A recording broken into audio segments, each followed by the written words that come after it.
At Sussex Cricket, we're always pushing the limits, searching for that extra edge, that winning formula. It's about small gains, marginal improvements, and dedication to perfection. But the pursuit of victory doesn't stop on the pitch. Behind the scenes, WebTrends Optimize is working their magic, optimizing our digital journeys, making sure every click counts. From filling the stands with roaring fans to getting a kick out from their shots, WebTrends Optimize helps us connect with our community.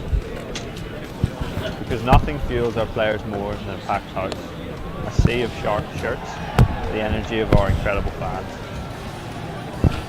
On the pitch and online, it's a team effort. Sussex Cricket and WebTrends Optimize. Optimize for victory.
Well, a very good morning and welcome to Hove for the first day of this county championship match between Sussex and Essex. I'm Adrian Harms, delighted to be joined by Nick Gledhill from BBC Radio Essex, who we speak to in a minute, and also Dean Wilson with us on commentary this week as well. So looking forward to the three of us looking forward to this county championship game. Now the first thing we're going to do is to make sure it's going out loud and clear around the ground, and we generally, Nick, get somebody waving from the upper deck of the pavilion. There we are. I can see a couple of hats being waved, and I think that's my good friend Julian up there, who's just returned from his summer holes, and he's telling us that we're going out, the commentary's going out around the ground, which is great news. I know it's also going out on the BBC website as well as on the Sussex stream, with Jack and Isaac in charge of the pictures as they go out. So if you're watching on the screen, you'll see it's an overcast morning in Hove, quite a lot of heavy cloud around it, the odd patch of blue. The forecast is for the odd shower today, so let's hope it stays away. There's a fairly strong breeze, so hopefully if we do get any rain, it will blow across quickly. The news from the middle is that Essex have won the toss. They've decided to bowl first on a pitch. It's the first time this pitch has been used this season. There's about 16 bills of grass on it, which is quite a lot, but it's in keeping with what happens here at Hove in terms of some good cricket wickets that give a bit to the bowlers and a bit to the batters as well. I'll just give you the Sussex team news. A couple of changes for those that don't know. Ollie Robinson not in the side this week. We understand he's I think officially rested, but I think he's had one or two niggles, Ollie, and I think they're probably quite keen to get him fit to play at Scarborough next week. I think probably struggling to play back-to-back games. Tom Clark misses out in this game. Maybe not surprising. Tom had a decent T20 campaign, but he struggled for runs in the Championship. So Sussex line up with Haynes, Hughes, Allsop, Coles, Ibrahim, Simpson, Finn Hudson-Prentice, Jack Carson, Ari Carvelas comes into the side, Henry Crocombe and Gurinder Sandhu. So Sussex will be batting first, having lost the toss. Good morning to you, Nick. Yeah, good morning, Adrian, and it's nice to be back here because contests, particularly on this ground between the two sides in first-class cricket, are still fairly rare events in the 21st century. The last one was, I think, actually in the COVID year, right, when the two sides met and when we just had sort of local contests, if you like. And in fact, Essex ended up having a game against Hampshire at Arundel and then Sussex here. So it's very much Sussex-based, that was. But interesting team news for Essex. It was always going to be quite a tricky selection, this. And I can tell you who they've gone in with. No surprises at the top order. Elgar, Walter, Wesley, Cox, Critchley, Pepper. But there is no Charlie Addison. Noah Thane is at 7, and then Simon Harmer at 8, and Sam Cook, Khalil Ahmed and Jamie Porter, so no Shane Snater. Obviously Allison is unlucky, and there was possibly a case because Essex have won the toss and chosen to bowl. They obviously think the best chances here are to get wickets on a pitch with a bit of grass on it, that they might have considered going in with all 4 seamers, including Snater. But that's the side they've gone in with, and they'll certainly want to make early inroads. Well, just as the players come out the pavilion, the sun is out here at Hove. As in comes Tom Haynes and Daniel Hughes, the regular Sussex openers. Haven't seen Tom Haynes for a few weeks because he doesn't play in the T20 at all. Spent some time away with the England Lions, who had those games against India. Made a good 100 up at, I think he made 100 at Canterbury and then a half century at Northampton, but hasn't had much cricket in recent weeks as Tom. So good to see him back with Daniel Hughes as the Essex players following behind. For those of you who send us emails, and we do get quite a lot during the game, which is great news, we've got a new email address which is sussexsport@bbc.co.uk as opposed to sussexcricket@bbc.co.uk. So please feel free to get in touch throughout the game. The stands are still up at the far end of the ground. They go up for the T20. The club was saying actually they'd like to take them down because clearly Sussex don't need them anymore. But they take about 3 or 4 days to get down, and they haven't had time to get them down after the T20 game on Friday. Looks like we're slightly ahead of BST here, isn't it? so slightly earlier to start than expected, but at the moment it is partly cloudy. We have had a couple of showers this morning. I think most of the threat of showers is during the morning session. Afternoon looks okay. Tomorrow could be a bit on and off, but hopefully the showers will miss us, and of course with a Kookaburra ball you need all the time available to you, don't you really? You do, and it's going to be Jamie Porter who's going to get things underway from the Cromwell Road end of the ground. It means he's bowling down the hill, for those of you who don't know the ground here at Hove, and he's bowling with 3 slips and a gully, a point extra cover mid-on, must be another fielder somewhere, and a fine leg literally down below us. Is there a third man? No.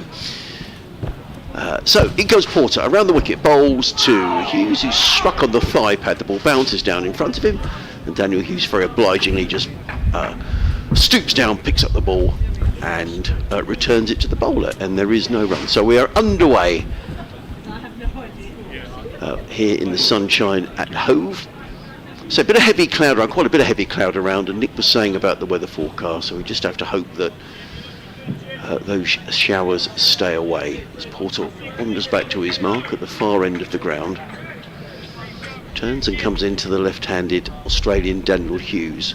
Second ball of the day. He's in around the wicket, bowls, and Hughes shoulders arms, lets that one go through to keeper Michael Pepper, and there is no run. So Sussex beginning this round of matches in 3rd place in the county championship. The last 2 games have ended in draws, as so many games have with the Kookaburra ball up at Durham, which seems ages ago now. That was back in June, and then here against Warwickshire.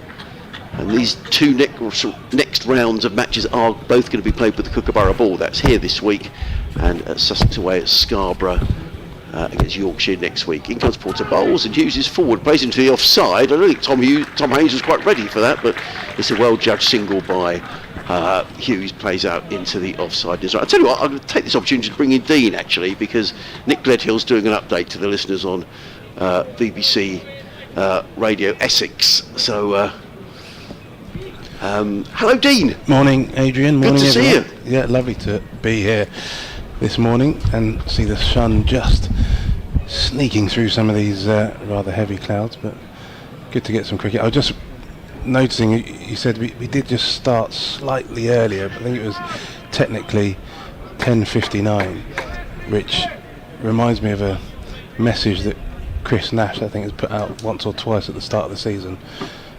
Comes Porter around the wicket, bowls, and Haynes defends down the offside of the track. There is no run. Of course, Chris Nash, who played lots of cricket down here for many years, and even after retiring had said he still wakes up in a cold sweat the morning of the first day of the championship season, thinking that the game's going to start early. It's going to start at 10:58.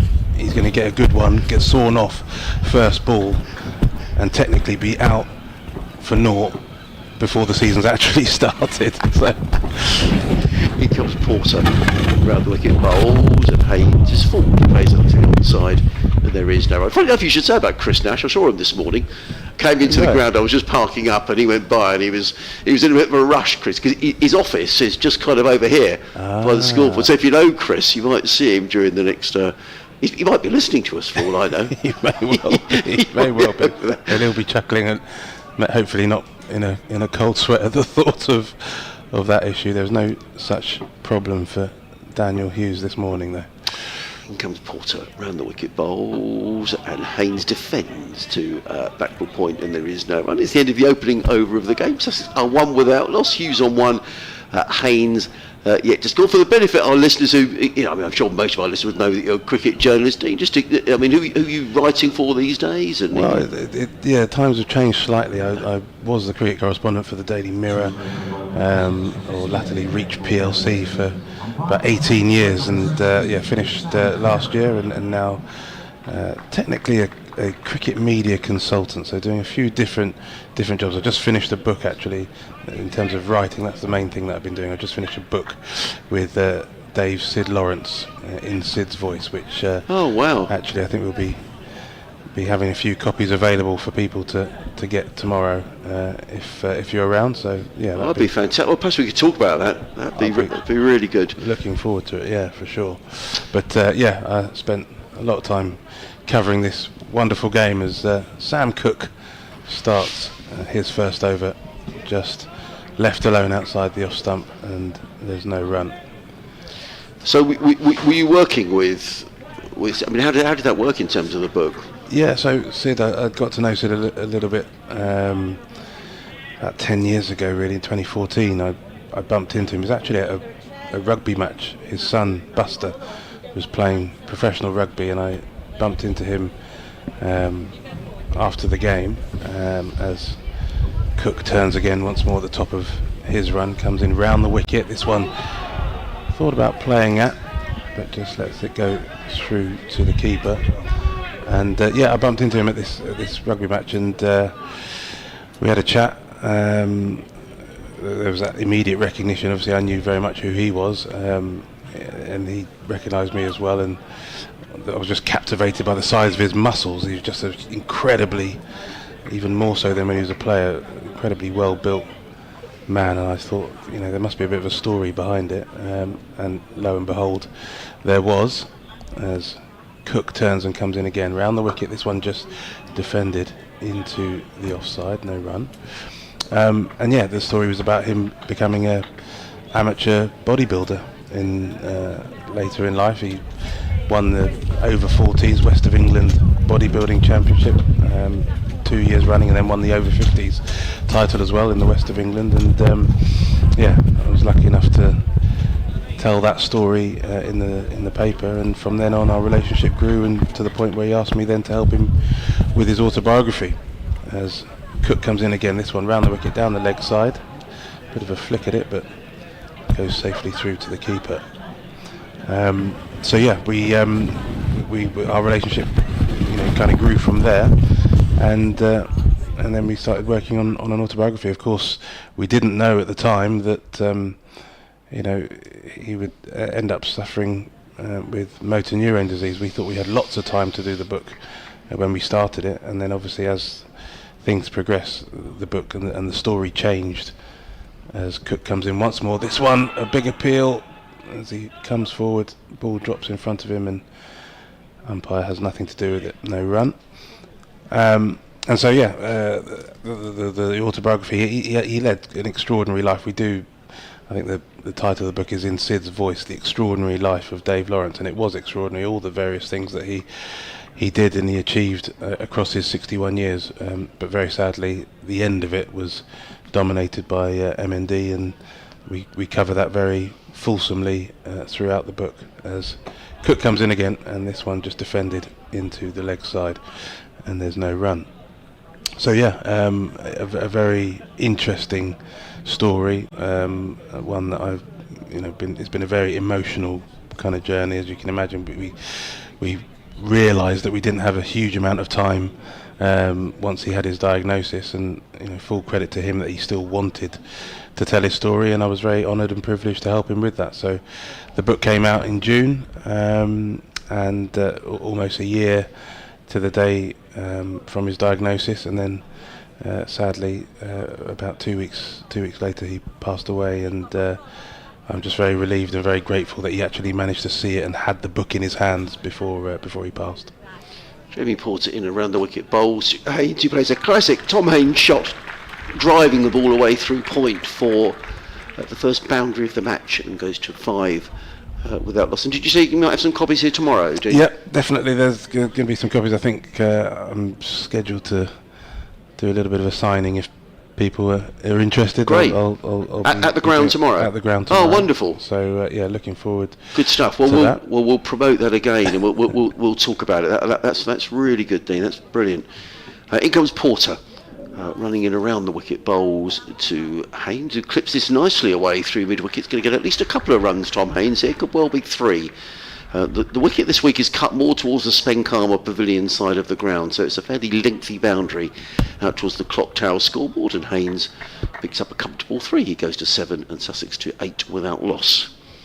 In the first over, for those of you just joining us, Essex winning the toss, deciding to bowl first. Commentary team this week: myself, Adrian Harms, Dean Wilson, who we've just been hearing for. Nick Gledhill's going to come back with us, then Dean's going to join us again at 11:30. Nick had to go and do an update to the listeners on BBC Radio Essex. As in comes Porter round the wicket bowls to Hughes, who drives elegantly and a very, very good stop at mid-off. I think that's Tom Westley there. That was an excellent stop. Yeah. Low to his left-hand side, because that came right out beautifully timed by Daniel Hughes. 8 without loss. 2 very tight overs, and then a little bit more for the batters in this over. But Sussex, I don't think will mind too much being put in if they can get a good start. Doesn't appear early on to be a lot of signs of movement. Porter round the wicket bowls. Hughes defends into the offside.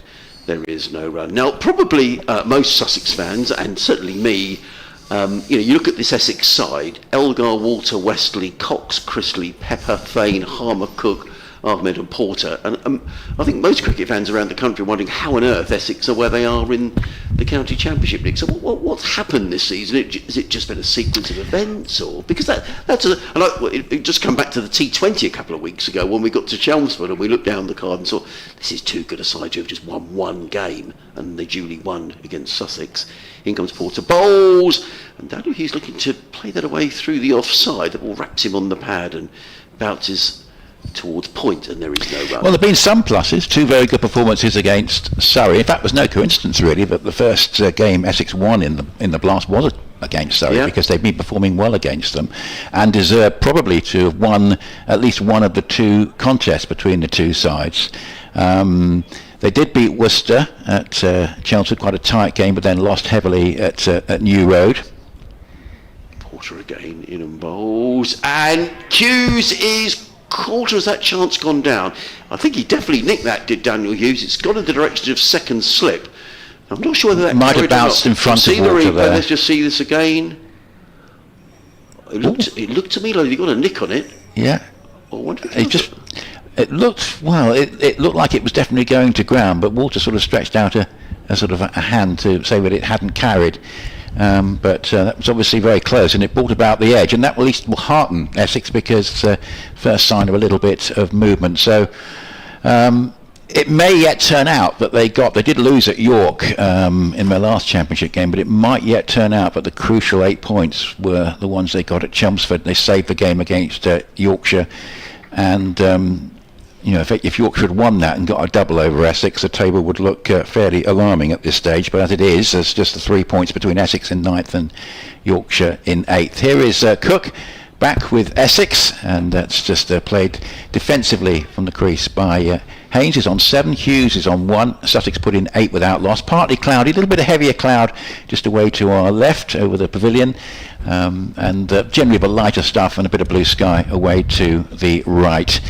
But other reasons for Essex not doing so well this year, probably Sam Cook, of course, being in and out at the side would be one reason, and never quite, perhaps at times, having sort of their full what they want is in terms of a full-strength bowling attack at their disposal. 3 slips and a gully and 4 saving 1. And this is played just defensively forward up into the onside, and there's no run. You mentioned contact by email, Adrian. We have a new email address. Ooh. If you'd like to get in touch with us with points regarding Essex or any other points. And it is essexcricket@bbc.co.uk. Now, the Essex Cricket is all one word. You can put a capital E and C for Essex and Cricket, but you don't have to. Essex Cricket, all one word, @bbc.co.uk. As round the wicket goes Porter, and a bit of a flashing shot attempted here by Haynes, trying to cut that one away, but it's a play and a miss. And on its way through to Simpson, who's been absolutely fantastic, hasn't he, this year? Really has. I think he's very much on course for 1,000 runs, isn't he? John Simpson's been terrific since he came here. Yep. I mean, he was wonderful last year. 800s in Sussex colours. I think before he came here, he had 10 in his career, so he's been on a wonderful run of form. As Cook goes round the wicket and bowls, and that is edged through the slip cord. I think it might be between slip and keeper, and it's going to go down for 4 to the third man boundary. It's Elgar who's giving chase to that, but a bit of movement there and another edge. And Haynes goes from 7 to 11, but just a little bit of an indication of movement to back up the Essex decision to field first here. After not too much in the first couple of overs, that one actually it was a controlled shot. It had a bit more control on that than I first thought, actually, and he steered it away when it was chased back down towards the third man boundary. But again, just had to play with the movement. Slow pitch allowed him to do so, and this one just coming forward to and played by Haynes defensively up into the offside, and there is no run. So we may well have an interruption this morning. It's looking fairly heavy, that cloud, but touch wood, after lunch we should get uninterrupted play, and if we do get an interruption, the light will be good enough for us to get that extra half hour, so hopefully it won't be too much time lost on this opening day. The flag's fluttering in a light breeze as Cook goes round the wicket and bowls. Another good delivery, a bit of bounce there, and just about kept his bat inside the line there, Haynes, but that was a good over from Cook. Really found his stride there, and good to see from Sam Cook. It must have been a very difficult time for him, going sort of in and out of the England setup and the Essex T20 side, but that was encouraging. That was a very good over from him, and certainly caused some problems for Haynes. Haynes has 11, Hughes has 1. Essex have sent Sussex in, and they are 12 without loss. And you're listening to live cricket on the BBC. BBC Radio Sussex, BBC Radio Essex. You may be watching via the live club stream as well. I'm Adrian Harms, Nick Gledhill next to me, and Dean Wilson with us on commentary as well for the first 3 days of this match. Looking forward to that. As in comes Porter bowls, and Hughes punches that beautifully away through extra cover for 4 runs. That was a lovely shot by Daniel Hughes, punching it out towards the boundary. Sussex pick up their third boundary of the morning. Hughes goes to 5. It's Daniel Hughes' first boundary, and Sussex go to 16 without loss. Still those 3 slips in place: gully, backward point, extra cover, mid-on, mid-wicket, and a fine leg. Daniel Hughes in good form here on Friday night in the T20 match, which ultimately Sussex lost. In comes Porter bowls, and Hughes is forward, plays that to mid-off, and there is no run. So just to repeat that new email address, Essex Cricket, all one word. You can put a capital E and capital C. Essex Cricket, all one word, @bbc.co.uk if you'd like to get in touch with us. Nice to have Championship cricket back, albeit of course still with the Kookaburra ball, which didn't get very good raps, did it? No, when we had it for a heat wave in the first 2 games. Porter in again, bowls, and Hughes is going to pick up a couple of runs here. He nudges that one past backward point. In fact, it's just a signal. That's a good bit of fielding, actually. Who's that chasing back at point? Good bit of fielding though, because I think Tom Haynes was convinced he was coming back for the second, and Daniel Hughes was watching the ball, and quite rightly sent Tom Haynes back. So it's just a single. Sussex go to 17 without loss. Yeah, it was, he's been pitching it up, hasn't he, as Porter, but looking for that little bit of movement. and hoping that he can get one that will just take an edge, even if he does go for a few runs. Altering again, bowls. Haynes looking to clip that one away on the leg side, and he had a rather nervous look down the pitch at the umpire then, did Tom Haynes. We'll just see the replay on the screen. Let's see, he's coming around the wicket to the left-hander, so probably missing leg stump. It wasn't a bad shot, you just the way that Tom Haynes looked rather anxiously. Jordan Cox was the man who did that little bit of fielding, and he did play a very good innings in the T20 recently on Thursday night at Chelmsford. Second highest score, I think, ever for Essex in the competition, so he's been in some decent recent batting form. Porter in again, bowls to Haynes, who absolutely thrashes that away through the covers for 4 runs. Well, he hasn't played for Sussex for some time. The last game here was in the break in the T20 when Tom played against Warwickshire. It doesn't feature in T20 cricket, but he's an opener who, interested to get Dean's views on Tom Haynes a little later, because he certainly likes to get on with it, and he absolutely thrashed that through the covers for 4 runs. He goes to 15. Yeah, we're still obviously, Porter is pitching it up, but going for a few runs in the process. But he did have that good shout off the previous ball, so he might be sort of prepared to trade a few runs just to get this early wicket. 14 again, bowls. Haynes covers up, plays him to the offside, and there is no run. It is the end of the over. 21 without loss. Hughes on 6, Haynes on 50. What has been interesting with watching Tom Haynes this season, as an opener, he does like to get on with it, and he's particularly strong through that offside, through the covers and through backward point. But maybe in previous seasons he might have hit 2 or 3 boundaries and then he'll play a loose shot outside the off stump, and this season that seems to be a part of Tom's game that he eradicated to an extent. He's still liable to do it. We saw one earlier this morning where he had a flirt with one outside the off stump, but perhaps he'd been better off leaving. But he looks a better player this season. If I were to identify one game from the championship season where, if you like, it was an indication of what was going to happen for Essex, it was surely the one at Taunton in early May, as Cook goes around the wicket and bowls again. Good carry, and left alone with due care by Hughes outside the off stump. So I did the first couple of days of that, and Essex were pretty dominant, and Somerset hadn't won. I don't think they'd won a game. And they did have Matt Henry, whose announcement of his arrival was sort of being muted, but he hadn't actually joined Somerset yet. But it looked a little bit grim, and there was a few downcast faces. Essex looked like they were going to win the game, but Somerset actually turned the game round and then won, I think, about 6 games in a row in the Championship and the T20, which is pushed away for a quick single into the offside. Wesley picks up but can't prevent the run, and Hughes goes up by 1. He has 7, Haynes has 15, 22 for no wicket. So that might be regarded as a bit of a turning point. One of those games where it looked like Essex had it won, but Somerset with a run chase, and Craig Overton at the end getting the runs with an important innings. And when you looked at Somerset on paper and you thought they really ought to be doing a lot better than they had been, because they've so many all-rounders amongst their bowlers, and of course they've done pretty well ever since. As Cook goes round the wicket and bowls, and it's played defensively up into the onside, and there is no run. Haynes stays on 15, and I think strength in depth in the bowling attack is so important. I did see Sussex live, very strong 4-seamer attack, and Crocombe was very impressive in a game at Southampton a few weeks ago, where they won that one. Obviously Surrey have got strength in depth with their seam bowling attack, and clearly Somerset as well, and no coincidence to see those 3 sides all doing pretty well at the top of the table, as Cook just abandons his run up here because the umpire telling him not to deliver with an outstretched hand. He has to go back to his mark. I think there was a bit of chatter in the slips there. Yeah.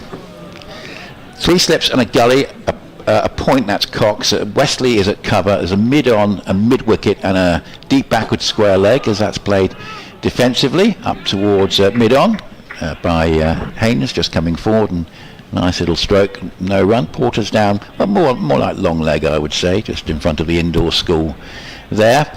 And it remains cloudy. We've got this changeable weather pattern at the moment, but say it will settle down, I think, as the week goes on. Tomorrow might be the day with the greater risk of rain interruptions, as Cook bowls again and just played off the back foot just down into the onside, and there's no additional run for Haynes. He's on 15, Hughes is on 7, and Essex, as I say, with a tricky team selection, because they've got to fit in Cook and Porter from the side at York, the game they lost, of course, and it's meant certainly a couple of players would be definitely regarded as being unlucky not to still be in the side. So no Charlie Allison on this occasion, and no Shane Snater, with Khalil Ahmed playing his second game. As this one is a bouncer, which is left alone. Just wonder, I suddenly saw a scurry of spectators sort of heading up into the covered stands. I just wonder whether there might be a shower looming. There are umbrellas up. Umbrellas up. So this is the sort of showers that we think are mainly going to be a problem this morning. They're staying out here out there at the moment. Forecast better for this afternoon, but it wouldn't be surprising if we did get an interruption this morning. Well, generally speaking, the ground staff who are based at the far end of the ground, they're just moving. You can just see the lads just making their way around. And in fact, the players are coming off the field. So we have got a break in play, which is disappointing. The ground staff come out from the far end. Normally when it's going to hose it down, the ground staff get themselves to this end. I think this is just a light shower. We've got blue sky, bits of blue sky up there. I think this is just a short interruption. But as I say, we think, looking at the forecast, that the rain threat drops away distinctly after lunch, and we've got that extra half hour to play with as well. So all being well, this will just be a brief interruption. But at the end of that over, 22 without loss. Hughes on 7, Haynes on 15. Sussex sent into about the third of the 4 Kookaburra rounds, and well, so far we've seen I think Cook has been particularly impressive. Porter has overpitched a bit, but I think in an attempt to try and find some movement and get a wicket, but Sussex will be pleased with their start. Yes, they certainly will. I don't think this will be a long interruption. The ground staff are just dragging a cover over the pitch. They haven't brought on the covers proper down below us with the wheels on. They're just covering the pitch with a little bit of tarpaulin, and the umpires actually aren't going anywhere. They're just sort of hanging around on the edge of the square. So this may not be a long interruption at all. What I can tell you around the country is that play is underway in all of the games apart from down at Taunton, where Somerset are playing Durham. There's a delay there. Elsewhere, Nottinghamshire are 11 for 1 down at the Utilita Bowl. Hamid, who's the second highest run scorer in the Championship, is out. Notts 11 for 1. At Edgbaston, Worcestershire are 21 without loss against Warwickshire. And Yorkshire batting first against the leader Surrey up at Scarborough, having won the toss, are 12 without loss. In the second division, Leicestershire 23 for 2 at Derby. Kent 16 without loss against Glamorgan in Cardiff. Lancashire 15 without loss. That'll be at the Cheltenham Festival. I was there last week for the T20 and it was absolutely packed. Which is good news. Yeah, I hope they have a good festival. I think they're always likely to be packed for the T20s. It's that Championship crowd that's going to be crucial, and hopefully the weather's okay there. And Middlesex 7 without loss against Northamptonshire. I'm assuming that game is being played at Lord's. Let's have a quick look. No, it's at Merchant Taylor's School. I wondered if it might be a festival match.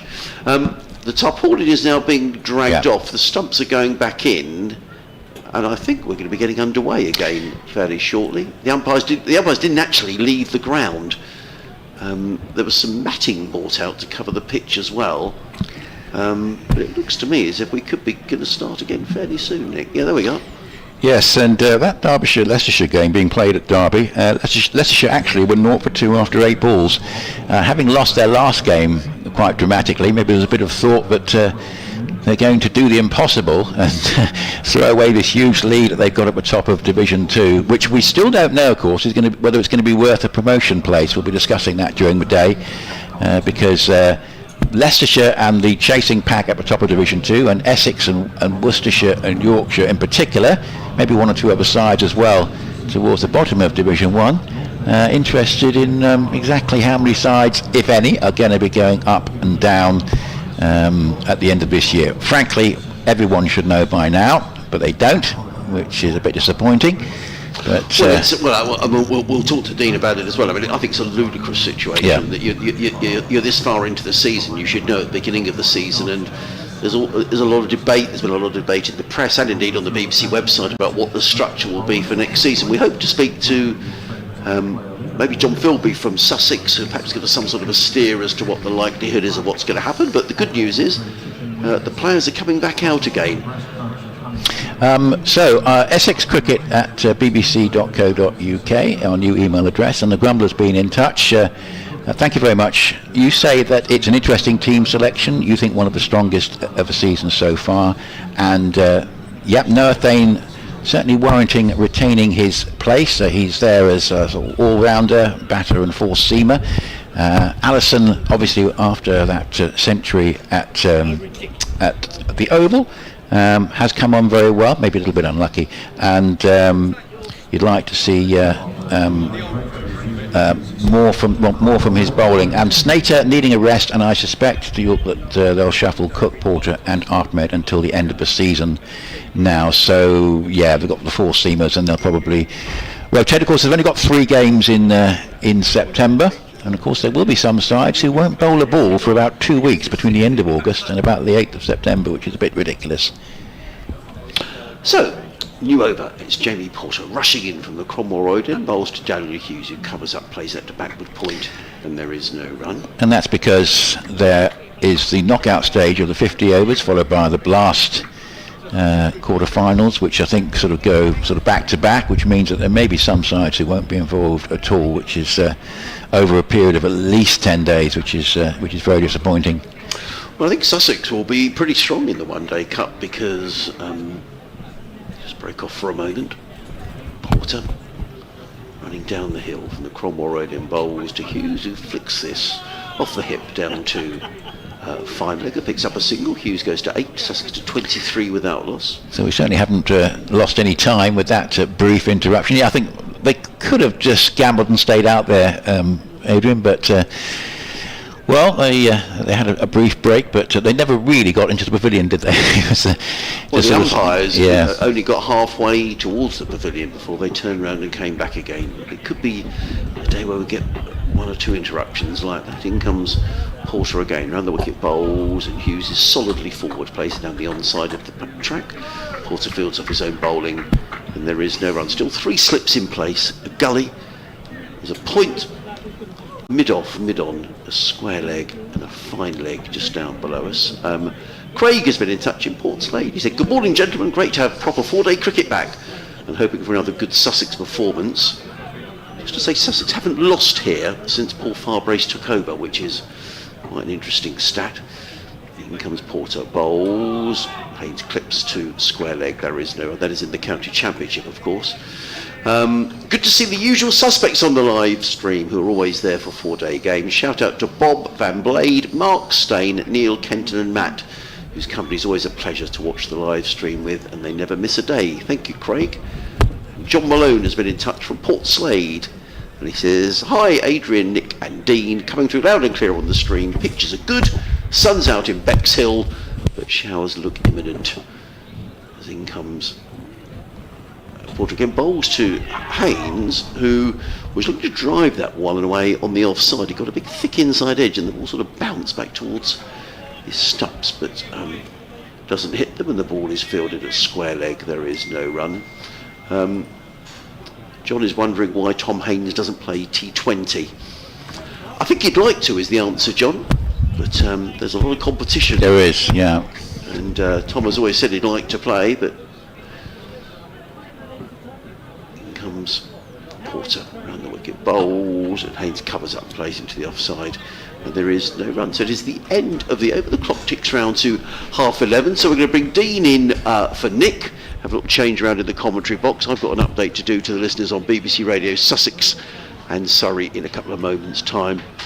And Nick will be with us for you Essex listeners just after 12 o'clock. So, Sussex, having lost the toss this morning, have been asked to bat first, are 23 without loss. Haynes is on 15, Hughes is on 8, and Dean is back with us.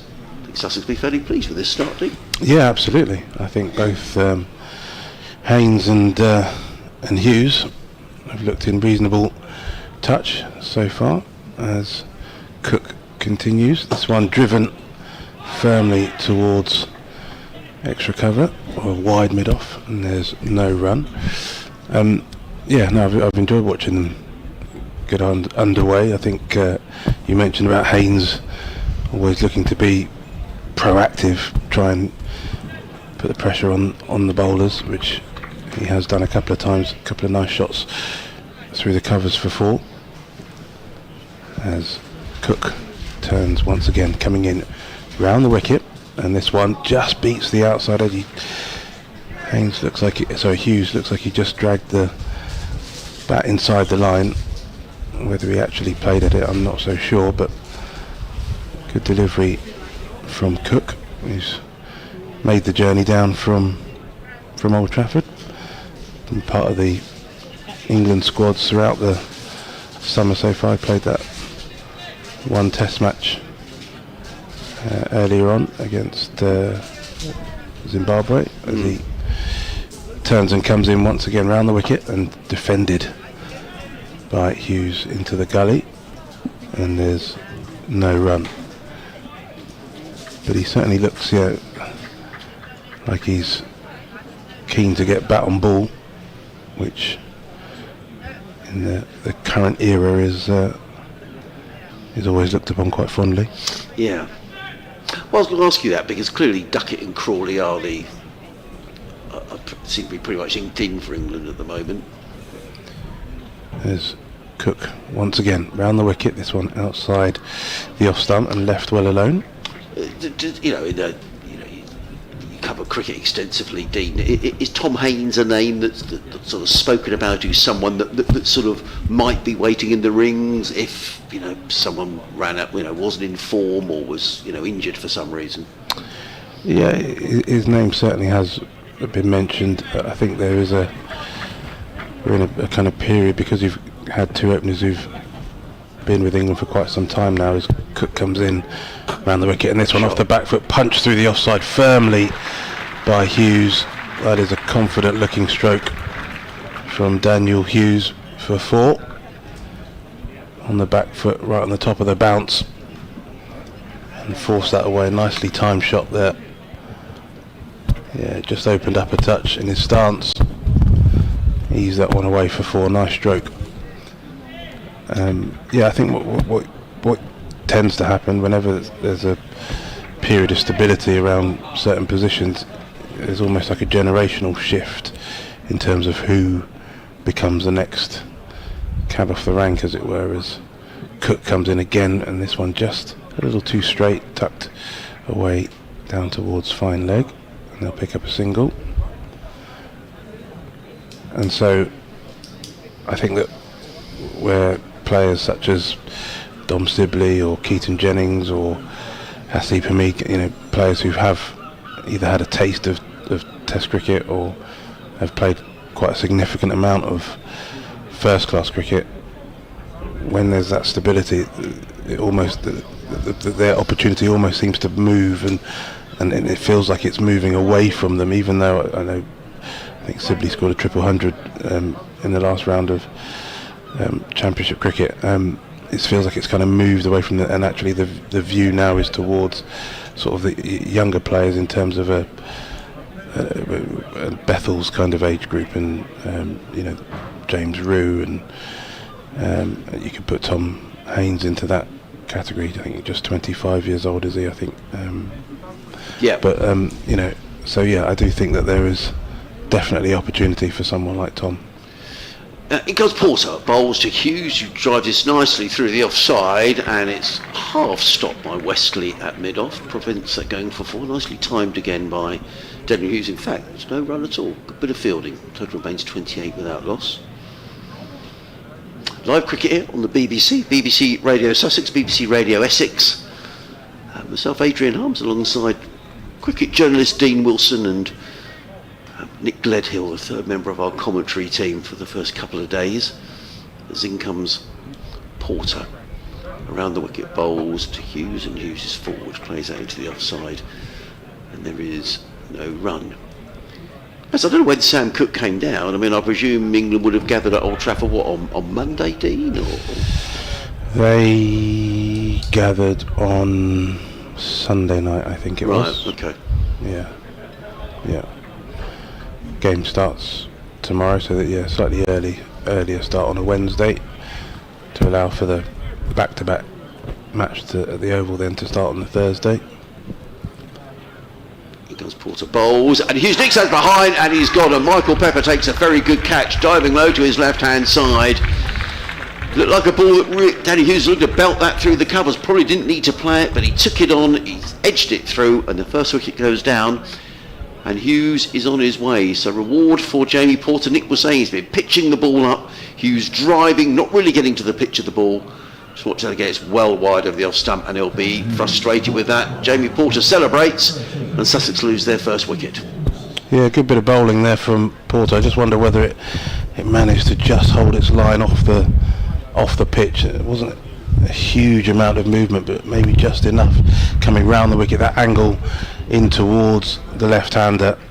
And then if it's just able, if you can get the ball either to move away slightly or hold its line outside off stump, then brings the edge into play. And Daniel Hughes going through with a full-blooded drive. Thought he had enough width to get his hands through that one, maybe just not quite as full as he thought it was. And a healthy edge there going through to Pepper behind the stumps. Good catch from the wicket-keeper, and I think Essex will be very pleased to get their first reward this morning, keeping the ball pitched up, trying to tempt those drives, trying to find those edges, and they've managed to get hold of it. Right, we've got some music in our headphones now, which probably means it's update time. I don't know if the guys in the studio are able to turn it off until we come to the update. That would be great. Sorry, Dean. I'll tell you what. It's not the worst tune. So, new man coming in is Tom Alsop. This is the first time that Tom Alsop has batted 3 this season. Tom Clark has been batting 3 for Sussex. But apart from a big 100 up at Edgbaston, the first match of the season, has really struggled for runs for the Championship. There's no surprise that he's been left out of this game. The one thing that Tom Clark is, he's a very fine young player, but he has been short of runs. I'm not surprised he's been left out of this game. As in comes Porter, bowls to Alsop, and Alsop is solidly forward, plays into the offside, and there is no run. He's the best fielder in the club and a brilliant slip fielder. Right. Just doesn't miss. So I'm not saying you pick someone because he's a good slipper, but he really is. And Sussex will just be hoping that they don't miss him. They've still got James Coles who can field in there, Tom Haynes, Jack Carson, but he really is a very fine fielder, Tom Clark. But he's been left out of this game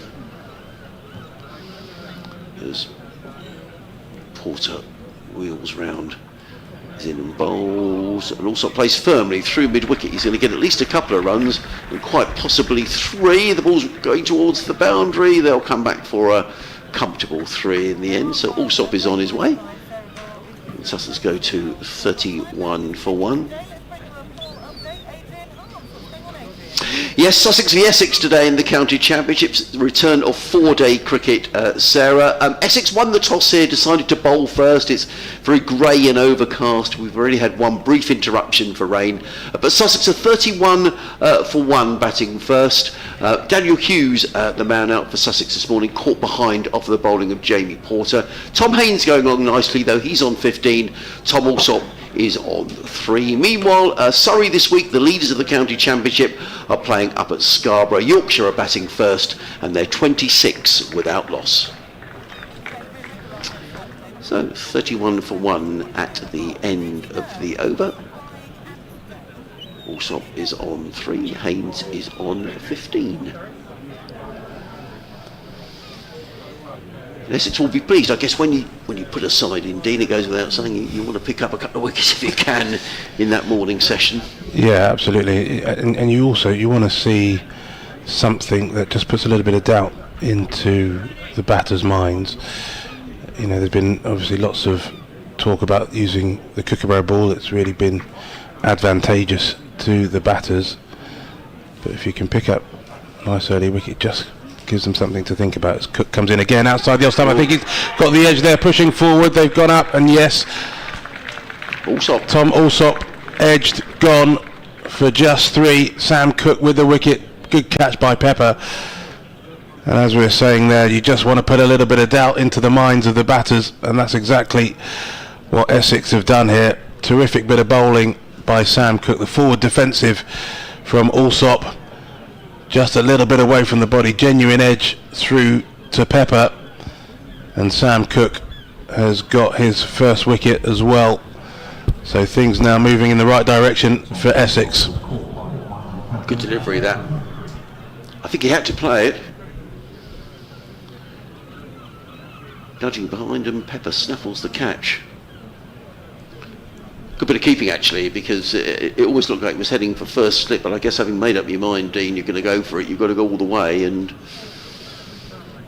Essex will be delighted to pick up a couple of wickets. Yeah, absolutely, and a not too dissimilar delivery actually from Porter to the one that Jamie Porter took his wicket, coming round the wicket, that angle in towards the left-hander, threatening that off stump, that fourth stump line, and then just getting the ball to move. I think the ball did move a little bit more for Cook away from Allsop to take that edge.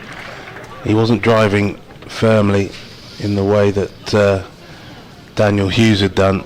That was just a forward defensive, but did enough to take the outside edge, and a good catch by the keeper. So that's what I was talking about in terms of just putting a little bit of doubt into the batter's mind, that there is a bit of movement, that the Kookaburra ball isn't just a kind of, non-moving, easy paced, easy bounce ball, that there is something that is there for the bowlers. And I think you mentioned it earlier, that there's a nice covering of grass, 16 mils left on this pitch, which suggests that there should be a little bit of movement for the bowlers with the new ball, just 9 overs old.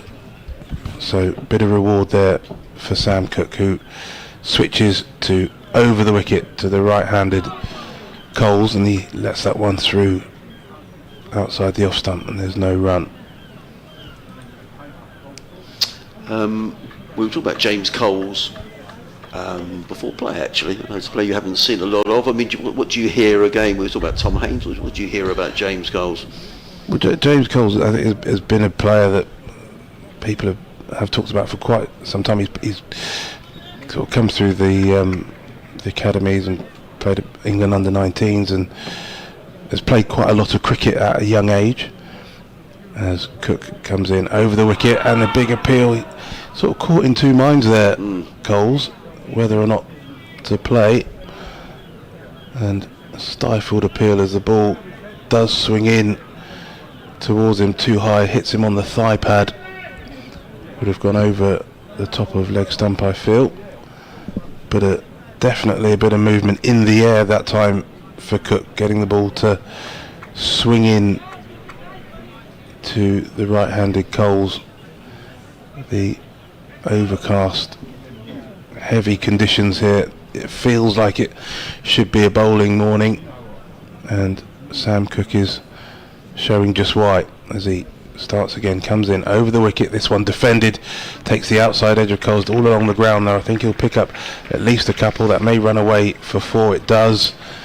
So 4 runs there for James Coles, and looks like there's a little bit of, maybe it caught the finger of the third slip as it went through down towards the third man boundary. I mean, this is the sort of examination, isn't it? You get 2 quality bowlers, Porter and Cook, on an overcast day. This is a test of James Coles' technique. I mean, we'll look at his stats in a minute. He's had a good season so far, but it doesn't get much harder than this. Cook with his tail up comes in over the wicket, and this one's thrashed away outside the off stump by Coles. A little too short, a little too wide, allows Coles to get his hands through it, and that is 4 runs from the moment it left the bat.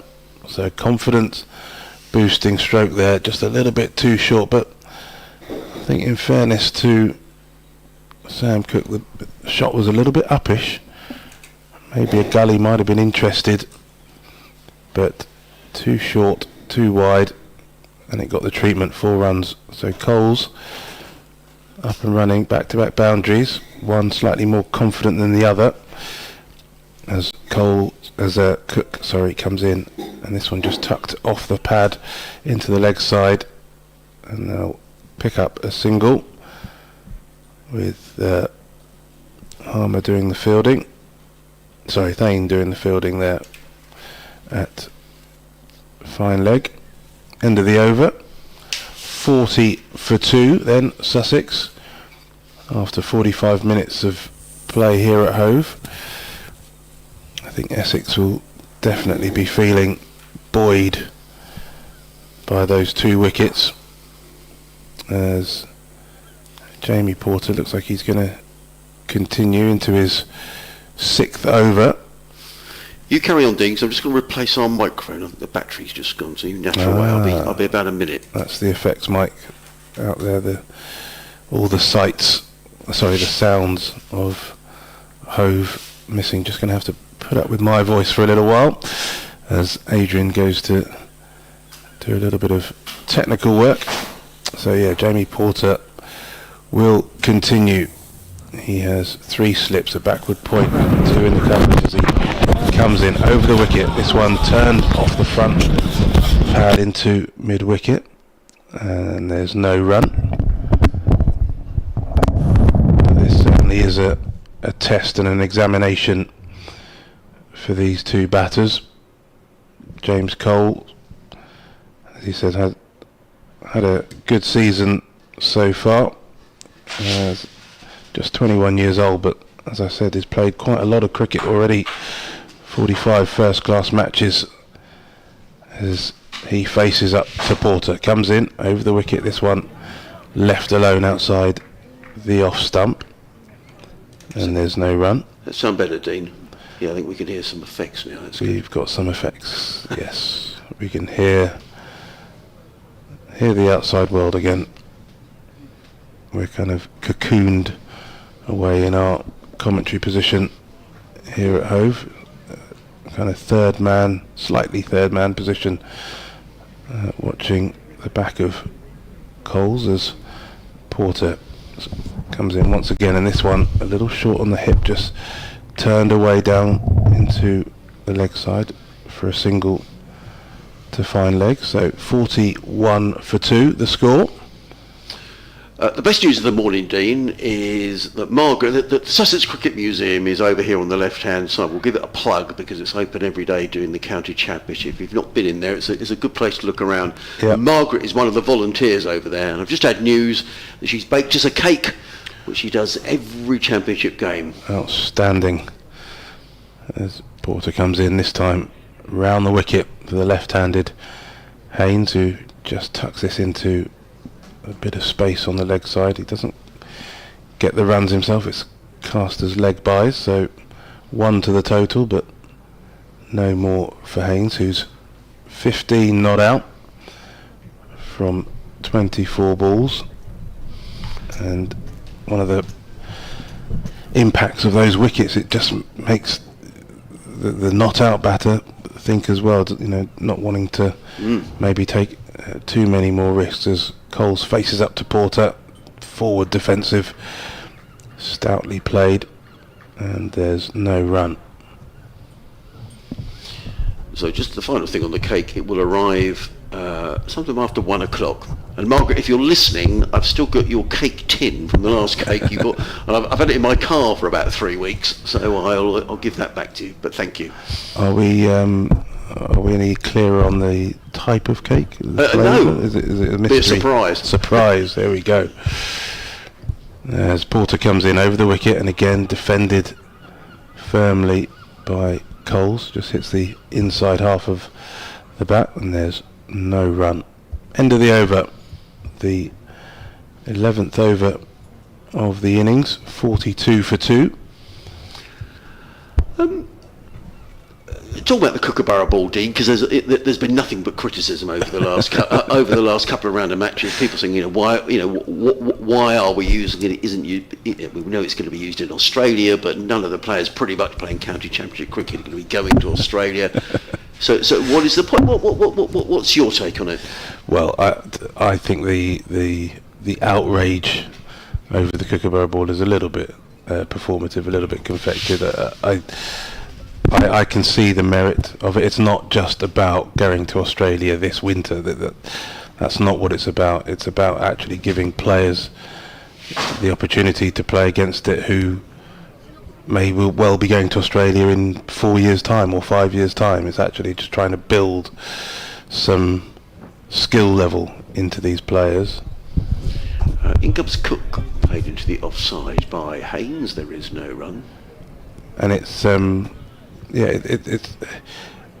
it's one of those things where it's done for good intentions. It's trying to upskill players. It's trying to make life a little more difficult for the bowlers, and so that they're going to have to find ways of taking. There's a lot of attention on the need for pace, and actually that's the way that you take wickets with a kookaburra ball. Cook rather in bowls to Haynes, it clips to mid-wicket, there is no run. But the idea that that's the only way to take wickets with a kookaburra ball is just a nonsense. It doesn't matter whether pace might be one of your skill sets. It might be accuracy. It might be height. It might be the ability to move the ball. I mean, we've just seen, both Porter and Cook move the ball off the seam. That is a great skill to be able to develop, and so there are lots of ways in which you can improve your cricket by using the kookaburra ball. Cooking again, bowls to Haynes, wide of the off stump, and Haynes helped this away down towards the third boundary. I think it's going to get there, and the outfield's a little slow because of the rain that we've had here over the last few days, but it does reach the boundary rope, and Tom Haynes picks up a boundary, goes to 19, the total to 46 for 2. I think it also has a positive impact on the mentality of batters as well. I think trying to avoid the idea that there's going to be a ball with your name on it, come what may, because it's moving around so much or because it's nipping off the scene prodigiously, and I think that actually batters being given the opportunity to spend a little bit more time in the middle. Cooking bowls, forward comes Haynes, plays down the track, there is no run. And actually just the idea of building an innings that will last, batting for a long period of time and scoring a big 100 or a double 100. I mentioned Dob Simley got a triple 100 as well. Those sorts of feats had become kind of really few and far between. And so the idea that you kind of provide more similar conditions to those that you might find either in Australia or even in New Zealand or anywhere else other than in the UK is no bad thing. I think it's all part and parcel of learning the game. The one area that I do have maybe a slight understand, or I do get a point, is when they use the kookaburra ball. Using it maybe in this period, a really busy, hectic period of cricket, where you're asking quite a lot of the bowlers in it, when they've already played 7, 8, 9 championship matches and a whole host of T20 short form cricket as well. Maybe the timing of using the kookaburra ball, is not necessarily ideal. Cook in, bowls to Haynes, who drives to point, and there was a delay there because for the first time for many, many weeks, has that been given out? Tom Haynes drove the ball to point. Now, has it been given out? I lost track of the ball when it went to point. Difficult to see whether it was a catch. I think it was Jordan Cox diving low to his right hand side, stopped the ball, and it's been decided he's not out. So the Essex players all got in a huddle. It didn't seem to be any appeal at all, Dean. Let's just watch this here. It was difficult for us to tell from this angle. There didn't seem to be any great appeal, certainly not from the bowler. And then Sam Cook wandered towards, I think it's Jordan Cox there, to say, was it a catch, wasn't it a catch? Either way, Tom Haynes is still there. That was a curious incident. Haynes remains on 19, the total on 46 for 2. Yeah, I think Jordan Cox may be just suffering a little bit from lack of enthusiasm when it came to his appeal. The way that his body rolled meant that the umpires couldn't see if he'd caught it cleanly or not. Cook in again, bowls. Haynes defends out into the offside, and there is no run. It looked like 46 for 2. It looked like he sort of dived forward, and then the ball kind of got caught up in his shirt and his hands, and as he rolled, obviously his back was rolled to the umpire, so they couldn't see clearly whether or not the ball had stayed off the ground. He then emerged with it, suggested that he'd taken a clean catch, but I think very difficult for the umpires to give that with any great there would have been no certainty. Well, there was no great protest from the Essex players when it was turned down, was it? I mean, they all just thought anyway, Tom Haynes. Which makes it a little curious, really, that Cox claimed the catch, to be honest, because clearly the umpires decided it wasn't out. Now we're going to get a change of bowling. I think Simon Harmer's coming into the attack, which is interesting. Dean, having picked up wickets with Seam, just 12 overs in, we've got the spinner into the attack. Yeah, very much so. I mean, Simon Harmer is obviously a terrific wicket-taking bowler for Essex, but in these conditions, just 12 overs in, the ball will still be relatively hard and shiny. Maybe that's what he wants. He wants a slightly harder ball to work with. But yeah, spin nice and early. Comes in round the wicket. This one just dragged down a touch and turned between the legs of short leg, and there's no run. Very much a loosener there from Simon Harmer. Just drag that one down as he turns again, coming round the wicket. This one a little bit fuller of length and covered up by Coles. Back to the bowler. There's no run. We'll try and see if there's any purchase out there for Harmer if he is getting the ball to move off the straight as he comes in once again round the wicket, and again this one just tucked in to the leg side. Very much a 5-4 leg side field with a short leg man on the single at mid wicket, a wide mid on, sort of halfway back, deep square leg, and a 45 on the one as Harmer comes in again round the wicket. This one turned into the leg side out to that fielder on the deep square leg boundary, and they'll pick up a single.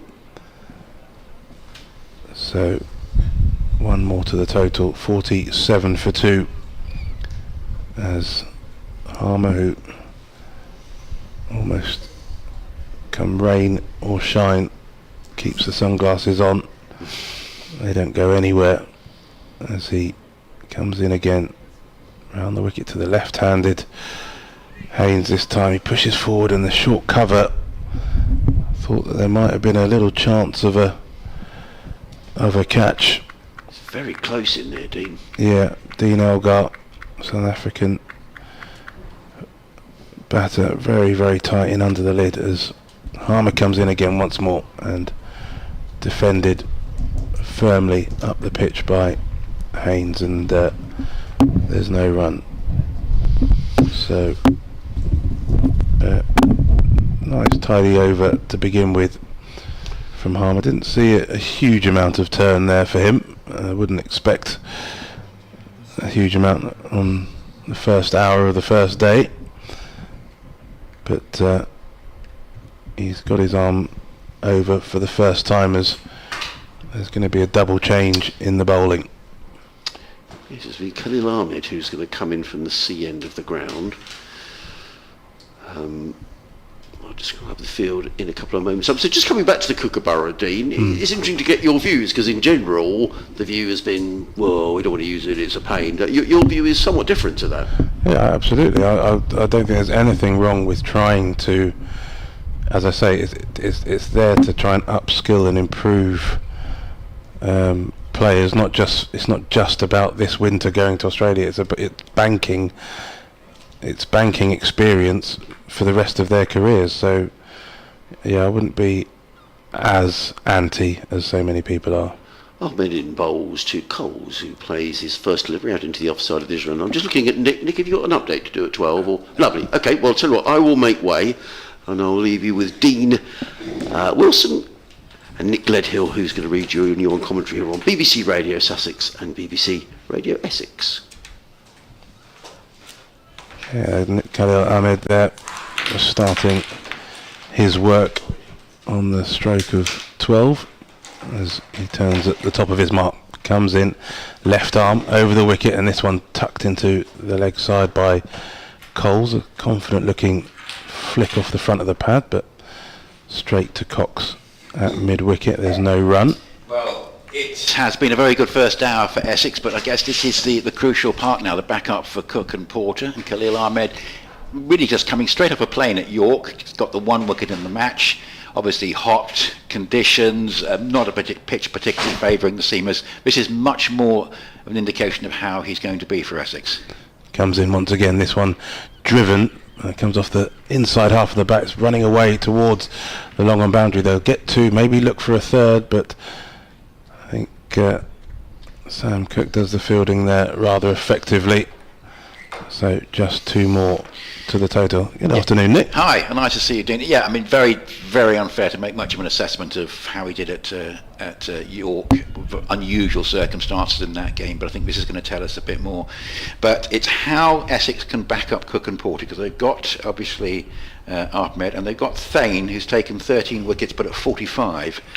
He comes in once again over the wicket, and this one just padded back towards mid-on, and there's no run. And an economy rate of over 5, so it's going to be interesting to see how much bowling Thane does here. It is a seamer's morning. You'd expect to see a reasonable bit of him during the day. Can Essex keep the pressure on? It's been a pretty good start, but a little bit of a partnership building here between Coles and Haynes after those 2 quick wickets. Yeah, they've just managed to change the momentum slightly as Khalil comes in again. This one tucked into the leg side. They will certainly be a single, maybe a second, but the fielder using the size, you normally say the size 12s, but Jordan Cox certainly won't have size 12s as they bring up the 50 with that single. So 50 for 2 for Sussex here on the first day of this Rothesay County Championship Division 1 match. Do you think there's more value in playing the Kookaburra rounds in midsummer than in April, as was the case last year, which was a bit odd when the pitches are fairly soft? You're certainly not replicating Brisbane in November then, are you? Yeah, I think there's certainly a case for both as Ahmed comes in again. This is full and he's edged this one out to second slip, taken, and he's gone. Tom Haynes beaten by 1. I'd just like to see whether that's moved a little bit as well, but nicely bowled, full of length from Khalil Ahmed. Takes the outside edge and a healthy catch to second slip. Yeah, full of length, bit of movement, and the hands just following the ball as it was moving away from him. A thick outside edge and well taken at second slip. Third wicket down then, 50 for 3, and Khalil Ahmed has his first. Yeah, and we were just saying, don't judge Ahmed on what he did at York. He got the wicket of Johnny Bairstow, which is a nice wicket to take, but there wasn't a lot else for him there. Judge him on these conditions where, it's not say loaded in favour of the seamers, but it's pretty good seam bowling conditions out there. You've got value for pitching the ball up, and that was very, very nicely done. And again, it rather reminded me of Porter's dismissal in terms of getting a little bit of movement and forcing the mistake. And well, that's very encouraging, because the one thing that Essex would have been banking on is when their overseas bowler does get conditions a little bit in their favour, that they can really make an impact. And that is a most encouraging start from Khalil Ahmed this morning. So beautifully bowled and brought about the error, and nicely snaffled there at second slip. So 50 for 3 is the score, and yeah, I think Essex will be delighted with that. There's no question that they'd have settled for that when they won the toss and put Sussex in, and Sussex certainly will not want to lose any more wickets now before lunch, but we've still got another hour to go. So Harmer bowling from the Cromwell Road end will come in to bowl, and Coles will just play defensively forward, and there is no run. Dan Ibrahim has come in, but what a bonus for Essex there, getting that third wicket just to consolidate the earlier work from Cook and Porter, who've got a wicket each here. as Harmer bowls, and that's just played defensively, just back down the pitch, and there is no run. I do think that was a terrific bit of bowling from Khalil, giving the ball a chance to swing really full. Yeah, and Porter was bowling sort of full length deliveries as well, wasn't he, and got his reward in the end, as that one maybe evidence of a little bit of help, as Coles is just pushing at it rather tentatively, and it rolls down towards short leg, and there's no run. Cox standing at slip, we've got a short leg in. This was played defensively. There's backward point cover. That's Paul Water, and mid off, mid on, a shortish mid wicket, a short, quite square fine leg, and a deep square leg on the boundary. It's Harmer. Bowl floats that one up, just brings Coles forward, plays it defensively. Interesting Harmer bowling at this stage after just the first down, maybe just trying to exploit a bit of dampness. But obviously the feeling there might be something in it for him early on here.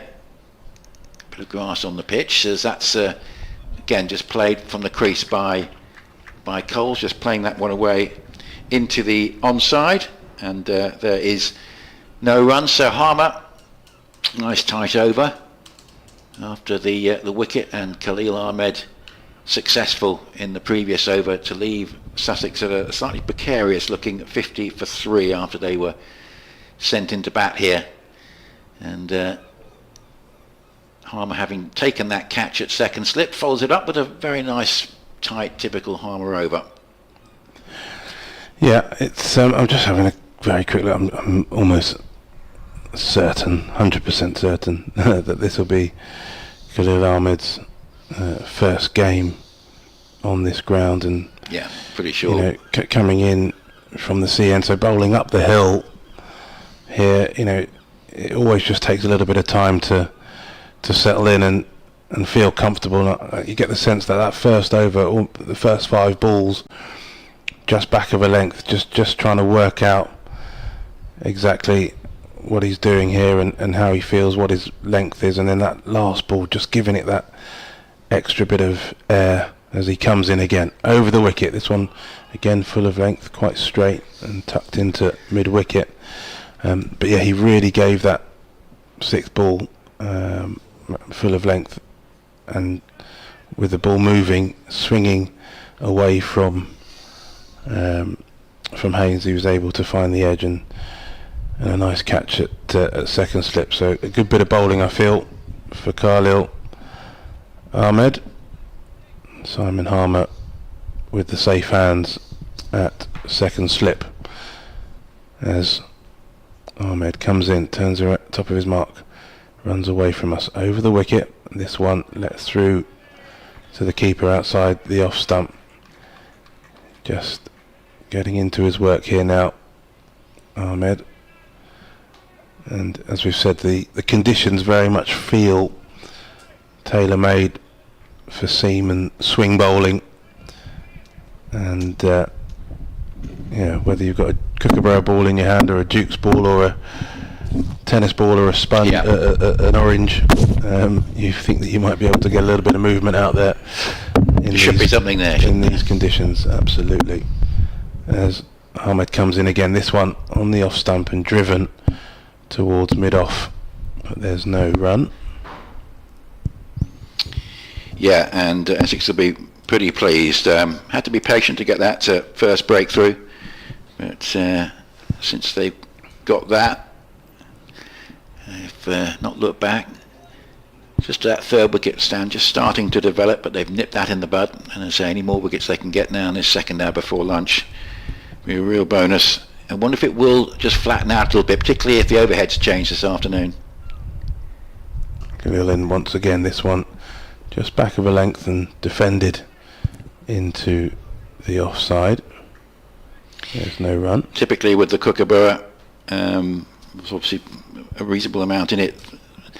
It depends on, sort of, people say different number of overs. It will depend on the conditions, of course, of the ground and to what extent the ball gets scuffed up. But certainly you want to make the most use of it early on, and Sussex will be hoping that they can not lose any more wickets and it'll get easier in some sunshine this afternoon. Khalil comes in over the wicket, this one on leg stump, flicked away confidently by Dan Ibrahim, and that's run away for 4 towards deep backward square leg. The fine leg didn't have a chance to cut it off. A nice looking stroke there from Ibrahim gets him off the mark with a boundary. Yeah, it was a good shot, just straying slightly in direction there, and he didn't miss out. Just looking for that movement. Just needs to just get it a little bit further over towards off stump, obviously. Yes, it was a perfect delivery for the left arm. Yes. And he comes in again over the wicket, left arm over the wicket, and defended into the offside by Ibrahim to finish Ahmed's second over.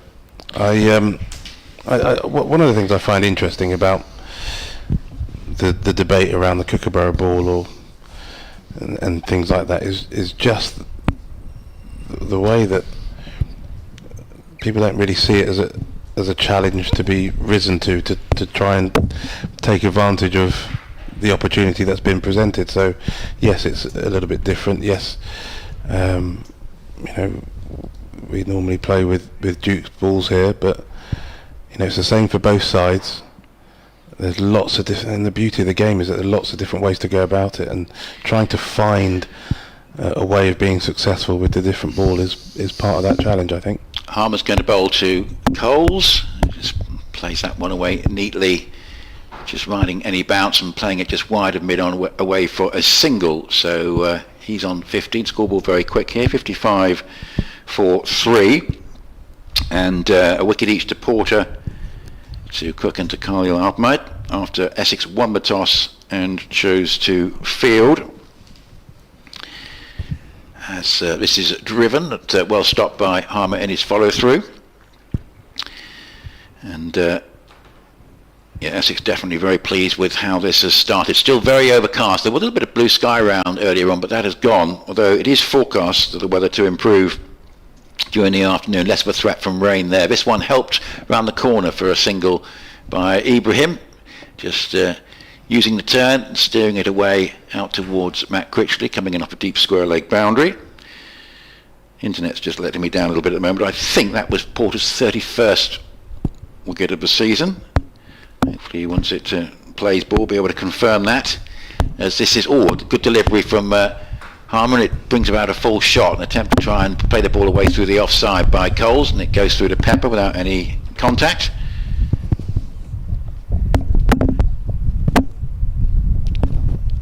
Here's Harmer again, just pushing that one through, and that's a nice stroke. He got onto the back foot, just dropped a little bit shorter and driven away. It's just going to be stopped just short by Walter of the deep cover boundary, and they get back for a couple of runs, but just a little bit shorter, and enabled Coles to react, and he had time to steer the ball away very nicely. 17, 58 for 3. As that one's pushed through, and it's a sweep shot here, and it's going to be going for another couple of runs as Cook comes in to collect it just short of a short fine leg boundary, and they get back for 2 more. So a couple of good strokes from Coles, very much playing the ball on length. That one pitched up round about leg stump, executed the sweep pretty well. Goes to 19 with those 2 scoring shots. Ibrahim has 5, and Sussex are currently on 60 for 3. The overs, find it there on the scoreboard, just about 3 down on the left-hand side. 17 overs gone, 79 remain. So we had that little shower early on, but it's not affected the number of overs that we have in the day. Yeah, we're just looking at some dark clouds over behind the Cromwell Road end, just threatening to hover above us, but hopefully they'll continue just to skirt round and allow us to continue as Khalil Ahmed at the top of his mark. He turns, comes in left arm over the wicket. This one a little back of length and left alone by Ibrahim through to the keeper. There's no run, so he's got 2 slips, a gully, a cover and a mid off, and then mid on, a shortish mid wicket. Not, I mean, he is in a catching stance He is there for the catch, but more for the kind of the flick, I think, the uppish flick into mid-wicket, rather than a defensive shot. And then square leg just been pushed back towards the boundary, about 15 yards off the boundary, and fine leg as well. As Khalil Ahmed comes in again over the wicket, and this one just beats the outside edge. Dan Ibrahim played at that one, a defensive shot, but it just moves across him. That's a terrific bit of bowling. Yeah, as I say, he found conditions much more to his liking here. Much more what a seam bowler would prefer to bowl in, and it's made a very good impression so far. Khalil Ahmed, just particularly when he's getting it around about that off stump and testing the batter with his length. He comes in once more. This one short and pulled away in front of square, trying to beat that man that was put out there. Jordan Cox is going to try and pull it back in with his boot, and he doesn't quite manage it. 4 runs, well picked up there. The short ball, and Dan Ibrahim just rocking back and finding a bit of acreage on the leg side for 4 runs. Yeah, it was a nice shot, wasn't it? And the issue there was that he moved over towards middle and leg again, and that one was fairly easy for the batter to play. Ahmed comes in, this one a bit fuller, and he's got the outside edge, and Ibrahim's gone, and he hangs his head in shame. The short ball put away for 4, and then the full one outside the off stump. He goes for the big booming drive, gets the outside edge through to the keeper. That was well wide of the off stump, and he can't believe that he's got a little tickle on that. His head goes down. He needs to find a way to walk off the pitch, because Khalil Ahmed has got his wicket. He's gone for just 9 from 12 balls, and Khalil Ahmed's got his second. Well, he was thinking the same thing that we were, really, because we just mentioned that having bowled that very good ball, he then put one in the wrong place on middle and leg and was slumped away for 4 to the mid-wicket boundary. So he's consciously making a decision in his mind, right, I've got to get it back over towards off stump for the right-hander. And the problem from Ibrahim's point of view is it's probably a little bit too far away from off stump for him to be playing at.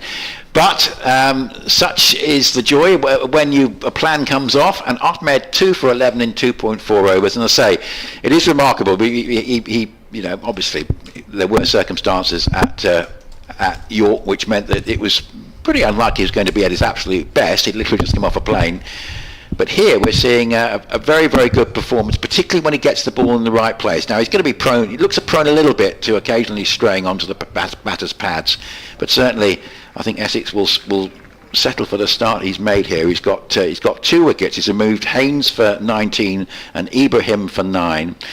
Both getting a little bit of movement and forcing the error from the batter. And earlier on, Porter removing Hughes for 13, and then Sam Cook, who I thought bowled very well this morning, getting that wicket of Alsop for 3. And bowling figures at the moment are worth just running through. We've got Porter 1 for 22 in 6, Cook 1 for 23 in 6, Harmer 3 overs for 7, and Ahmed 2 for 11 in 2.4. So very, very impressive indeed from Essex, who fully justified winning the toss and bowling, and anything more that they get before lunch will be a bonus. And it could be that the Essex plan now will be that if the conditions are going to be nice of a batting this afternoon, they'd rather like to be batting themselves. Yeah, well, it's certainly I think in bonus territory already. I think when you invite the opposition to bat, if you can get 2, you feel okay. We've had a bit of success before lunch. If you get 3, then you know it's been your morning. Now they've got 4, and you can just see the enthusiasm. The Essex boys very happy with their work. There's a real energy about them as Khalil Ahmed comes in once again from the CN. This one outside the off stumpers.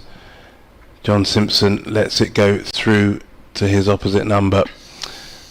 So a bit of rebuilding to do then for Simpson, and he's got to try and get the measure of Khalil Ahmed, who, you're right, Nick, when he gets it on the money, he's certainly a bit of a handful. I think maybe Dan Ibrahim just. I think the disappointment there was his own. Didn't have to play. Yeah, absolutely, his own disappointment with his shot as Ahmed comes in again over the wicket. This one is defended by Simpson. It's ended up going behind the stumps and make sure it doesn't hit his stumps, but there's no run. So another good over then from Ahmed, another wicket for him. And yeah, I just think that Ibrahim was disappointed because he'd played a really nice, confident looking pull for four, the ball before, as Khalil Ahmed tried the short ball. Maybe it was all part of a plan to go short and then full. It's not supposed to be that straightforward for the bowler, but Ibrahim went after it and got the outside edge through to the keeper. Yeah, big partnership this. Coles, who's batted pretty well for his 19, and Simpson, who has been the man of the season for Sussex. And here Coles on the bounce from Harmer, just plays it to short leg and there's no run. Yeah, Simpson, 830 runs at an average of 75 with a top score of 181 not out. And obviously a big wicket for Essex to take. He's in a bit earlier than he'd like, 64 for 4 as Harmer goes round the wicket and bowl and just pushing forward. This is steered up towards mid-wicket and there's no run. Noah Thane does the fielding there, and there's the thought that as the four-seamer in these conditions, maybe he might have bowled by now. I'd like to think he'll bowl before lunch. There's a slip and a short leg in as this is driven nicely back past Harmer for a single. And you tend to think these are seam bowling conditions, and very good as Harmer is, that might be worth giving Thane a go, certainly with good conditions for the bowlers at this time. So Coles to 20 with that single, 65 for 4. Sussex sent into bat. BBC Radio Sussex, BBC Essex, and online via the BBC Sport website and app via a smart speaker. Steve Wilson, Nick Gledhill and Adrian Harms here at Hove, and this is a very well executed sweep shot. That's absolutely superb from Simpson. He's got off the mark with that, but he swept it on length, and it's just a shot of a man in absolute form. And well, that really was a bit of high class from him. He goes to 4 from 3 balls, 69 for 4, and that was very good indeed. And well, Essex will know that they haven't broken through this Sussex lineup until they've got Simpson out. Yeah, really confident looking shot there from Simpson right off the middle of the bat. No doubt about it. A silly point for the new batter and a slip. This is played defensively by Simpson, head over the ball up towards mid-wicket and there's no run.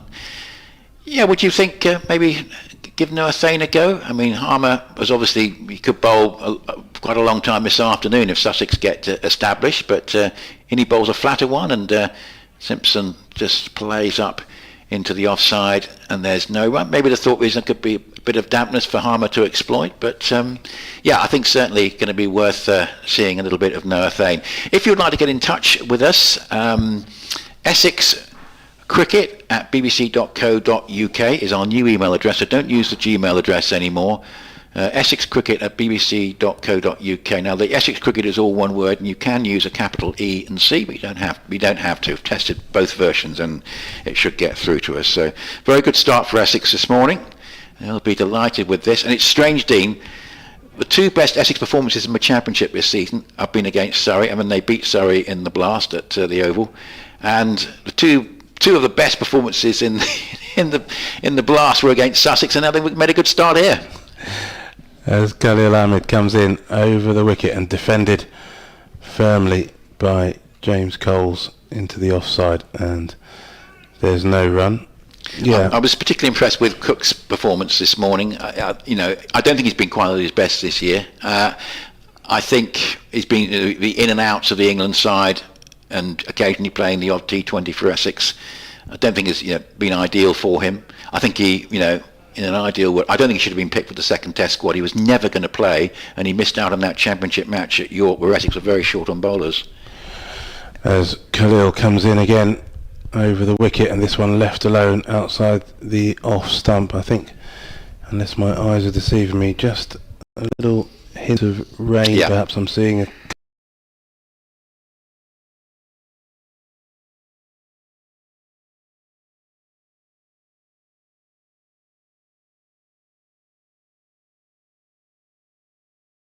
forecast was that we were going to get what rain we would have was likely to be this morning. Tomorrow, unfortunately, we might see a little bit more of this sort of on-off nature of things tomorrow. But Essex will be well pleased with what they've done so far, and of course the fact they're bowling means that the occasional rest for the bowlers is welcome, and of course it can break the concentration of the batting side.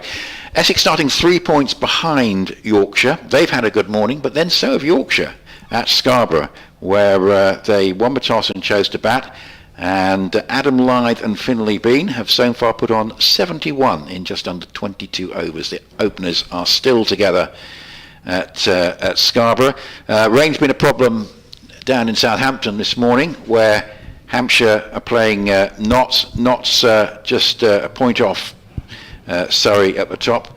Hampshire winning the toss and choosing to field. Unusual to see a Hampshire Championship side without Liam Dawson, of course. They did get an early wicket, and a rather useful one, of Hasib Hamid, but 20 for 1 when the rain came. And one side who have had a good morning before the rain arrived, Somerset, who got Durham 33 for 3 at Taunton. This after Somerset won the toss and chose to field, and Craig Overton has 2 for 7.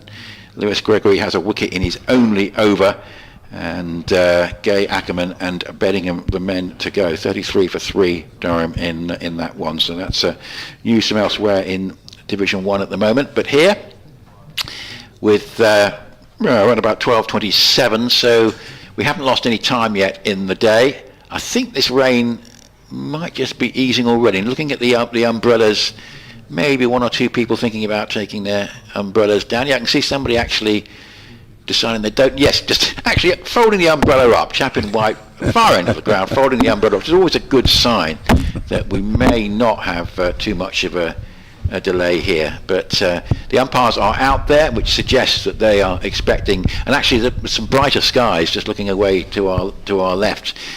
So hopefully this again is going to be a fairly short delay here at Hove. But it has been a very good morning for Essex. They've fully justified winning the toss and choosing to field. And you look at the three seam bowlers have all bowled very well. I thought Porter was prepared to concede a few runs early on as he tried to pitch the ball up to find what movement there was, but it in the end worked for him, and he got the wicket of Hughes. I thought Cook looked as good as he has done this season before getting Allsop for 3. And then of course, if you like, the real bonus for Essex, Khalil Ahmed, if you like, his first sort of proper test, because I think York was a bit of an exceptional situation in conditions favouring him. When he's got it in the right place, he has looked very good.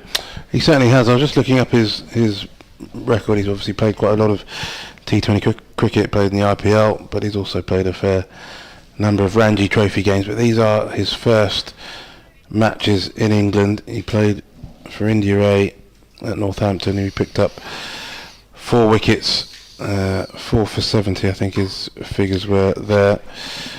And then that game at York, where just 1 wicket in across 2 innings there. And then this is his first game here at Hove, and his 3rd game in England. And it takes a bit of time to get used to conditions and what a good length is and so on. And I think he's beginning to work that out very, very quickly. So we're going to be joined by Adrian Harms, who's going to come back on with Nick. Yeah, I think, Dean, looking at the tarpaulin, the umpires are making their way off now, and the tarpaulin seems to be being secured. I was just looking at Ben Gibson, who's the head groundsman, and he was just pointing in the direction of to the west of the ground, which I think that these guys do keep quite a close eye on the weather apps. And I wouldn't be surprised if this could be sort of an early lunch type situation. It was just, these guys know where the weather's coming from, and it just looks to me like we could be going to get a spot more rain, and that could be it. For lunch we shall see. But certainly 1 or 2 people are scurrying away, and the umpires have now gone back to their to their room. Just before you go, I've got to do an update in a minute, Dean. But just your reflections on this morning's play. Yeah, it's been a really fascinating first session. Actually, I think initially Sussex were looking very confident. The two openers were playing very nicely, but the rewards for two quality bowlers such as Jamie Porter and Sam Cook eventually arrived. They both bowled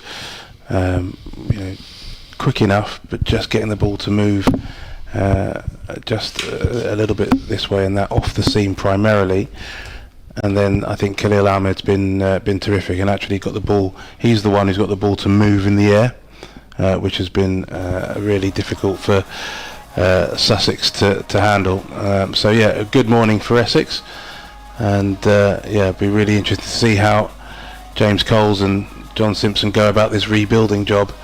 But for now, definitely momentum is with Essex. Any just before we do the update, any thought? Was it good bowling, or were there a couple of loose shots in there? Oh, there definitely was a loose shot or two in there. I think Dan Ibrahim will be particularly disappointed with the way that he got out. But there were some decent balls as well from Porter and Cook. So I think Essex have deserved the position that they're in. Thank you, Dean. So we're going to do our update to the listeners, and I'll bring Nick in for a quick natter, and then we'll probably just leave the effects microphone on, because I have a feeling this close to lunch, well, we've got 25 minutes to go until lunch, as if that may be all the play we're going to see here this morning. And we'll just do this update to the listeners. There's a tarpaulin now across the track. They haven't brought the covers on with the wheels, which suggests to me that maybe we're going to get some. We'll just see. Let's do this update to the listeners. Yes, hello Sarah, we're on our second interruption of the day here at Hove, and I just wonder whether this may be a slightly longer interruption. It's quite cloudy here, we've had some steady drizzle, and the players are currently off the field. It hasn't been a great morning for Sussex, it has to be said, because they're currently 69 for 4. Asked to bat first here this morning by Essex. They've lost Hughes for 13, Haynes for 19, Allsop for 3, and Ibrahim to 9. A mixture of good bowling, but also one or two loose shots as well. James Coles has played very nicely. He's 20 not out. Meanwhile, Surrey in action, the leaders of the County Championship. They're playing Yorkshire this week at Scarborough, and Yorkshire have started very well. They're 75 without loss. Yes, I think we've just hit the southern tip of a shower. It doesn't look too bad. I mean, still one or two umbrellas up. It did rain a little bit more heavily for a while. There are still umbrellas up, but looking at the radar, there are more showers around in the next hour or so. I mean, as forecast, it does look better this afternoon, so it's a question of these passing through. But it's disappointing. We may end up losing a bit of time. We haven't yet, but it's a slightly longer interruption than the first one. There's a little bit of blue sky up there, very solitary, two very solitary small areas, almost like the size of a sort of 50p piece at either end of the skyline, but plenty of heavy cloud around. But as I say, the forecast is that we're going to get improved conditions this afternoon, so we shouldn't lose too much time. The only concern is tomorrow could be a day a little bit like today, where we have sunshine and showers, but actually the forecast for tomorrow has actually improved a bit. The risk is only sort of 30% through most of the day, so we could be all right. And then Thursday there might be a little bit of drizzle around. In fact, at the moment Wednesday's looking better than Thursday, funnily enough. It's funny how things change round. But I think Sussex, Essex have bowled well this morning. I think Ibrahim was just disappointed with that shot. But poor shot, wasn't it? As I say, I think what Sussex have got to do here, Adrian, is get through to the back half of the Kookaburra ball. When it gets softer and it gets a little bit easier for the batters and there's less movement. And also hope that is combined with better overhead conditions this afternoon, and they need to make sure that they've got the likes of Coles and Ibrahim, Coles and Simpson at the crease to take advantage of that. So I do think it's going to be critical. I think Essex would really like to be out there bowling at the moment, because they might have even fancied their chances of getting another wicket or two before lunch. But what Sussex will be hoping is this break plus the lunch break, and maybe not too much play in between, if any, and they might be in a position where conditions are easing a little bit this afternoon, and they can start to capitalise. Because I think what we did see with the Kookaburra rounds is that as the ball gets softer, then obviously it gets a bit easier for the batters. What has been fascinating today, and it's been interesting to hear Dean's defence of the Kookaburra. Yes, I agree. I think we're both a little bit sceptical about it. I actually have a slightly... Yeah, I mean, I have to say, just running back on that, I remember last year I interviewed Finn Hudson-Prentice after a game, and I asked Finn about the Kookaburra ball, and he said, much like Dean was saying, he said, I think it does make us have to think about different ways of getting batters out. You're not always playing on green tops. I think the problem was it clashed with a heat wave in those two, and you had therefore conditions very much loaded in favour of the batters anyway, plus the Kookaburra ball, and I think you had these very, very big scores, particularly at the Oval and at Southampton.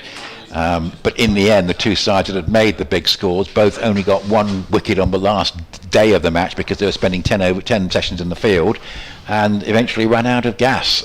So I think what we're seeing is a more even contest here because we've got the overheads in favour of the bowlers. We've also got a pitch that's had a bit of grass left on it, conscious of the fact that with the Kookaburra ball you need to even things out a little bit. And obviously Sussex keen to get a win here because let's get a situation where neither Surrey nor Somerset were to win, they would be closing up quite nicely, wouldn't they? Yes, they would. And I think the great thing about the pitches here at Hove is they do give the bowlers a chance. Perhaps when Dean comes back, lunch at 12:40, so we're just seeing that. So we are going to have an early lunch.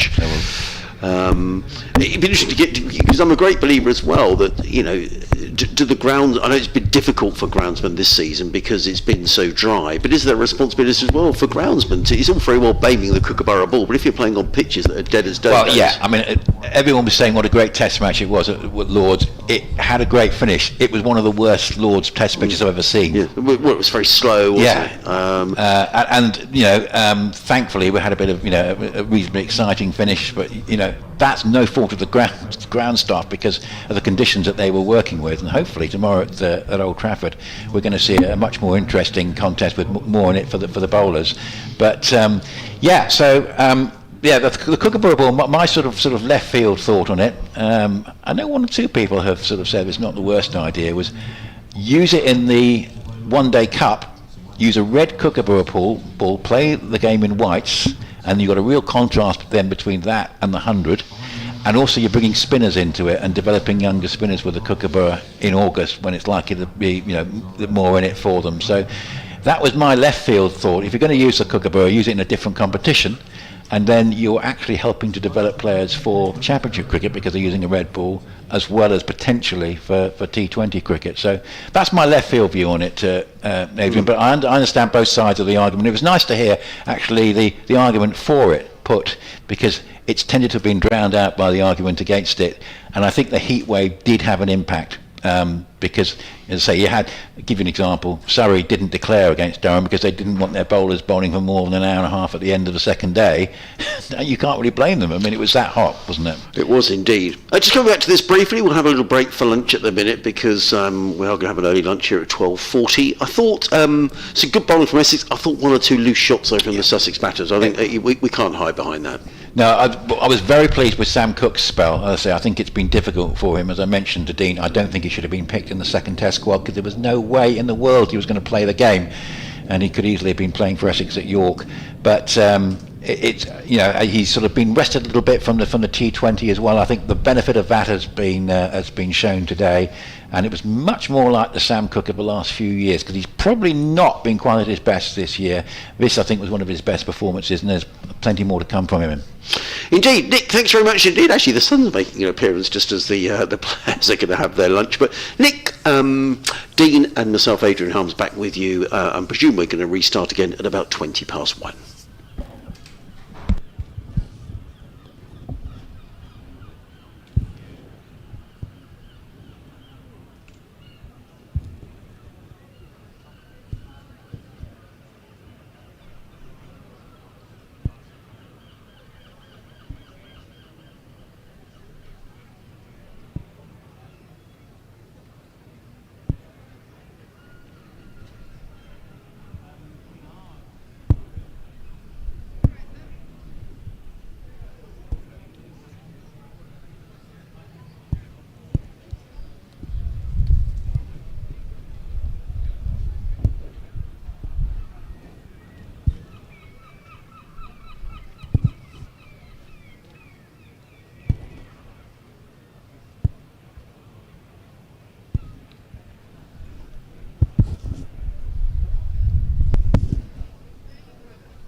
At Sussex Cricket, we're always pushing the limits.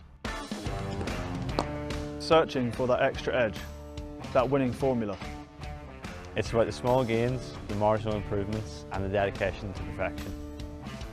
But the pursuit of victory doesn't stop on the pitch. Behind the scenes, WebTrends Optimise is working their magic, optimising our digital journeys, making sure every click counts. From filling the stands with roaring fans to getting them kitted out in their Sharks gear, WebTrends Optimise helps us connect with our community. Because nothing fuels our players more than a packed house, a sea of Shark shirts, the energy of our incredible fans. On the pitch and online, it's a team effort. Sussex Cricket and WebTrends Optimise. Optimise for victory.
At Sussex Cricket, we're always pushing the limits.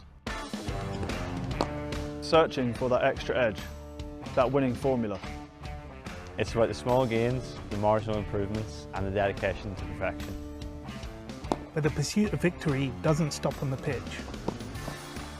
Behind the scenes, WebTrends Optimise is working their magic, optimising our digital journeys, making sure every click counts. From filling the stands with roaring fans to getting them kitted out in their Sharks gear, WebTrends Optimise helps us connect with our community. Because nothing fuels our players more than a packed house, a sea of Shark shirts, the energy of our incredible fans.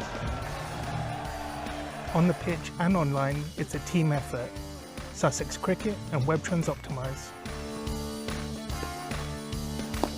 Optimise for victory.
At Sussex Cricket, we're always pushing the limits.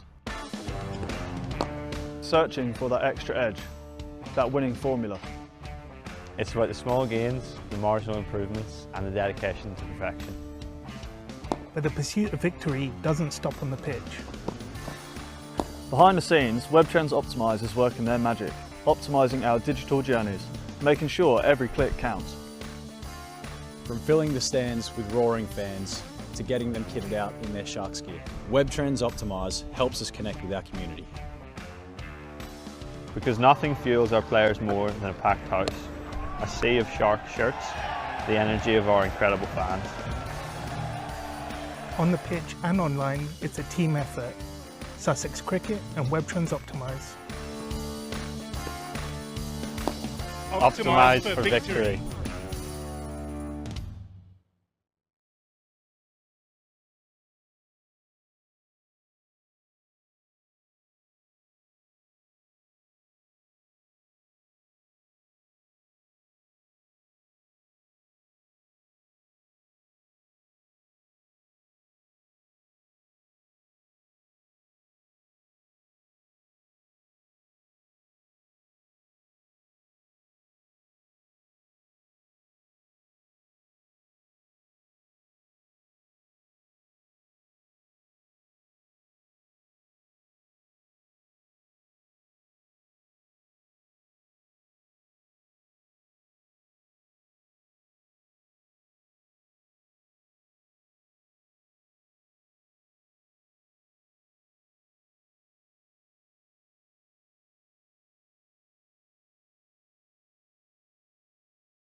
At Sussex Cricket, we're always pushing the limits. Searching for that extra edge, that winning formula. It's about the small gains, the marginal improvements and the dedication to perfection. But the pursuit of victory doesn't stop on the pitch. Behind the scenes, WebTrends Optimise is working their magic, optimising our digital journeys, making sure every click counts. From filling the stands with roaring fans to getting them kitted out in their Sharks gear, WebTrends Optimise helps us connect with our community. Because nothing fuels our players more than a packed house, a sea of Shark shirts, the energy of our incredible fans. On the pitch and online, it's a team effort. Sussex Cricket and WebTrends Optimise. Optimise for victory.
At Sussex Cricket, we're always pushing the limits. Searching for that extra edge, that winning formula. It's about the small gains, the marginal improvements and the dedication to perfection. But the pursuit of victory doesn't stop on the pitch. Behind the scenes, WebTrends Optimise is working their magic, optimising our digital journeys, making sure every click counts. From filling the stands with roaring fans to getting them kitted out in their Sharks gear, WebTrends Optimise helps us connect with our community. Because nothing fuels our players more than a packed house, a sea of Shark shirts, the energy of our incredible fans. On the pitch and online, it's a team effort. Sussex Cricket and WebTrends Optimise. Optimise for victory.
At Sussex Cricket, we're always pushing the limits.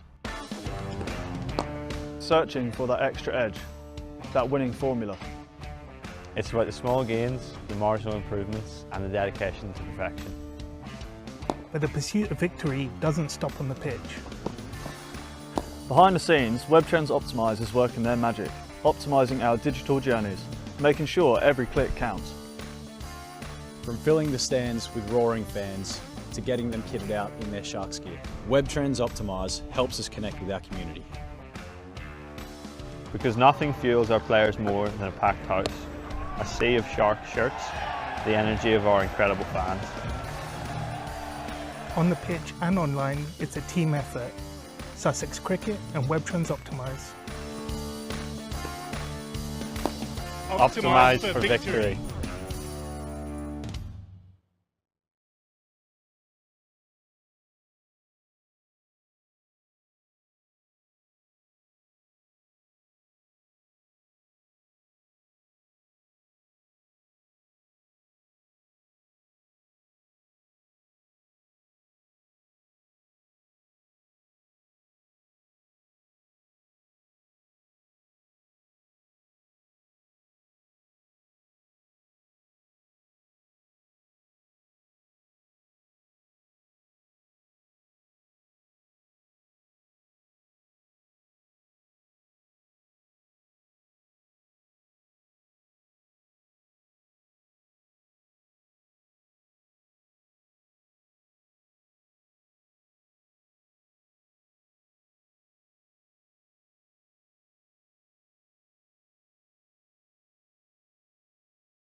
At Sussex Cricket, we're always pushing the limits. Searching for that extra edge, that winning formula.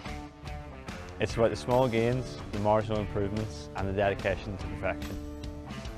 But the pursuit of victory doesn't stop on the pitch. Behind the scenes, WebTrends Optimise is working their magic, optimising our digital journeys, making sure every click counts. From filling the stands with roaring fans to getting them kitted out in their Sharks gear, WebTrends Optimise helps us connect with our community. Because nothing fuels our players more than a packed house, a sea of Shark shirts, the energy of our incredible fans. On the pitch and online, it's a team effort. Sussex Cricket and WebTrends Optimise. Optimise for victory.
At Sussex Cricket, we're always pushing the limits. Searching for that extra edge, that winning formula. It's about the small gains, the marginal improvements and the dedication to perfection. But the pursuit of victory doesn't stop on the pitch. Behind the scenes, WebTrends Optimise is working their magic, optimising our digital journeys, making sure every click counts. From filling the stands with roaring fans to getting them kitted out in their Sharks gear, WebTrends Optimise helps us connect with our community. Because nothing fuels our players more than a packed house, a sea of Shark shirts, the energy of our incredible fans. On the pitch and online, it's a team effort. Sussex Cricket and WebTrends Optimise. Optimise for victory.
At Sussex Cricket, we're always pushing the limits.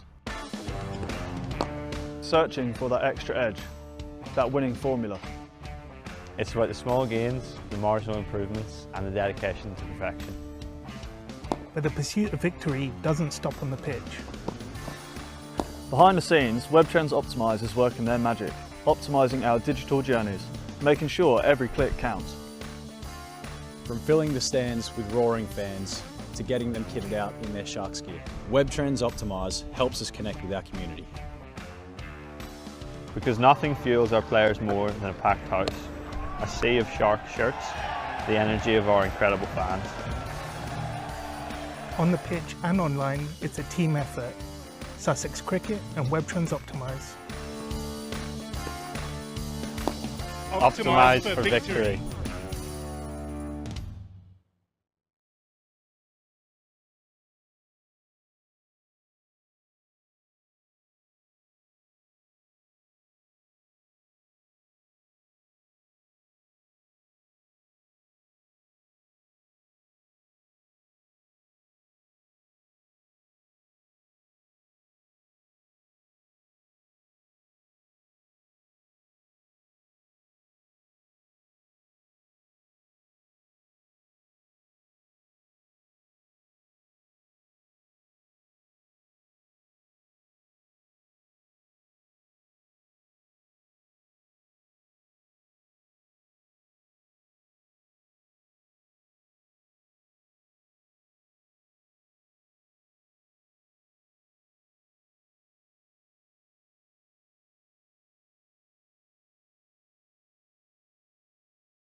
At Sussex Cricket, we're always pushing the limits. Searching for that extra edge, that winning formula. It's about the small gains, the marginal improvements and the dedication to perfection. But the pursuit of victory doesn't stop on the pitch. Behind the scenes, WebTrends Optimise is working their magic, optimising our digital journeys, making sure every click counts. From filling the stands with roaring fans to getting them kitted out in their Sharks gear, WebTrends Optimise helps us connect with our community. Because nothing fuels our players more than a packed house, a sea of Shark shirts, the energy of our incredible fans. On the pitch and online, it's a team effort. Sussex Cricket and WebTrends Optimise. Optimise for victory.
At Sussex Cricket, we're always pushing the limits.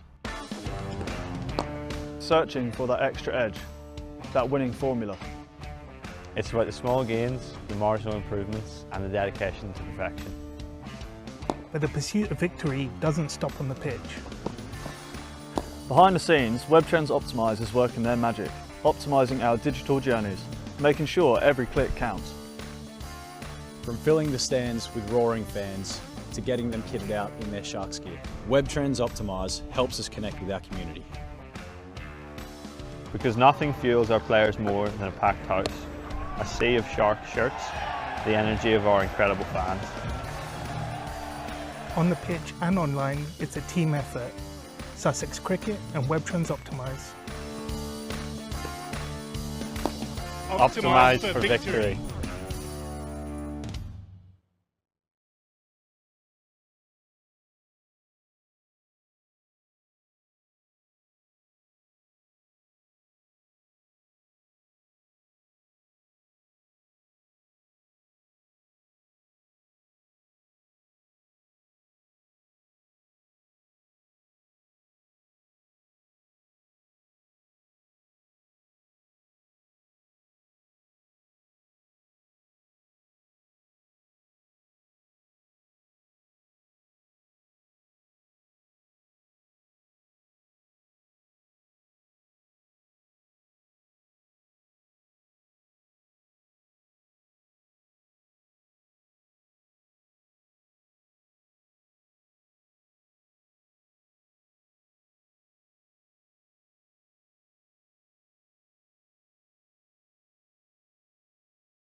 Well, a very good afternoon and welcome back to Hove, where the players are making their way back onto the field after an early lunch with 19.2 overs bowled. Just before 12:30 the players left the field for the second time.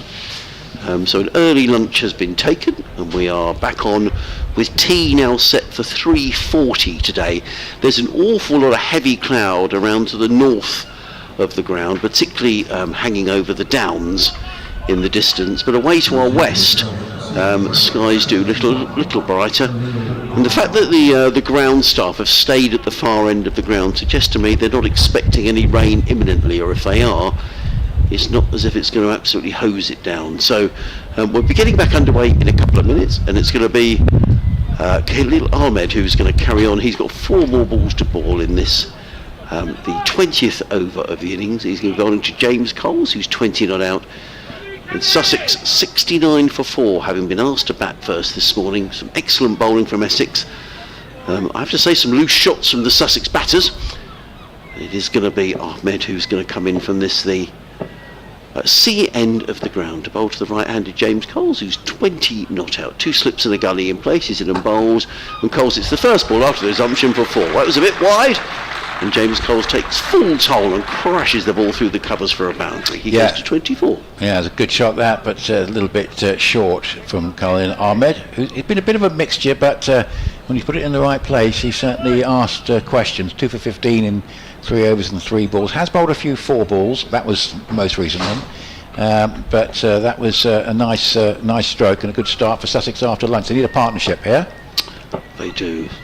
Ahmed is in bowls to James Coles, who's there's a stifled appeal from the slip cord. I'm not sure whether we might see a replay of that. I've got the feeling that probably hit a mixture of maybe batting the thigh pad. Let's just see again. It was, yeah, I think he hit the pad. So maybe there's a bit of an inside edge from James Coles. Maybe the stifled appeal was for an LBW. Coles looking to clip that one away on the leg side. Dean will be back with us in a couple of ticks time. The sun is re-emerging, which is good news. The umbrellas are down, and Ahmed is on his way from the C end of the ground. He's in a bowls, and Coles pulls onto the leg side. He's going to pick up more runs here, James Coles. Just a single down to fine leg. He goes to 25, and Sussex to 74 for 4. Yeah, just looking at a couple of the radars, it looks like there's still a chance of another shower in the next hour, and then from mid-afternoon onwards, that risk drops appreciably. Interesting to see who Essex are going to bowl, because obviously Khalil Ahmed completing it over may well continue. They might reintroduce Cook or Porter from the Cromwell Road end. I'd like to see Nerthane bowl while there's something in it with the Kookaburra ball, because of course it will go soft after, well, because it depends really on the overall conditions at what point it starts to go soft, doesn't it? Ahmed in again, bowls to John Simpson, who drives into the covers. That's going to go for full runs. That's a misfield at mid-off by the skipper, which won't endear himself to his teammates. Looked like he slipped actually. Yeah. Tom Wesley, and the balls run away for 4 runs. And with these Kookaburra balls as well, what you don't want is them getting damp as well, and the outfield will be slightly damp after that shower just before lunch. That's the end of the over, the 4 balls that were remaining at the end of that over before the break, and Sussex go to 78 for 4. James Coles on 25, John Simpson is on 8, Nick Gledhill will be back with us after 2 o'clock, and Dean Wilson is back with us. Hi Dean. Yeah, good afternoon. Good to have a bit more cricket up and running. Yeah. And hopefully these rather imposing dark clouds that we can see off in the distance just continue to stay that far away. They do look horrible, don't they? If they're coming in this direction, I'm not sure whether they are. But the fact the ground stuff are still at the far end of the ground is probably good news, Dean. Yes, absolutely. Looks like a change then at the start of this second session from the Cromwell Road end. Was Simon Harmer, who had been operating from there. I think Sam Cook, it looks like he's going to start coming in over the wicket, short and pulled away and pulled firmly towards the mid-wicket boundary. That's going to be 4 runs for James Coles. He moves to 29 not out, and a very confident start to the session for him. Just a short long hop really from Cook. We'll give him the benefit of the post-lunch loosener, shall we? You're very kind. He has a chance to correct that now as he comes in again over the wicket. This one fuller of length and just tucked into the leg side, and they scamper a quick single. 83 for 4. But apparently lunch has arrived, so we need to hope that the press boys don't eat the whole lot. Well, that has been known. We were delivered a cake by Margaret, who's from the excellent Sussex Cricket Museum, away to our left-hand side, Dean. Margaret regularly makes us a cake, so we've got a lemon drizzle cake, so thank you, Margaret. If you've not been to the Sussex Cricket Museum, when you're in the ground at tea time, we're not going to have a wander. Cook then switches to round the wicket to the left-handed Simpson, who defends up the pitch, and there's no run. I think it was a no ball actually. Yeah, just inspecting the crease where he planted that left leg there, questioning whether he had something behind the line. I suspect Sam Cook's the sort of bowler who really does know exactly where he's planting his feet at any given point. Has a little conversation with the umpire,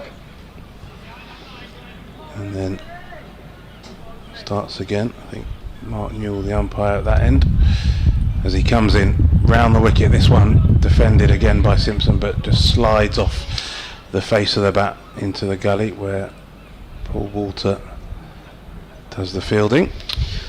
I was interested, Dean, when you were talking before lunch, you were talking about James Coles and the amount of first-class cricket that he's played.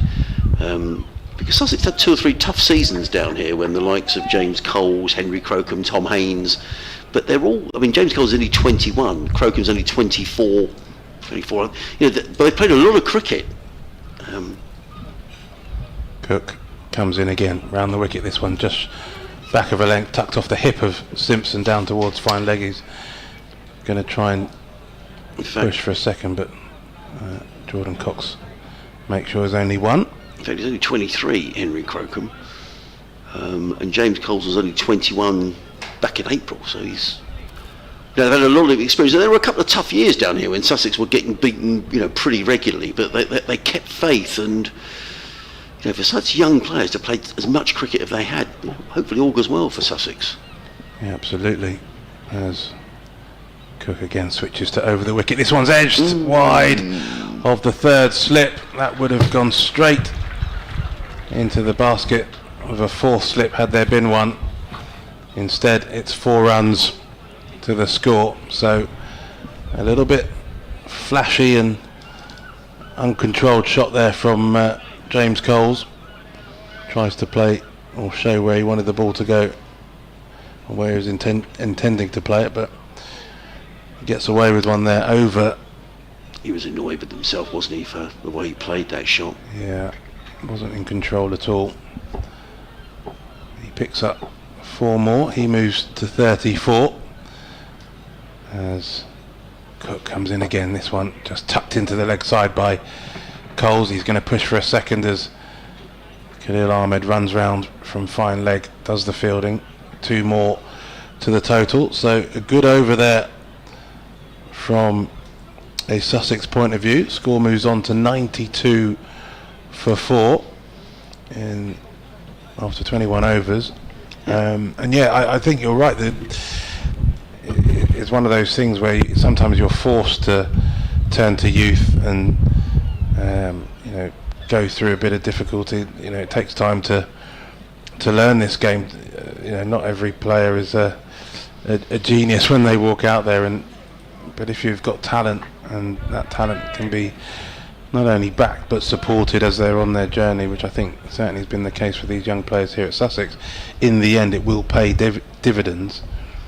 Ahmed comes in from the C end, bowls to John Simpson, a wide swinging delivery, signalled a no ball. So that's the second no ball we've had since the resumption. One from Porter, one from Ahmed, and there is no run. But clearly Sussex persevered with these younger players, but when Paul Farbrace arrived, he said, well, yeah, we're going to persevere with younger players, but we need a bit of experience, and that was that was key to see. And suddenly, the signing of players like John Simpson has just made a massive difference. Yeah, you do need that at the helm. Ahmed in bowls to Simpson, who defends into the offside, no run. And in all the years you've covered county cricket, I wonder if there's been a better signing for a county than John Simpson, really. Well, during my years as a cricket journalist, I've spent a lot of time at Lord's and the Oval as a South London resident, and so I've seen a lot of John Simpson play. A real favourite at Lord's, understandably so. Ahmed in bowls, Simpson lets that go into gloves of pepper, there is no run.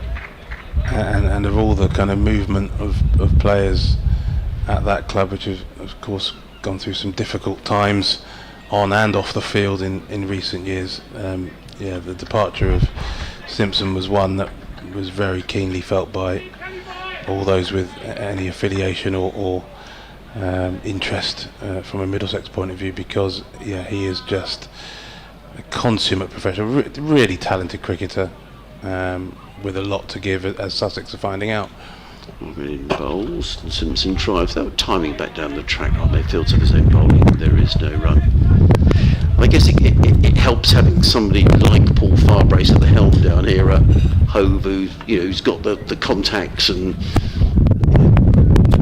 that people wanted to come and play here, and that's it's what Sussex needed, as I say, and unbeaten here, Dean, since Farbrace took over. Yeah, that's a great feather in his cap. He's a a wonderful coach, Paul Firebrace.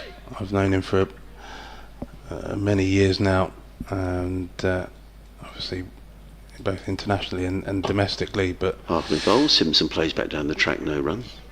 you know, he understands the game as well as anyone. But more than that is his man management, his relationships with players, with people. You know, he's such a positive influence that you know, players really do want to play for him. You know, he's very good at getting the best out of them and encouraging them and seeing the best in them, which I think is such a huge skill for any coach to have. It involves to Simpson, who again defends into the offside. There is no run. 839 runs this season at 76, John Simpson. 300s. James Cole, 719 runs at 51. So good stats. Yeah, very good stats. And you know what, I'll tell a very, very quick story about Paul Firebrace, because he has told this a few times. I don't know whether it's against himself or against me, but we both end up probably not looking that great as a result. I made final ball of the over in bowl. Simpson defends ball of good length. Good over from Ahmed. Is one ball to go? No, that is the end of the over. 94 for 4. Simpson is on 9. James Cole's on 36.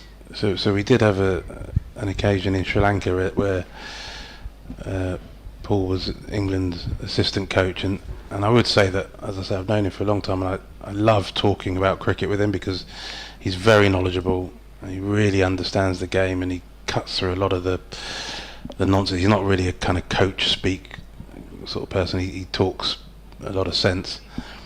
But on this particular occasion, it'd been a long day, a game in Colombo, very hot and humid day, as most days in Sri Lanka are, and England had put in a real shift as Cook comes in again over the wicket. This one just tucked into the leg side. They'll try and push for a second, and they'll come back. There's a field of slides down, and they do come back for a second, so 2 more to the total.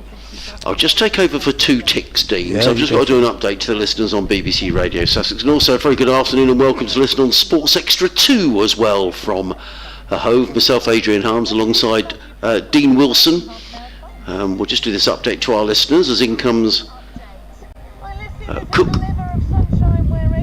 in over the wicket and bowls. Yes, the good news is, Sarah, that we're back underway here. We've had a couple of breaks for rain, but thankfully we've started again, although there are glowering skies and there could be more showers around this afternoon. Sussex are 100 for 4, recovering from a start where they slipped to 69 for 4 at one stage. James Cole's batting beautifully. He's 42 not out. John Simpson is on 9. Meanwhile, Surrey this week are playing up at Scarborough.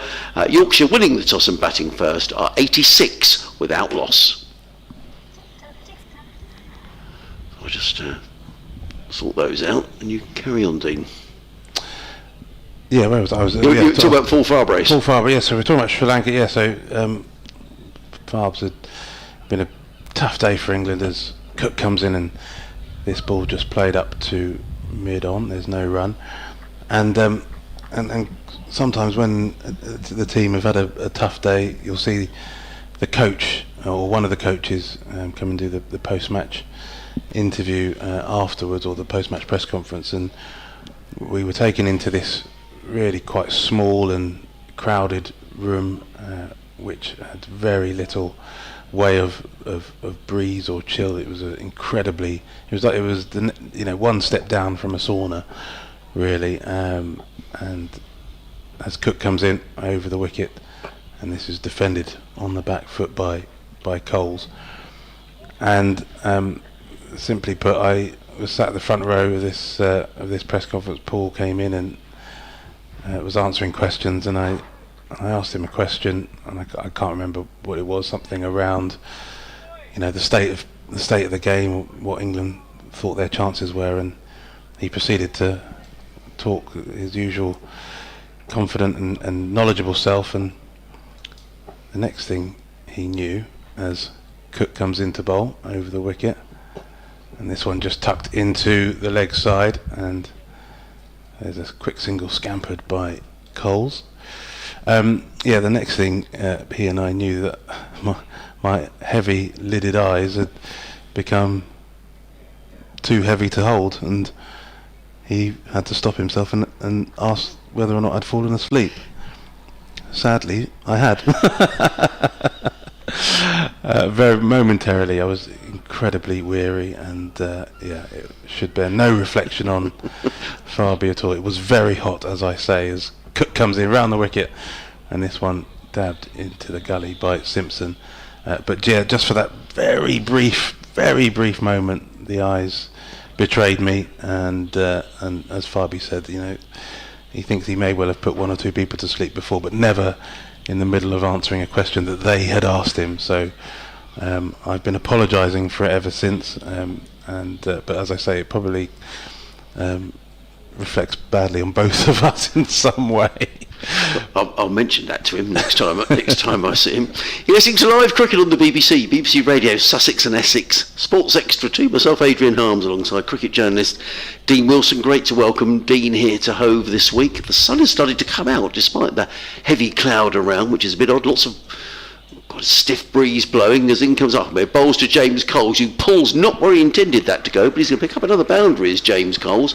It was short down the leg side. He was looking to pull that one away through square leg, but it's ended up going down to very fine leg. And Coles picks up a boundary, goes to 47 in 47 balls. Yeah, it feels like Khalil Ahmed, who's, as I said, learning about bowling in the UK, just his third game here, and when he's bowled I think 3 short balls now, very deliberately so, and each time they've been put away for a boundary.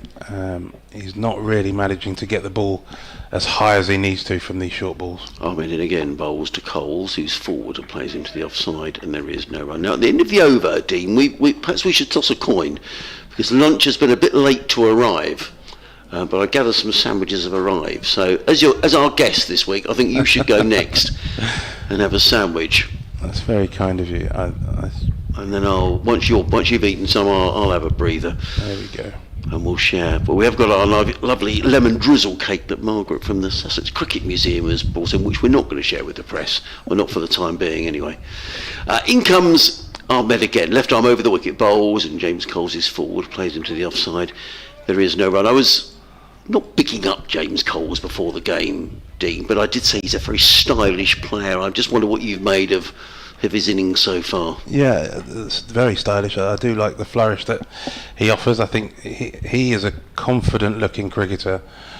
I mean, we've heard it a lot from the international coach and captain about being positive and being aggressive and in defence as well as attack.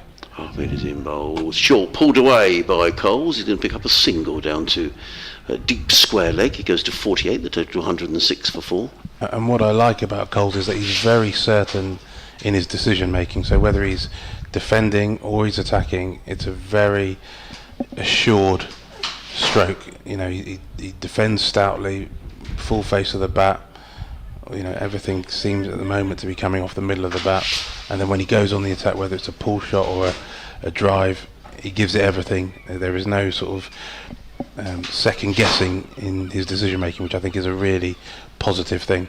Ahmed in bowls to Simpson, lets that go outside the off stump. There is no run, and the fact that he bowls as well, Dean, it only adds sort of perhaps more strings to his bow, really.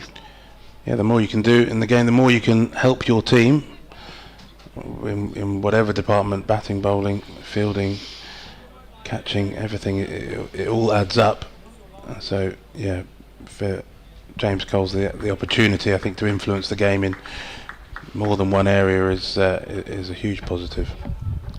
Ahmed, final ball of the over, runs away from us in and bowls to Simpson, who drives sweetly to mid-off, fielded this time by Tom Westley, who fields this cleanly.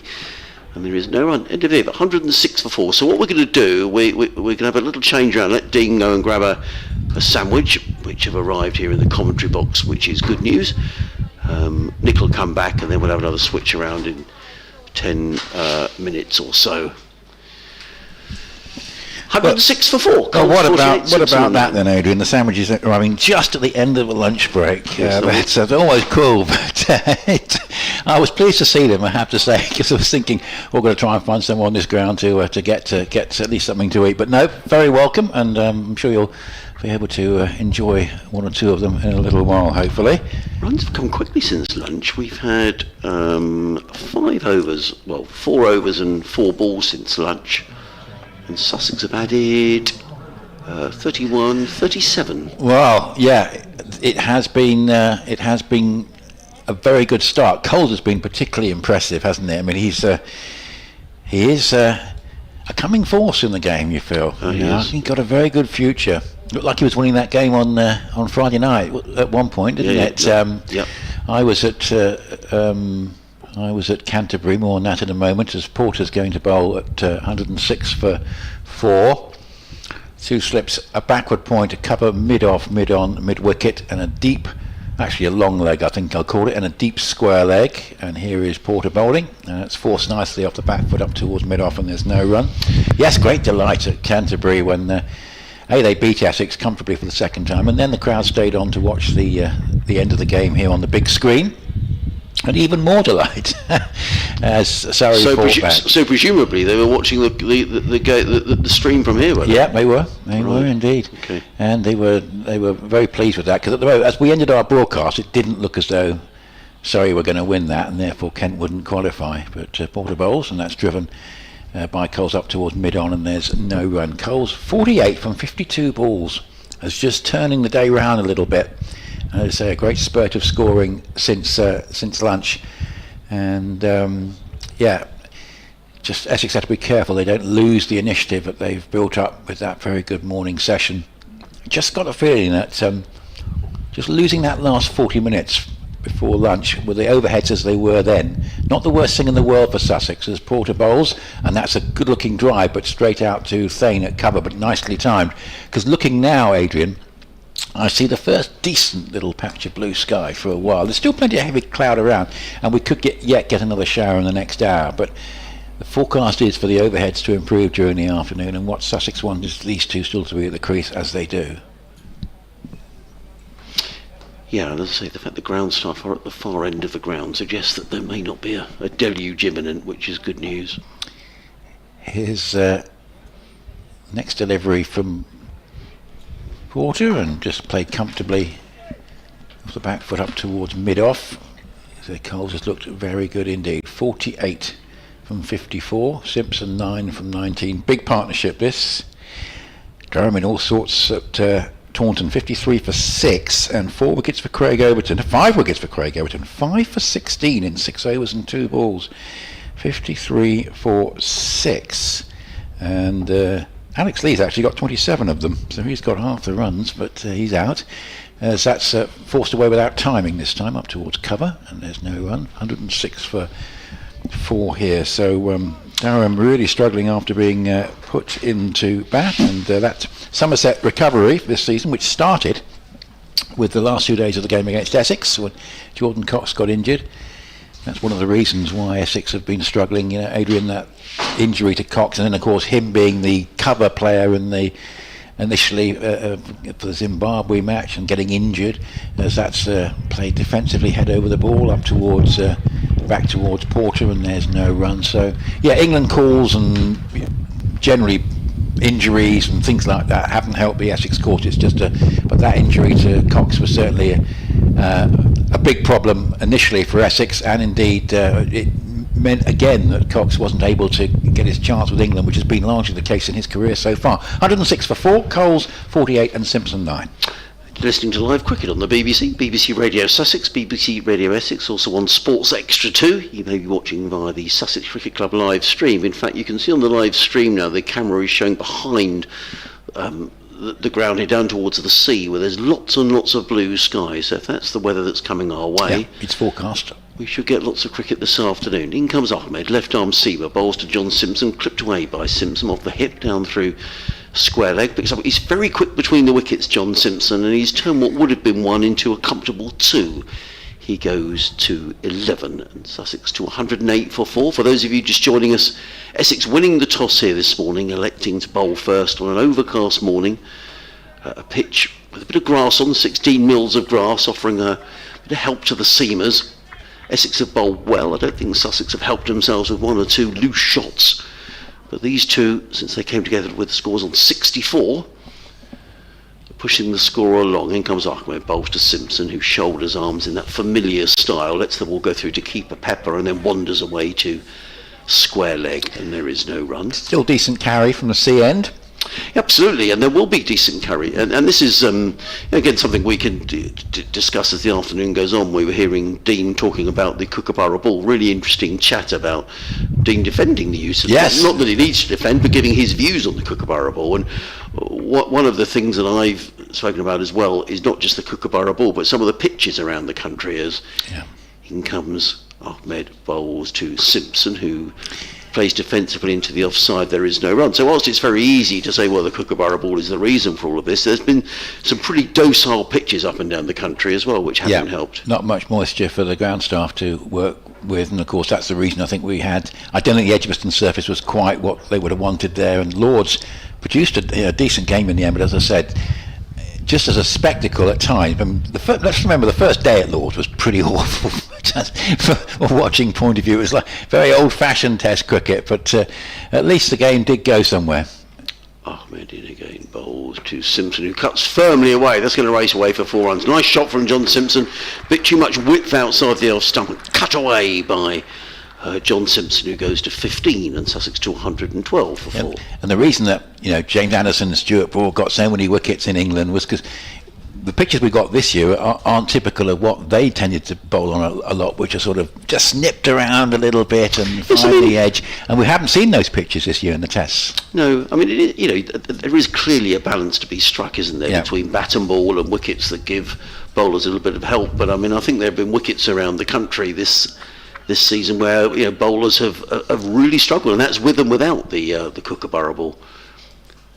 Ahmed in again, bowls to Simpson, who's right in behind that, defends into the offside, and there is no run. Very eagerly in is Jordan Cox, who's a bit of a live wire in the field. There was an instance where earlier on today where Cox claimed that he'd caught Tom Haynes at backward point, but the umpires overruled. They gave it not out. Haynes was absolutely sure that the ball had bounced before it got to Jordan Cox. Ahmed back to his mark, running from the sea end. It means he's running up the slope here to bowl to John Simpson. In and bowls. That's a short delivery, and Simpson lets the ball pass over his shoulder, goes through to keeper Michael Pepper. There is no run. 112 for 4. Coles is on 48. Simpson is on 15. A quick squint around the country at some of the other scores. In the first division of the county championship, Nottinghamshire 20 for 1 just down the road at Southampton. They've only had 9 overs there today, so we've been quite fortunate here at Sussex. As Nick was saying, Durham in all sorts of trouble, 63 for 6 at Taunton. At Edgbaston, Worcestershire now 67 for 3 against Warwickshire, and Yorkshire have lost a wicket up at Scarborough. Adam Lyth, the man, out for 47. Yorkshire 107 for 1, and that will be the destination for Sussex next week in this block of county championship matches. 112 for 4, and here is Porter from the Cromwell Road end, bowls to the right-handed Coles, who just covers up and plays defensively out to Walter at mid-wicket. Porter 7.1 overs, 1 for 22, pitching the ball up in his first spell this morning, looking for movement and getting a reward. Sam Cook bowling as well as I've seen him bowl this season. And Carlin Ahmed with those 2 early wickets, but a little bit expensive. 2 for 33 in 7 overs. He has bowled the odd 4 ball, and the likes of Coles in particular have taken advantage of that.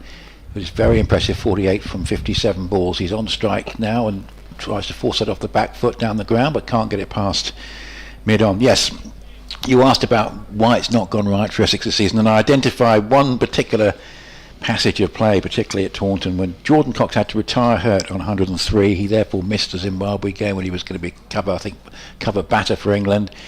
He didn't come back to Essex until I think mid-June, because he was playing in a couple of 4-day games against England A. Or he played in the second of those, that's right. 112 for 4. Porter bowls again, and that's again played defensively, just back down the pitch. So they didn't have him for the early part of the blast. And Essex in that game had a big lead over 300, but they collapsed in their second innings from 252 for 4 to 259 all out. And that sort of slightly opened the door to Somerset, who got chased down their target 325 for 7, won by 3 wickets and haven't really looked back.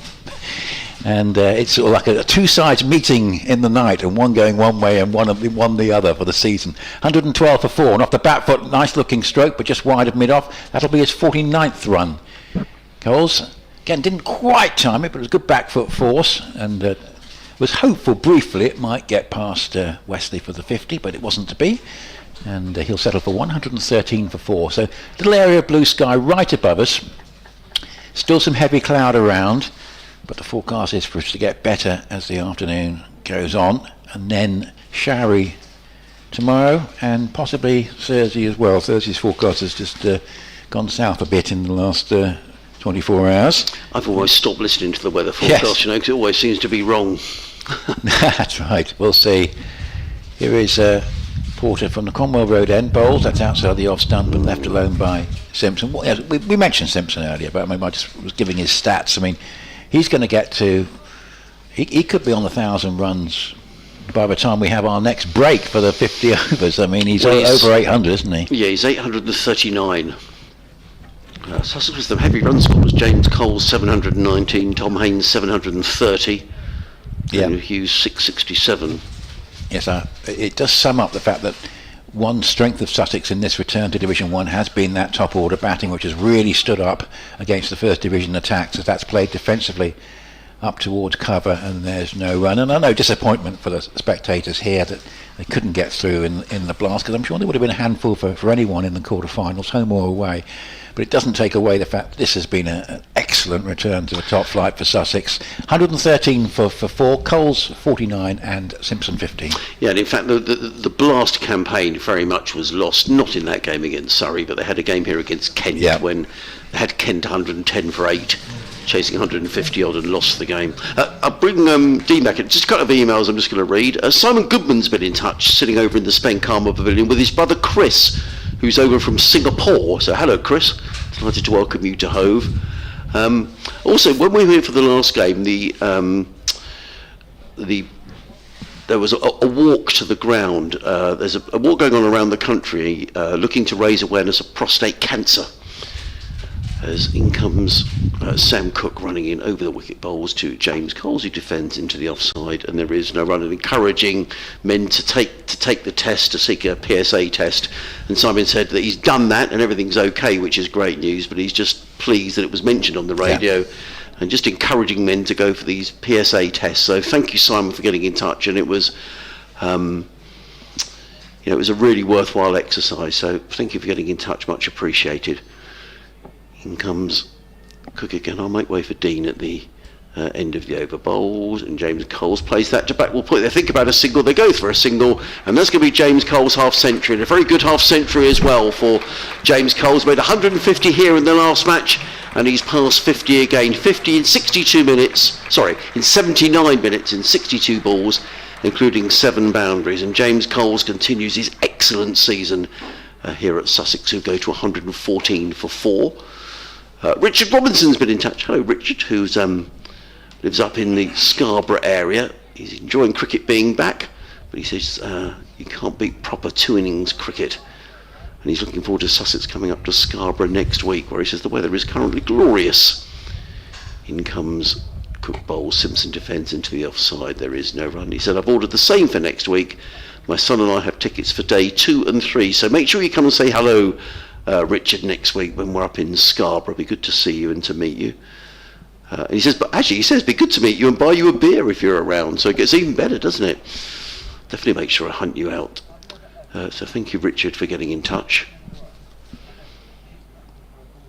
Sussex Sport at bbc.co.uk if you'd like to get in touch with us here, or Essex Cricket at bbc.co.uk. As in comes Cook bowls to Simpson, who defends down the track, and there is no run. So I'm going to depart, and I'm going to leave you with Nick and with Dean, and I'm hopeful that there might be some sandwiches left. Yes, well, officially we had an early lunch. Adrian's having a late lunch, but I'm sure he'll enjoy it. That's the key thing. And he'll be back with us certainly very shortly. 114 for 4 So .10 in this over from Cook as he comes in to bowl to Simpson. It's a good delivery. It's one of the best since lunch actually, which just brings Simpson forward, and he plays at it outside the off stump and doesn't get an edge. 114 for 4. Cook 1 for 45, just went for a few, and that I think it's this spell just after lunch, wasn't it, when there's a bit of fast scoring. 1 for 45 coming towards the end of his ninth over. First spell absolutely excellent, and could be that bowling again from this C end, he's getting back into that groove again as he goes round the wicket and bowls and forced off the back foot without being timed up to cover. There's Jordan Cox, and there's no run. So has to be said, all credit to Coles. He really has been impressive. 350s, 200s, averaging 52. He's just gone past Haynes in terms of runs for the season, so both those two around about 730. Simpson on 845, and Hughes on 667. So some really good figures for the top order for Sussex. I think it just underlines with that strong top order batting why they have done so well on their return to the top flight. Welcome back to Dean. 114 for 4. Coles 50 from 62, and Simpson 50. Yeah, it's been a terrific knock so far from Coles. He's helped weather a little bit of a storm from 64 for 4 as Porter continues over the wicket, and this one just defended into the offside. And yeah, I mean, it just goes to show this. We were talking before about maybe Dan Ibrahim a little disappointed with his shot selection, but there was some good bowling in conditions that really helped the seamers this morning, and so I think Coles will be feeling like he's earned his chance here as Porter comes in again. This one short and tucked off the hips into the leg side for a single. Somerset starting the day, they've had a very good day so far. They've taken 7 Durham wickets. They're 23 points behind Surrey, not 1 behind Surrey, and Sussex on 123, starting 17 points behind Surrey. So the top two have got a little bit of a buffer, but if one or both of those were to fail to win, and certainly Sussex and or Somerset can win, it will tighten things up even more at the top. And Warwickshire still involved as well.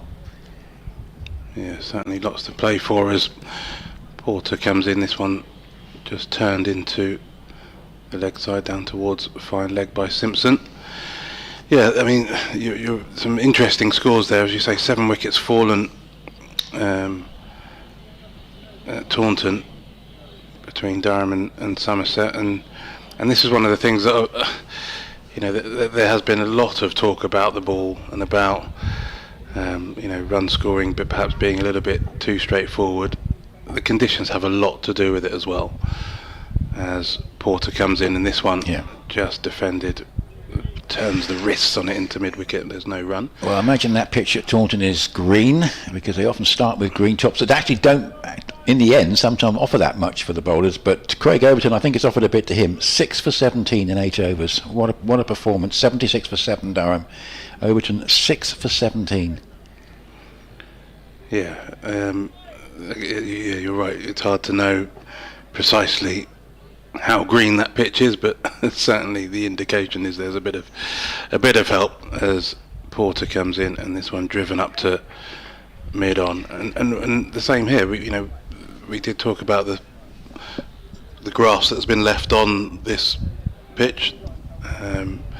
Try and offer a little something for the bowlers on in the morning on day one, which is absolutely fair enough, as it then hopefully dries out and flattens out and offers something at the back end for the slow bowlers. As Porter, this one just tucked in to the leg side down towards fine leg again by Coles. He moves to 51.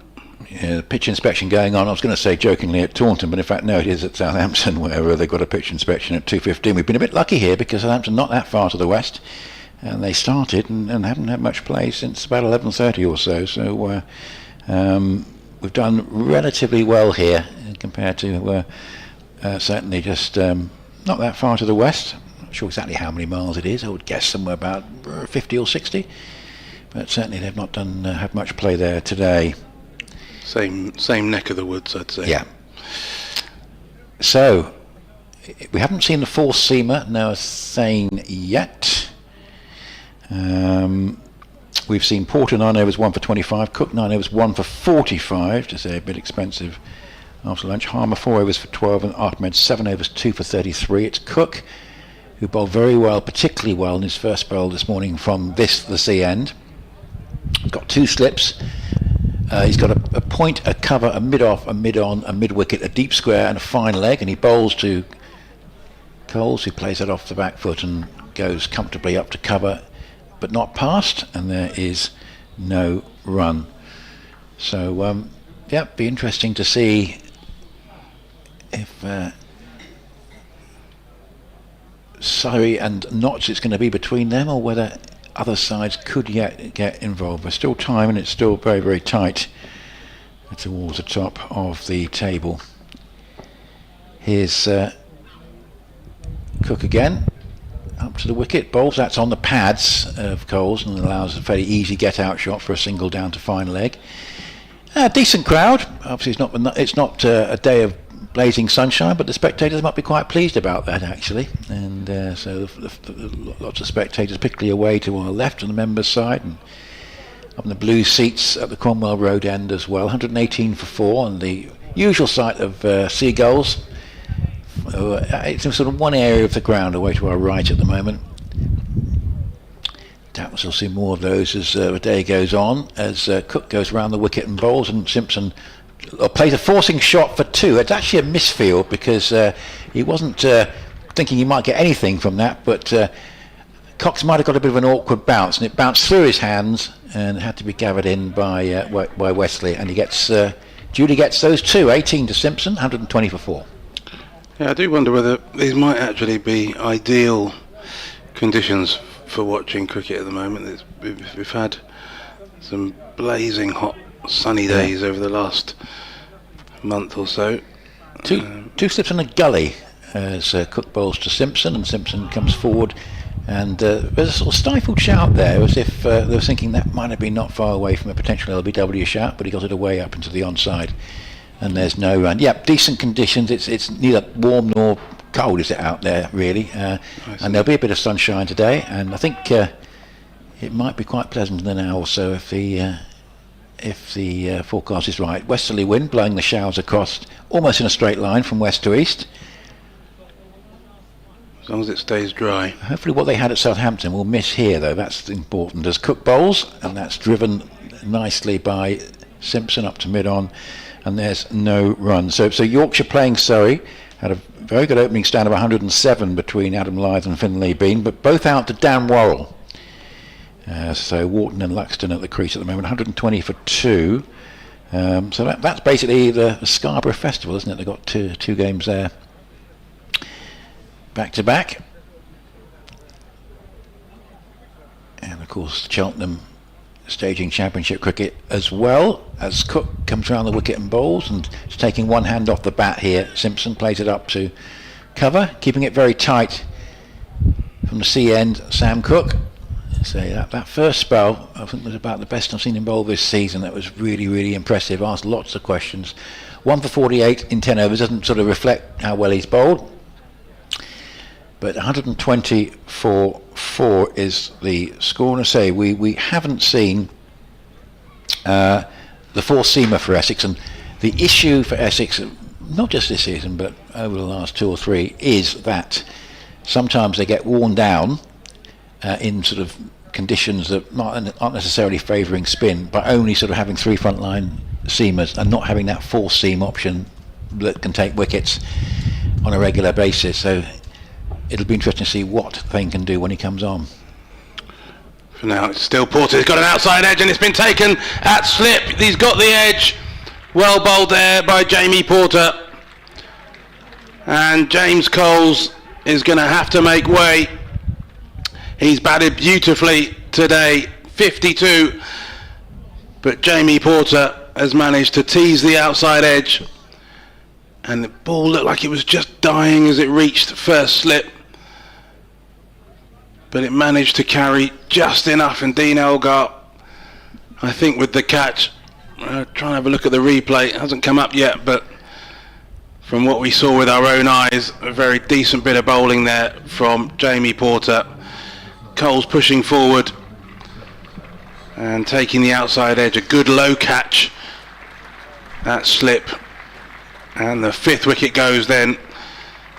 So a decent partnership. Yeah, 56. Between Simpson and Coles is broken by Jamie Porter. He has his 2nd wicket, 120 for 5. Well, that is right on cue from an Essex point of view, because I was just starting to think, okay, we've got Cook and Porter bowling now. We've seen a decent spell from Khalil Ahmed, but what happens then if these two are still together? And this is the issue about not having that 4th seamer that is going to likely sort of be able to sort of take wickets. Noah Thane, of course, has been chipping in this season, but that was a delivery that just left Coles and just drew him into the shot. Coles were disappointed because in the end his bat was quite a long way from his body, but it was a lovely piece of bowling, and it's just showing that here we are in the 31st over with the Kookaburra, and with decent bowling conditions, there's still a little bit in it. Yeah, we're just seeing that replay, and definitely I think that ball just on a beautiful arc from Porter, nipped away just a fraction. And I've been talking actually about the way that Coles had been very definitive and very decisive in his movement and his shot selection. With that one, that was probably one of the first where there was just a little bit of hesitation.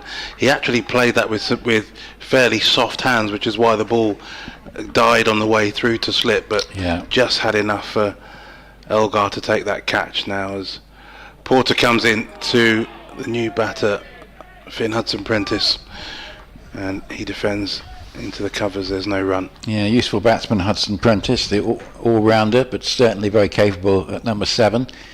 But there's a little bit of an opening now for Essex, and I say they've got Noah Thame, as I say, hasn't bowled yet, but that wicket, if that can just one lead to 2, it might be that 3 seamers can do a job here. Porter comes in over the wicket to Hudson-Prentice, who defends very confidently into the covers. There's no run. Yeah, Thane still young bowler, sort of developing this season, and he's been chipping in with wickets, but just wants to get them a little bit more frequently, and obviously slightly improving his economy rate, but we haven't seen him yet. But at the moment, with Cook and Porter both in the side and Khalil Ahmed settling down in English conditions, these 3 have done very well. Porter in once again, this one a little bit shorter, but Hudson-Prentice up on his toes and defending back to mid-off. There's no run. So I've seen Hudson-Prentice is certainly very capable. In fact, these 2 shared a match-winning partnership in a game at Southampton a few weeks ago. So they bat well together. Porter comes in again from the Cromwell Road end over the wicket. This one finds the edge again, and he's got another wicket there. He's found the edge and he's gone. Terrific catch there by the wicket keeper Michael Pepper, diving across just in front of Elgar, I think, at slip. And a beautiful bit of bowling from Jamie Porter, and he's picked up 2 wickets in this over, angled in towards Hudson-Prentice, finds the outside edge, and a fantastic catch by the diving Pepper right in front of Dean Elgar, and another wicket falls. 120 for 6, and Jamie Porter has got 3. Well, that's a huge wicket, because we were just talking about Hudson-Prentice's credentials with the bat. He is a very useful all-rounder, but Porter was just too good for him there. And well, if there were, you could say there's a little bit of batter error in the last dismissal, but I think he just got out there by Porter. It was a very, very good delivery, wasn't it? And absolutely outstanding, and great to see. Obviously, Jamie Porter has had a bit of a rest. Did have an injury problem at one point. He's also been on leave, so he's back. He's refreshed. You've got Cook, who's looked pretty refreshed today, And it's telling, and Essex are doing extremely well, and that is such an important wicket. As I say, those two have form of batting together, and to get rid of Hudson Prentice in the space of what I think he lasted 4 deliveries, that's a very, very big wicket indeed. He's gone, wicket ... wicket. So 1 ball away from a double wicket maiden. Unless he's going to, is he going to imitate Mitchell Stark, who got wicket ... wicket, didn't he, in that first over against the West Indies? So, not that I'm comparing Sussex's current batting lineup to the West Indies, but that might just be something that Jamie Porter could replicate. Who's going to play the Scott Boland role? That's the other thing to sort of. But anyway, we'll see if he can do it. But it just occurred to me that was how the wickets fell for Mitch Stark in the first over of that West Indies 27-0 out. Well, the pressure is certainly on for Sussex. 120 for 6. Jack Carson, the new batter, and Jamie Porter with his tail up. He's got 3 slips and then a Ringfield on the offside as he comes in to bowl to Carson. This one outside the off stump, and Carson comes forward a little bit animatedly, but he keeps it out, and a very warm round of applause for Jamie Porter there. 2 wickets, the double wicket maiden for Jamie Porter in his 10th over. He's got 3 for 25 from his 10 overs, and Sussex there, who'd been building a bit of a fight back, bit of a partnership between John Simpson and James Coles, now find themselves in rather more trouble. Yeah, they do. That's for me. That's a really, really big wicket. So Carson's deep, not too bad with the bat, but that is a big wicket at this point. And Essex will feel now, with the overhead still favouring them, but they could potentially run through Sussex here. Simpson's so important, covers up and plays defensively. It's almost a different game when Simpson's playing. He just looks so comfortable, plays it up towards cover, and there is no run. But who is going to bat with him here? That's the issue. And Sussex very keen and get up to 200 and hope that they can bowl in similar conditions, but a fair way to go yet to get to that point. Yeah, the decision to bowl first here really looking like a very good one at the moment. Yes, indeed, as Cook comes around the wicket and bowls outside the off stump and there's no run. It just shows you how the game can even up with overheads favouring the bowlers, bit of dampness around. I think in that last round of Kookaburra Championship matches, I think there was just relief on the part of the bowlers when the captain won the toss and batted most grounds around the country.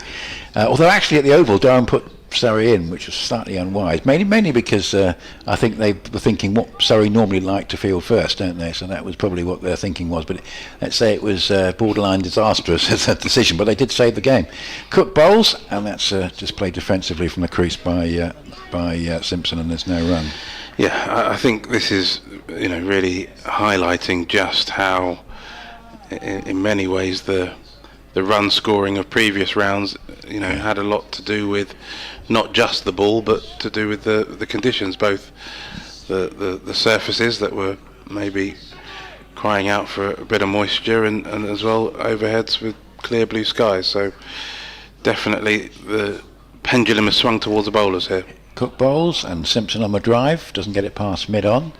Stuck on 18 from 39 balls, but he's got a problem here because he knows that Sussex haven't got a competitive score at this stage.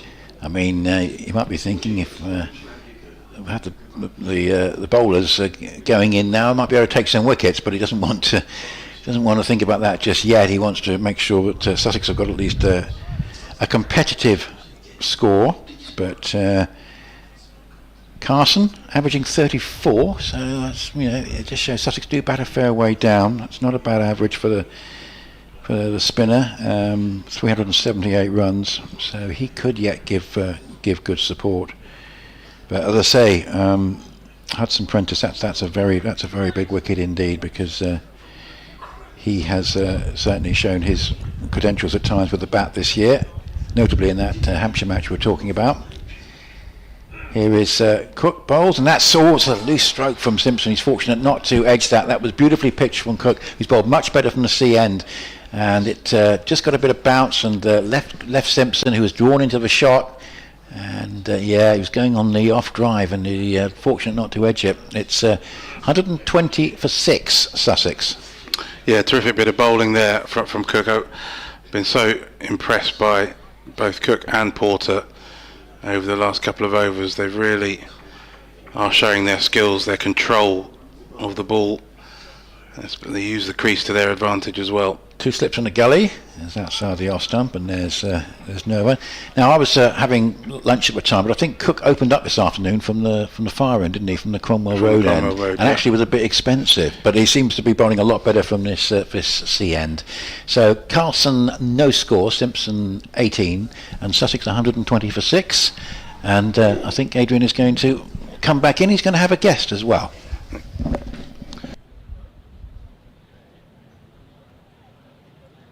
Thanks, fellas. Bring you back in a few moments' time, but we've got a guest who's going to come and have a natter to us about a special match which is taking place down at Goodwood in a couple of weeks' time. 120 for 6 are Sussex. Carlson yet to score. John Simpson is on 18, and delighted to be joined by Richard Geffin.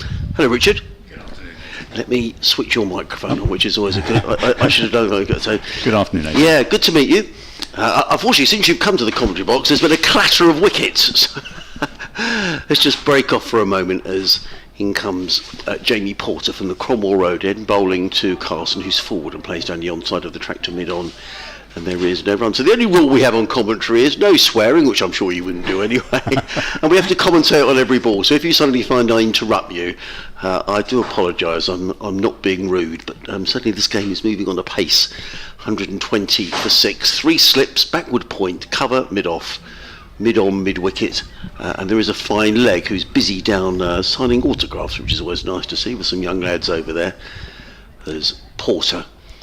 Impressive figures of 3 for 25, makes his way down the hill. In and bowls to Carlson, who's forward, plays onto the offside, and there is no run. So, Richard, great to see you. Before we talk about this cricket match, just tell us about your, Sussex cricket and your love for Sussex cricket. Well, I've lived and worked in Sussex since 1977, and I've played cricket all that time locally. My son has as well, and he was part of the academy set up here, and that sort of brings you back to Hove on a regular basis, which is great to do. Yeah. Are you a T20 fan as well, or are you more of the... Do you come and watch those games? Or mainly the 4-day game and the 1-day games. Comes Porter, bowls, and cut away by Carlson. That's going to be 4 runs. Nice looking shot by Jack Carlson. A bit too much whip from Porter, and Carlson very quick. He didn't time it perfectly, but nonetheless enough to beat the infield. And it just trickles over the rope. So Carlson is on his way. Sussex to 124 for 6. But a believer that all cricket is positive. Yeah, totally. Yeah. So we'll just hear about this match in a moment's time. 3 balls gone in the over. Porter with impressive figures in his 11th over, figures of 3 for 29. And he's coming in from the Cromwell Road end into bowl to Jack Carlson, and Carlson clips that one down to fine leg and picks up another single, 125 for 6. So tell us about the game that you're talking about, this memorial game down at Goodwood, Richard. Yes, so there's been a tradition for a number of years now that after the first day of Glorious Goodwood, or the Qatar Goodwood Festival as it's now called, which is the horse racing. That's the horse racing, that's correct. There is a cricket match in the evening, and for the last 10 or so years it's been in memory of Alan Lee, who you might recall was the cricket and racing correspondent of the Times. So I'll pause for you. I know it's annoying, isn't it? Porter in around the wicket, bowls, and Simpson defends straight back down the track. There is no run. So Lord March is racing 11, takes on, as it will be this year, the Sussex 11 based around the foundation, and it's an opportunity this year for the Sussex Foundation to raise some money for all the work that they do locally for us across all aspects, whether it's the men's game, the women's game, the disability, state school cricket, and I'll pause. Porter. And again, the final ball of the over, in on bowls, and Simpson defends into the offside. No run. And if the over 125 for 6, Carlson on 4, Simpson is on 18. So So past years have been the Lord Taverners, and we still work with them, and I know the Sussex Foundation and the Lord Taverners are working with Goodwood in mid-August for a disability game.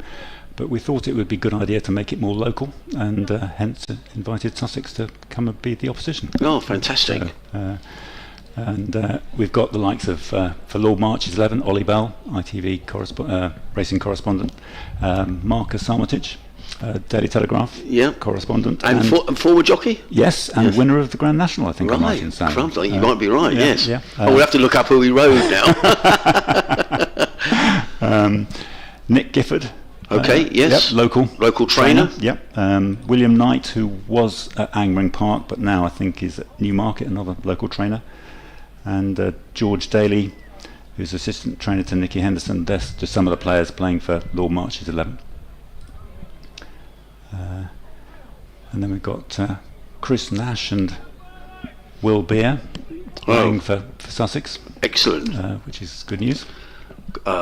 Cook on his way in and bowls, and Carson plays handsomely into the offside. There is no run. And we're being joined by some of the Sussex and England disability players. So Alfie Pyle, Excellent. Who's been making the name. Yes, recently, he has. hasn't he? Fred Bridges as well. And so far we've got two of the women, Katie Pavitt and Lara Johnson, Wonderful. playing as well. So a range of different players playing, which is just what we wanted. Yeah, Will Beer's still playing for up at Horsham, isn't he? And doing very well. Yeah. In comes Cook and bowls, and clipped by Carson down to fine leg, picks up a single. He goes to 6, total to 126 for 6.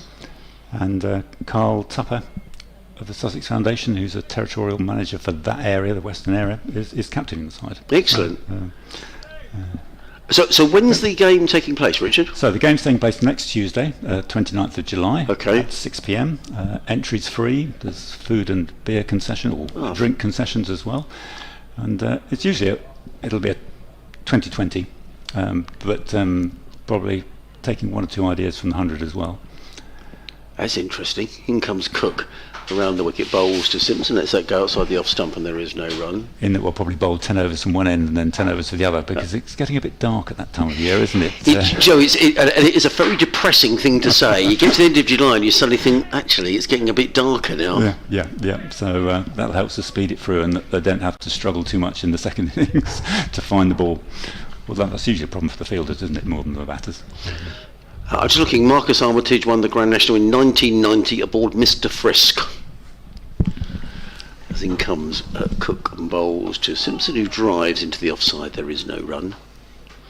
So it's a T20 game. It's next Tuesday, which you say is the 29th. Yes, that's right. when we're up at. That's the first day of the game up at Scarborough. Yorkshire.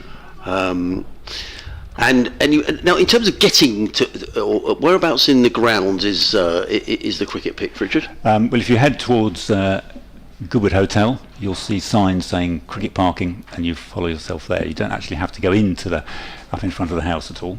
Cook around the wicket, bowls, and Simpson defends to mid on. There is no run. So yes, if you aim for the hotel, you won't go far wrong. Right. Okay. And you say it's raising funds for the Sussex Cricket Foundation. So is that in terms of donations, or if people are listening and think, I'd like to get involved in that in some way? There'll be a raffle on the afternoon, Okay. On the evening, as a way of raising funds, and hopefully that will help support further work that the foundation does. Right. Just break off for a moment as in comes Cook around the wicket, bowls to Simpson. Lets that go outside the off stump, taken by Pepper. There is no run. End of the over. 126 for 6. Cook 12 overs, 2 maidens, 3 wickets for 30. Carson 6 on out. Simpson is on 18. And just in terms of the foundation, there's a huge amount of work goes on, and I know Gary Wallace-Taylor and his team. Just tell us, some of the work that you've experienced and you get involved with as well, Richard. Well, I support all the league cricket around the whole of the county, and I think up until recently it was the largest cricket league in the world, wasn't it? Is it not now? I have a funny feeling Surrey might have. Oh dear. They've just changed their system, haven't they? Oh, that's annoying. Also, they're doing a lot of work on supporting schools. So we've hosted quick cricket. I'm not sure if that's a modern term for Year 6 girls recently at Goodwood. The disability cricket we're supporting again in August with Super Ones Festival and the D40 fixture in the evening, and that's all really coming about because of the work that the Sussex Foundation do. We couldn't really function without them. Right, that's great. Yeah, well, that's good. But it's nice for everybody working together, working in harmony to make these things work. Yeah. Well, it's great that it's all part of Sussex cricket, isn't it? Now we've got a change of bowling. It's Noah Thane who's coming in from the Cromwell Road end. He's going to bowl to Jack Carson, who defends into the offside, and there is no run. If you're just joining us, Sussex struggling here, 126 for 6. Have been asked to bat this morning by Essex under cloudy skies. The pitch is giving a bit of help to the seamers, but without wishing to be too unkind. I think one or two loose shots from a couple of the Sussex top order haven't helped. And skipper John Simpson, who's on 18, and Jack Carson trying to repair the damage as Thane makes his way in down the hill from the Cromwell Road end. He's in and bowls, and Carson defends onto the onside. And there is no run. What else is going on around? I know you've got various notes there, Richard. Well, we've have quite a lot of history at Goodwood. Yes. And some people might have seen very recently on the BBC Sports website Beaches, Castles and Cricket video by Graham Langford, one of your colleagues, which features Goodwood and the oldest set of rules that are still in existence, written for a game in 1727. Yeah, that's extraordinary. They just break off for a moment as in comes Thane and bowls, and Carson defends down the onside, and there is no run. And that was a game played against Pepper Harrow. Right. And we were talking about Pepper Harrow because that's a team near Godalming That's up in correct. Surrey. Yes. And we both played at that ground. Yes, we have. I don't think I made any runs. I don't know if you did, but very occasionally. So the oldest set of rules, and you've got a copy of those, Richard. I don't know what I think I might have left them in the press box. Yes. Oh no, I didn't. I put them in my pocket. Here we go. 1727. As Thane makes his way in from the Cromwell Road in and bowls, and Carson defends down the offside of the track, and there is no run. Yeah, 12 aside. It was in those days, and 12 guineas was the prize money. And interesting rule 11, because you could be sent off by the umpires For disagreeing with them. right, okay. Well, it's not a bad idea. Well, I think I should do a bit of that now. you couldn't be sent off until 2017, could you? Well, in comes Thane. Right arm over the wicket, bowls, and Carson flicks this wristily down to backward square leg and picks up a single. Carson, he goes to 7, and Sussex to 127 for 7. But I think that may, yes, there we are. Yeah, sorry, what am I talking about? 129 for 6. Jack Carson goes to 7. My apologies. Yeah, so you're saying a bit of history around what goes. Yeah, and certainly lots of activity, because actually Goodwood Cricket Club is in an alliance with Chichester Priory Park, and the Chichester Priory Park first and seconds play on a Saturday, and their women train on a Monday and seniors on a Tuesday. Staff side plays on a Thursday, and All Stars and Dynamos was on a Friday with 100 children out in the park. So lots of activity. In comes Thane round the wicket, bowl. Simpson just lets that one go down the leg side, taken by Pepper. And there is no run. He's a tall figure, Michael Pepper, isn't he, for a wicket keeper? You didn't expect wicket keepers to be as tall as Michael Pepper, but he's a tall man and takes that very competently down the leg side. Just generally, Richard, clearly, you're in and around cricket around the county. Do you get a good feeling around about cricket in Sussex at the moment? Yes, I do. I think there's lots of enthusiasm for playing, and certainly we're seeing between the clubs lots of people wanting to play, from 5 or 6 year olds right up to. Thane in bowl, Simpson plays a no ball as Simpson plays to mid off, and there is no run. But apart from the no ball, total goes to 131 for 6. Going up to sort of post 60, because there's walking cricket taking place as part of the foundation, which happens at Goodwood as well. So lots of enthusiasm, and Sussex in Division 1, that makes a lot of difference. Yeah, it does. It certainly does. Yeah, well, success around the club, success breeds success, perhaps. Absolutely. Yeah. And actually, I mean, you remember here, I guess. I mean, do you? I mean, what's the feeling amongst your fellow members around what's happened here? I don't get here regularly enough to have that chat really, but I mean, certainly. Thane, as the sun makes a very welcome appearance around the wicket bowls, and Simpson is struck on the pad. There's a stifled appeal, no more than that. The ball bounces out on the offside of the track. There is no run. 131 for 6 at the end of the over. Simpson 18, Carson on 7.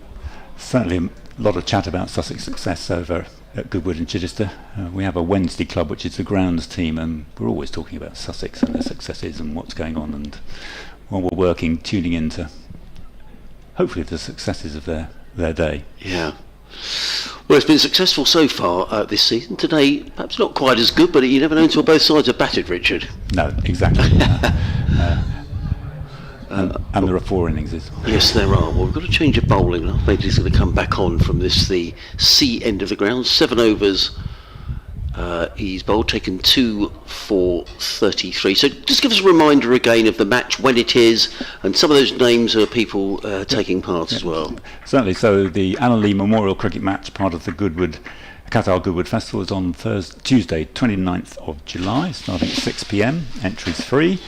And you've got the opportunity to see Ollie Bell, Marcus Armitage, both racing, or Ollie Bell, ITV Racing, Marcus Armitage, winner of the Grand National on Mr. Fisk, Nick Gifford, a local trainer, William Knight, another trainer, George Daly, and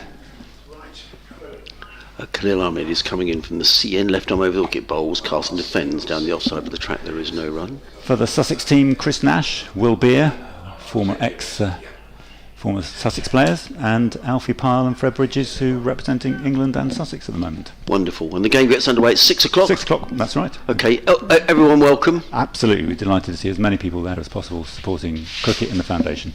Barbecue? Bar, concession, food concessions, yes, all there, all the ingredients. What could be better? We'll just wait for this over to finish as in comes Ahmed and bowls, and driven sweetly by Jack Carson, and that's a lovely shot. Slightly over-pitched, and Carson just driving the ball nicely down the ground for 4 runs. He's already made 100 this season, Jack Carson. Sussex will probably fancy another one today. He goes to 11, and Sussex to 135 for 6. And you were saying as well, because Goodwood's it's a bigger stake, Goodwood, so if you're driving in thinking, I shouldn't be here, just keep going and keep following the signs. Look for the hotel and you'll see the cricket parking signs. Wonderful. It's the easiest way to get there, I think. Carson just surveying the field. He'll see there's 2 slips and a gully, a point extra cover, mid-on, mid-wicket, square leg and a fine leg way down in the distance. As Ahmed is on his way in and bowls, and Carson defends down the onside of the track. And there is no run. And fingers crossed for the weather, I guess. Yes, absolutely. I should add, if you went on the Goodwood Cricket website, you'd find a map, give you directions as well. Wonderful. Well, I'm going to give an update to our listeners now on BBC Sussex, Surrey and Kent. So Richard, thank you so much for coming in. It's been great to see you. Thank you. And I hope it all goes well next week. And Chris Nash might be listening to, because his office is over there somewhere. Thank you, Adrian. Chris will be. Yeah, pleasure. Good to see you, Richard. Thanks very much indeed for popping in. That's Richard Geffin talking about that match coming up next week as in comes Ahmed bowls, played under the offside by Jack Carson, and there is no run. So that match at Goodwood House next Tuesday, 2020, at 6 o'clock start, and a variety of stars from the racing world and the cricket world as well. Sussex players Chris Nash will be taking place, as well as Alfie Pye, who's been doing so well for England disability side in recent months. Ahmed is on his way from the C end of the ground. In and bowls, Carson drives. Yes, and Sussex in trouble here, Adam. They're 139 for 6. They lost the toss this morning, or were asked to bat first. James Coles made 52. Apart from that, it's been a slightly dismal batting display, but Jack Carson and John Simpson just trying to repair the damage. Carson on 15, Simpson is on 18, and we've got sunshine here now, which is good news. Elsewhere, Surrey, the leaders of the county championship, are playing at Scarborough. Yorkshire batting first, though. They're 142 for 2, and Kent this week playing down at Cardiff against Glamorgan, and Kent going along nicely. They're 146 for 3.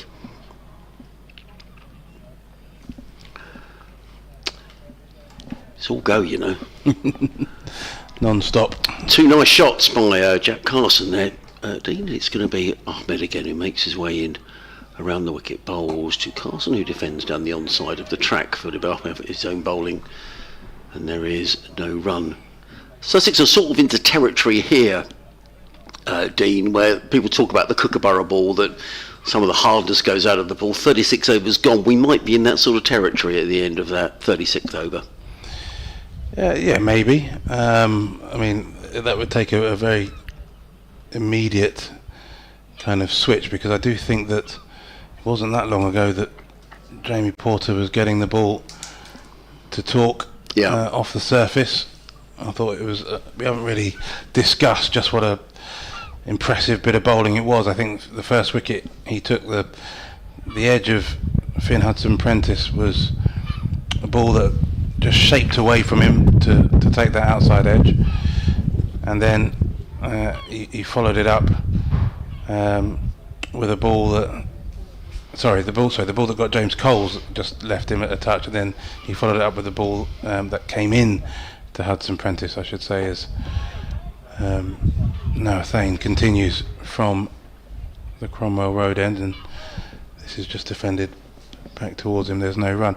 Yeah, I thought it was instructive that he managed to get the ball to move both ways in picking up those wickets and finding the edge. I think Finn Hudson-Prentice actually looked like he was trying to play inside the line, and I think had the ball done the same to him as it had done to Coles, he'd have been fine.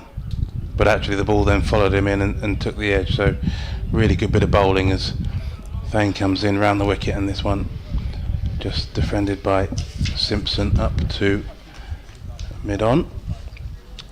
But yeah, even if the ball now even if the ball now starts to do less as it loses some of its hardness and gets a little bit softer, I still think there's enough out there for the bowlers to earn some rewards for sure. As Thane comes in again, this one defended by Simpson up to mid-off. There's no run, and it's all about trying to find different ways of taking wickets. You know, it'd be such a boring game if it was only about hard balls hitting the seam, taking the edge, and everything being caught by the keeper in the slips, and as if there was no other way of taking a wicket, which, you know, we all know is not true. There are lots of different ways of skinning a cat, and I think that variety is there for these teams to explore. As Thane comes in again, and this just jagged down on the ball. Simpson, this runs out towards deep backward point for a single. Just looking at his footmarks there, Noah Thane, and for bowlers who haven't bowled here before, it can be quite difficult running down the slope here at Hove, and takes a little bit of getting used to. He's just having a look there, isn't it, as to where maybe his front foot is landing.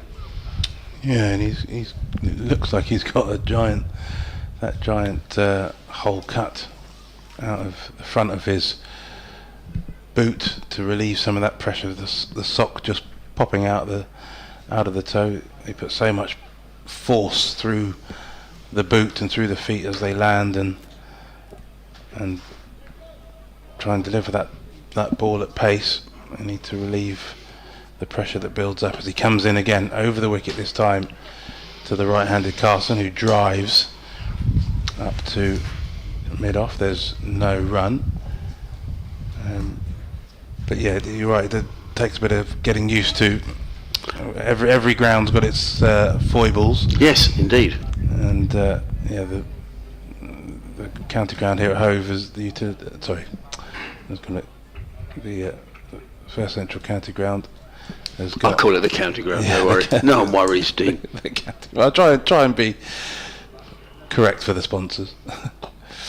Yeah, coming down, it's almost like a slope from one end to the other, maybe even almost directly opposite us, down from the Players' Pavilion all the way down to the Dean Wilson Pavilion, as it's rather smartly titled. Yeah, very apt.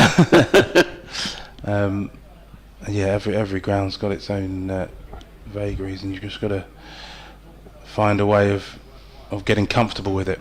As Thane comes in again once more, and this one full of length beats the edge of Carson's bat. He looks quizzically down the pitch, wondering how on earth he didn't lay a bat on it, and as we can see, when it beats him on the inside edge, the ball just maybe nipping back a touch, certainly going on with the angle in that direction, beats the inside edge and goes through to the keeper. So yeah, we were talking about whether there's still something there for the bowlers. I think Very much so. Well, look, we had a bit of juggling around with Richard coming in, so I'm going to get off the microphone until 3:10. I'm going to leave you with Dean and with Nick, who's going to come back, and then Dean and I will see us through to tea, which is at 3:40 in about an hour's time, and hopefully that keeps things nice and orderly. Well, as Adrian makes way for Nick, it's going to be Khalil Ahmed to continue from the C end. Left arm over the wicket. This one on the legs of John Simpson, who just turns. There's a flick of the wrist, really, as it runs away fine down towards the long leg boundary. No chance for the fielder to cut that one off. So 4 more to the total. Runs that will be very, very handy for Sussex. Currently 146 for 6, and just trying to another rebuilding job after Jamie Porter took 2 wickets in 1 over, as Khalil Ahmed comes in once again over the wicket full and driven back towards the bowler, and there's no run.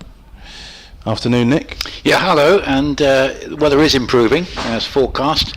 Shower risk is dropping. There's still some heavy cloud around, but there's more areas of fair weather cloud and blue sky, particularly over the pavilion. Now a little mini partnership taking shape, Carson and Simpson. Simpson was stuck on 18 for a long time, but he's very, very patient. As Ahmed comes in over the wicket, again driven by Simpson, this time to mid-on. Wickets have fallen in pairs, 28 and 31, 50 and 64, 120 and 120. So there have been some little mini partnerships for Sussex.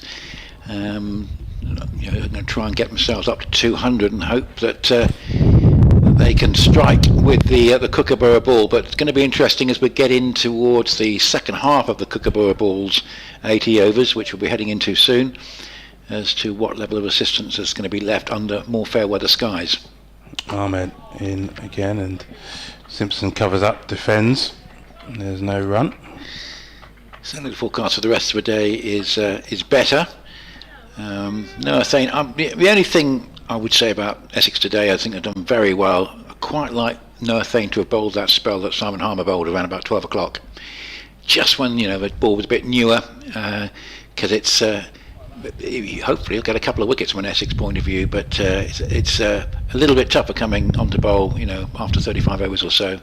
As Ahmed comes in again, and this one just dabbed into the offside. They scamper through for a quick single, and the throw doesn't threaten the stumps. The reason they went with Harmer might well have been a bit of dampness around, seeing if there's a bit of just turn. He bowled very tidily, Simon Harmer, but you would have thought perhaps there was a case for all seam in the morning session. Of course, it's a truncated morning session, but that's just a sort of a minor point. Essex have bowled very well indeed, and it's been good to see Cook and Porter bowling in tandem near their best, and Khalil Ahmed has been used. Started off very well.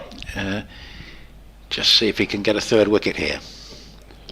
Well, he runs away from us round the wicket now, and this one just defended right under the nose of Carson, and there is no run. 147 for 6, and we are just completing the 38th over of the game, and we're getting some lovely pictures of blue skies and sunshine bearing down on the fans here at Hove.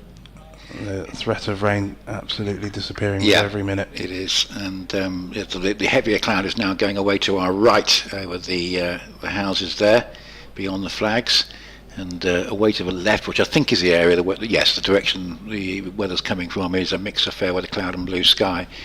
So it is going to be Thane from the Cromwell Road end. Our new email address for Essex is Essex Cricket, all one word, at bbc.co.uk. You can have a capital E and C, but you don't need to. As here is Thane going around the wicket bowls to left-handed Simpson. 8 playing 9, and that's just played back down the pitch to Thane, who fields in his follow-through. So 147 for 6, and Brian has been in touch. Brian Withington just thanking us for the For the coverage, adding to the live stream pictures you can see, and he says that the commentaries are an endless source of entertainment and discussion on the Guardian's live cricket blog, where a diverse band of Championship fans gather throughout play to discuss matches, cast jinxes, swap recipes, and share their good-humoured appreciation of commentators. That's played defensively back down the pitch and there's no run. He mentions one of my colleagues, Don Topley, as well. And it's been called one of the nicest corners of the internet, and it's superbly compared by an in-house journalist, normally the wonderful Tanya Aldred. Obviously, Brian, you enjoy that, so you can listen to the commentary, you can read the blog, and you can watch the live stream, so you're covered in every respect. 147 for 6, thanks very much for that. 2 slips waiting. Sane goes round the wicket and bowls, and it's driven away up towards mid-on, and there's no run. It's fair to say, Dean, that the broadsheets coverage of the Championship has evolved a bit from a stage where you had a reporter at every game to now more things like blogs and things like that, which sort of supplement the coverage, rather than being like the more traditional sort of play-by-play reporting that obviously we still have for test matches and occasionally for some Championship games.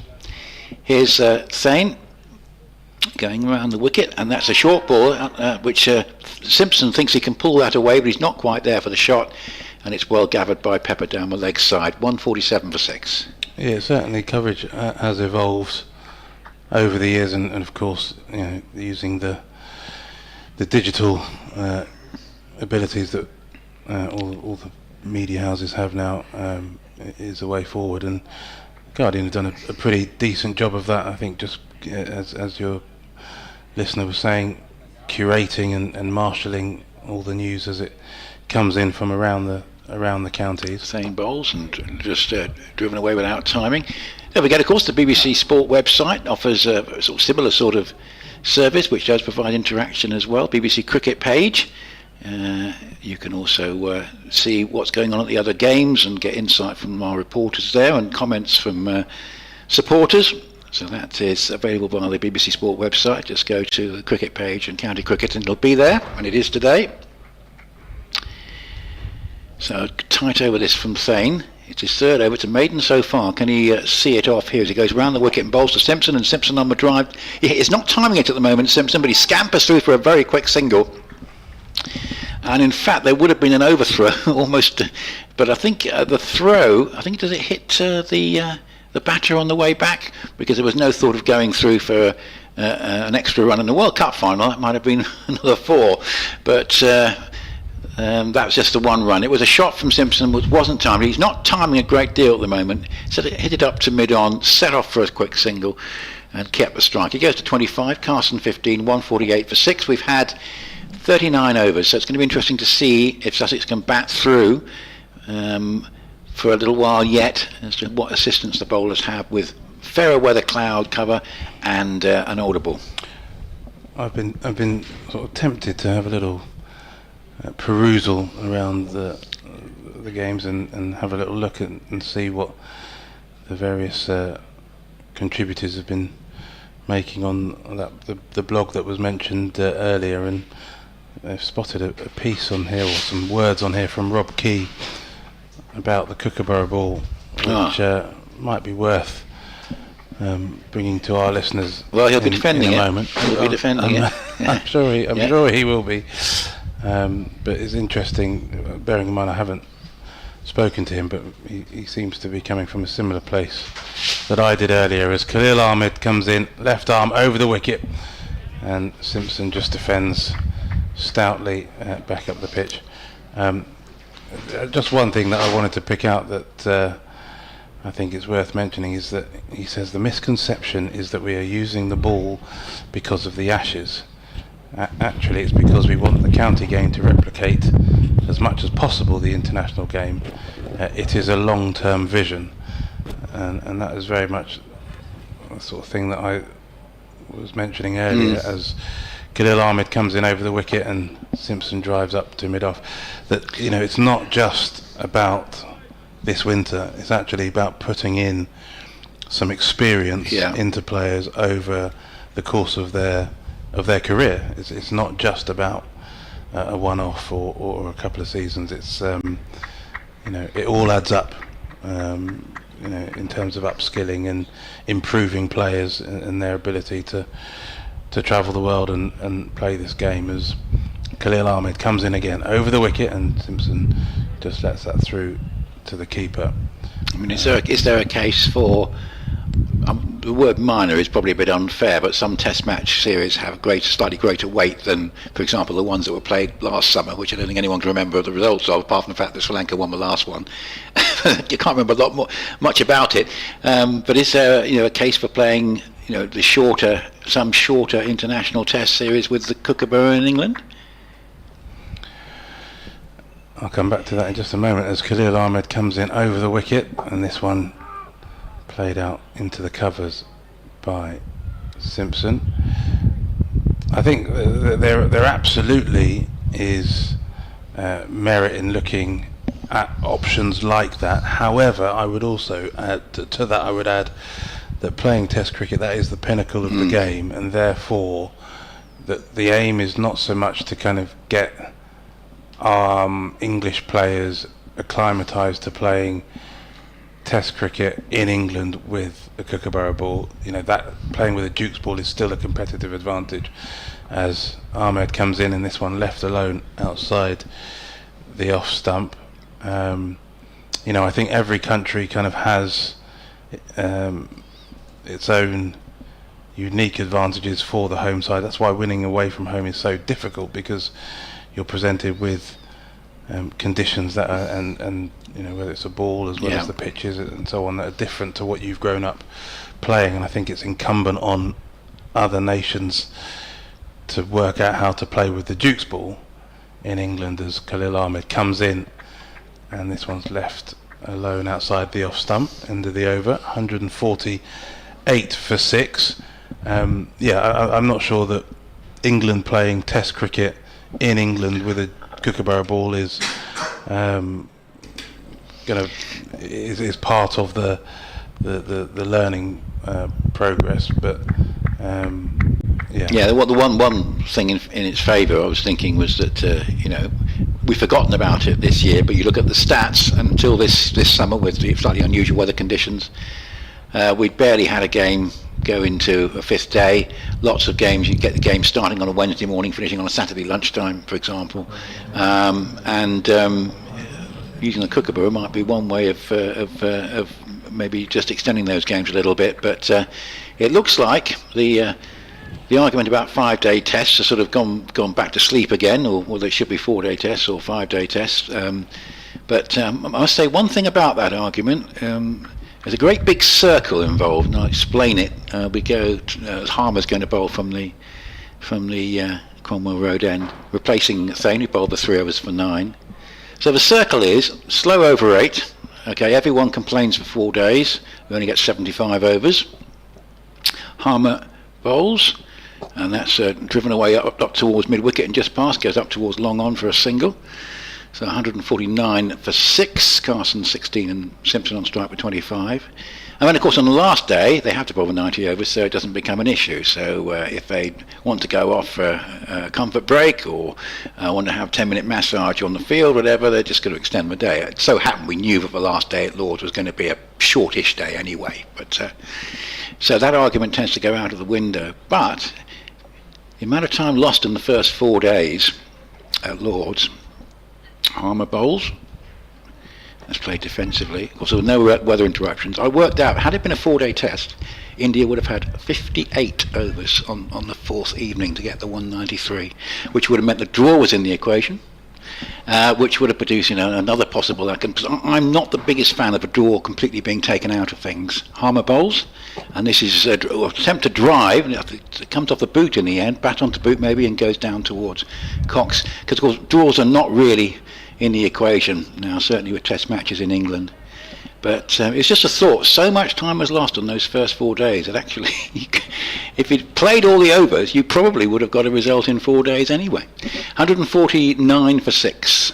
Harmer bowls, and and this is played defensively back down the pitch. And the reason nothing will be done about slow over rate is because the general consensus is people like 5-day tests, and if you do something about the over rate, you're going to have fewer test matches going with distance, obviously. There's Harmer bowls, and that's outside the off stump and left alone by Simpson, who remains on 25 from 76 balls. He's really had to dig in, but he's often been the immovable object for Sussex this season. 149 for 6. It's Harmer bowls, and that's played defensively just on the bounce up towards Silly Point, so no run. 149 for 6. Carson 16, Simpson 25. So it did occur to me that you get all these complaints about the slow over rate for the first 4 days, and everybody's saying, isn't it great to have a 5-day test? But you put the two together in a little circle and you can see how one leads to the other. Yeah, I do see that that connection. I also think that the overrate issue is it's perhaps not as big an issue as it's sometimes made out to be. I think 75 overs perhaps is pushing it a little too far. Yeah. Absolutely, but by and large, 80 plus overs, between 80 and 90. Although I can't really remember, I've watched a lot of Test cricket over the years, and there aren't that many days I can remember where I've seen the full 90 be bowled. But by and large, between 80 and 90 provides enough opportunity for entertainment to take place. And apart from on day one at Lord's, when there wasn't much, but well, I think even that could provide us with. Poor old Ruti couldn't even get his 100. The switch of ends for Noah Thane. He's now come in from the C end, and this one's just been tucked into the leg side by Carson for a single. So that's the 150 up for Sussex, 150 for 6. Get a little ripple of applause. They were 64 for 4 at one stage, and they were 120 for 6. So a little bit of a rebuild here from Carson and Simpson together. So they'll be hoping they can stay together for a bit longer. They do need to do something about the balls going out of shape, supposedly, too often. Thane comes in around the wicket to Simpson, who drives to mid-on. The unnecessary kind of stoppages, the ball changes, the drinks breaks, 5 minutes after a lunch break or whatever. There are lots of unnecessary stoppages which could be dealt with by slightly more proactive or maybe slightly more strict umpiring for sure. But if the entertainment's there, I think fans are usually pretty happy with what they get as Thane comes in round the wicket, and this is just played up to mid-off. There's no run. Yes, one of the more amusing suggestions from a very senior journalist commentator discussing it on I think Sky on the morning of day 4 was cut 5 seconds off the time to refer a DRS. Well, that's going to make a big difference, isn't it? But no, I just one more point on this after Thane's next ball. Thane comes in round the wicket. This one flicked through mid-wicket. A beautiful stroke there from John Simpson. He just leant on it, broke the wrist ever so slightly, and sent it scurrying away between mid-on and mid-wicket for 4. Lovely shot. I think we need to get away from the tea interval falling halfway through the allocated overs for the day, which tends to happen quite a lot, doesn't it, in a test match? So I do go with 10:30 or 10:45 starts. I think the World Test Championship final showed us that there's nothing particularly wrong.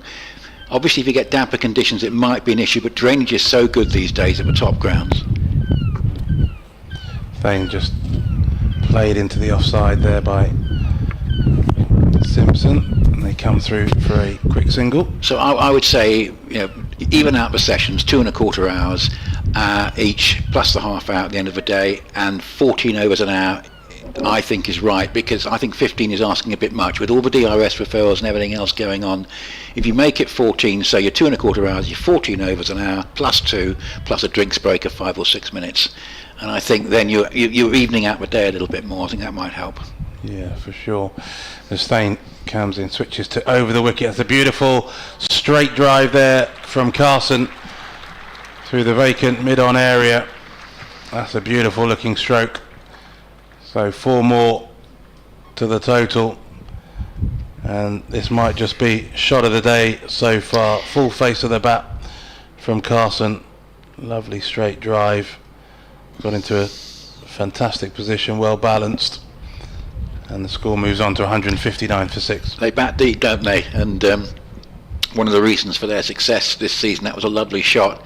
Simpson just needs someone to stay with him, and it could be that Carson can perform that role. As I say, Thane, I think he might have been better off bowling a bit earlier, but he's now sort of coming in midway through the innings. He's kept it pretty tight, but that one just able to slot it away. Down the ground, lovely looking shot. So Harmer bowling from the Cromwell Road end with a silly point, ace and a slip. Bowls to a left-handed Simpson, who cuts that and goes straight out to point. There's also a shortish cover. Sam Cooke is like a short, wideish third man. Going to go a little bit finer now. There's a mid-off, so the shortish cover. Got a mid-wicket and a mid-on, and then a short, well, backward square leg, I would say. That's lofted away by Simpson. He's got enough bat on that to clear Critchley, and it's gone up towards the long off boundary at the far end of the ground, and will go for 4. Critchley at one point was looking up to suggest that actually he had a potential chance of catching that, but in fact it had enough weight on it as he used his feet, Simpson, going down the pitch, and yes, it was comfortably over Critchley and just bounced a couple of times before reaching the rope at the far end of the ground. 163 for 6. As Harmer bowls a full-length delivery and Simpson comes forward and plays defensively back down the pitch. And you think of why have Sussex done so well last year in the Championship and then this year in Division 1, and then this guy is, well, top of the list, isn't he, John Simpson, as he just goes on the cut here down towards backward point. And if you think of inter-county signings over the last decade, can't think of too many that have been more successful for the incumbent county than Sussex getting John Simpson. 34 to him, 163 for 6. That's just pushed up into the onside, goes up towards Khalil Ahmed. It's a backward square leg, a little bit of a wind gets up, but it's now an afternoon, still predominantly cloudy, but the threat of rain is receding as Harmer bowls a full length delivery, and there Simpson looking to just push forward on that. And I think it in the end has gone, I think it's gone through to Pepper, but anyway it was safely negotiated and no contact from him. So the end of the over, Harmer completes that over, 6 overs for 17. I think Thane is going to continue. So we're at that stage now where the Kookaburra ball is getting a bit older, and it's going to be perhaps a bit harder work. At least Essex, from their point of view, have got 6 wickets, which they'll be very grateful for. 163 for 6. Yeah, it was a lovely looking stroke from John Simpson. Very languid, really. He didn't really try and hit it too hard. He just danced down, lofted it over mid-off and sent it away for 4. He looks very much in control of what he's doing as Thane continues from the C end, and this one is going to be a no ball. It was full of length and defended back up towards cover by Carson, but the umpire said that he just overstepped, and as we see the replay, yeah, there was nothing behind the line, so he'll have to start that over again.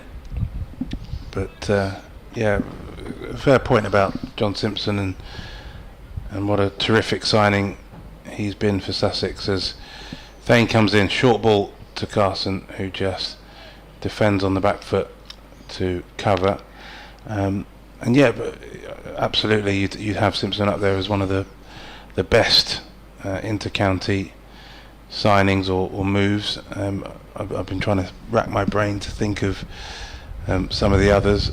Well, Hamid, Asif Hamid was one, from Lancashire to Nottinghamshire. Absolutely, his career has been revitalised utterly as Thane comes in over the wicket and driven handsomely by Carson, but straight to mid-off. There's no run. I know that our colleague Frank Watson, Hereford and Worcester, would probably come up with a list of players who've left Worcestershire, not what he would have wanted them to, and have done fairly well elsewhere. It's been they're quite a selling county, Worcestershire, but of course they don't get much reward in the way that I think Bournemouth get 60 million for Dean Hosen. Yeah.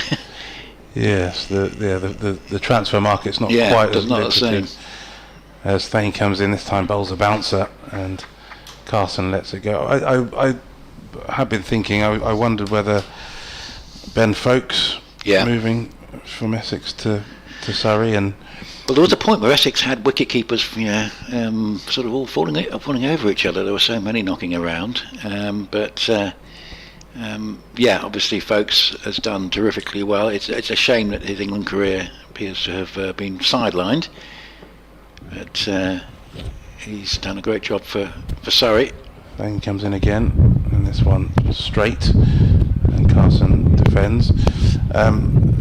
Jordan Clark from Lancs to Surrey as well. In fact, you think about Lancashire, and the ones that have gone to Surrey clearly are quality players, so you'd expect them to do well. I can't think of too many that have done well. Dan Lawrence has been an interesting one because it has been a bit fits and starts. One of the reasons he went to Surrey, of course, was to improve his England prospects, perception, be seen in a higher light at Surrey than Essex, but of course it didn't really work out that way. Thane comes in again over the wicket. This one just finds the outside half of Carson's bat. They've pushed through for a couple here. I think the ball might actually run away to the third man boundary, and it does. So 4 runs to Carson. He wasn't looking for the boundary there. I think that was a minor win for the bowler. It came off the outside edge, but all along the ground towards the boundary. So 4 more. And of course, they always say about the England side, particularly from a batting point of view, it's much harder to get out of a side than to get into it, and it's pretty hard to get into it. For players of quality like him. Thane over the wicket, and has he found the outside edge? I think he has. Yes, he's got the wicket. Carson pushing forward. I said it was a minor victory for him the ball before. Well, that's a major victory for the bowler. He's got rid of Carson for 25. He finds the outside edge, just feeling for the ball outside the off stump, and it gets the edge. I think it was perhaps the leg cut. He just rolled the fingers down the side of the ball as he released it, and finds the edge. Pepper does the rest, and Sussex lose their 7th wicket. It's 169 for 7, and Thane on the board with his first wicket of the game. Yeah, and well done to him, because he'll feel part of it now. Another sort of decent stand. I think it's 49 this time. Are we going to get, as before, another wicket falling very quickly? We've had pairs of wickets so far, but that's very good from Noah Thane. Lovely delivery, and nice that he was kept on and switched ends, and Tom Westley looking to give him as good an opportunity as he could in this spell. So that's his 14th wicket of the season. He's getting them. It hasn't been updated yet, but up until that wicket he was getting them at 47 apiece, so obviously that's something he needs to work on. An economy rate of just over 5, so it's been a little bit better than that today, but those are the things that he needs to just work on a little bit. But it's that 4th seamer that Essex have been struggling to find and to really play a major part. But thought that Paul Walter might be it for a while, but he tends to bowl more with the white ball. But they've gone for Noah Thane because he's shown credentials with the bat and some encouragement with the ball, and that wicket's going to do him a lot of good. I think, as I say, it backs up the thought I had earlier that he might have bowled that 12 o'clock spell from the Cromwell Road end, but he's got his chart. He's still going at 5s, but he's got a wicket, and as I say, I think he should be pleased with that because it's a good delivery that got it for him. Yeah, it was. I think he'd earned that. He, as I said, managed to find the outside half of Jack Carson's bat the ball before. It cost him 4 runs down to the vacant third man area, but he kept probing away on that sort of 4th stump line and just rolled his fingers down the side of the ball. It moved ever so slightly and found the outside edge. Oh, that's a lovely delivery from Harlow, and that is a catch for Jordan Cox. and it's 2 in 2, and it is another pair of wickets for Essex, and it's John Simpson. It could hardly be bigger. And what another double breakthrough this is for Essex. A wicket off the last ball from Thane, and Harmer comes in and gets one that the left-handed Simpson is just reaching for a little bit, and gets an edge, and it's snaffled by Cox at first slip. Let's have a look at the replay of that one. Yeah, he was reaching for it, and it was very nicely held. A team hat-trick possibly for Essex here. Harmer gets his first, 1 for 17, and yet again the pair of wickets comes into play. What Essex now want to avoid is the sort of mini partnerships that we've had for the 9th wicket, as there was for the 7th, as there was for the 5th, etc., etc. But they'll be confident of wrapping up this Sussex innings now with that huge wicket of John Simpson for 34.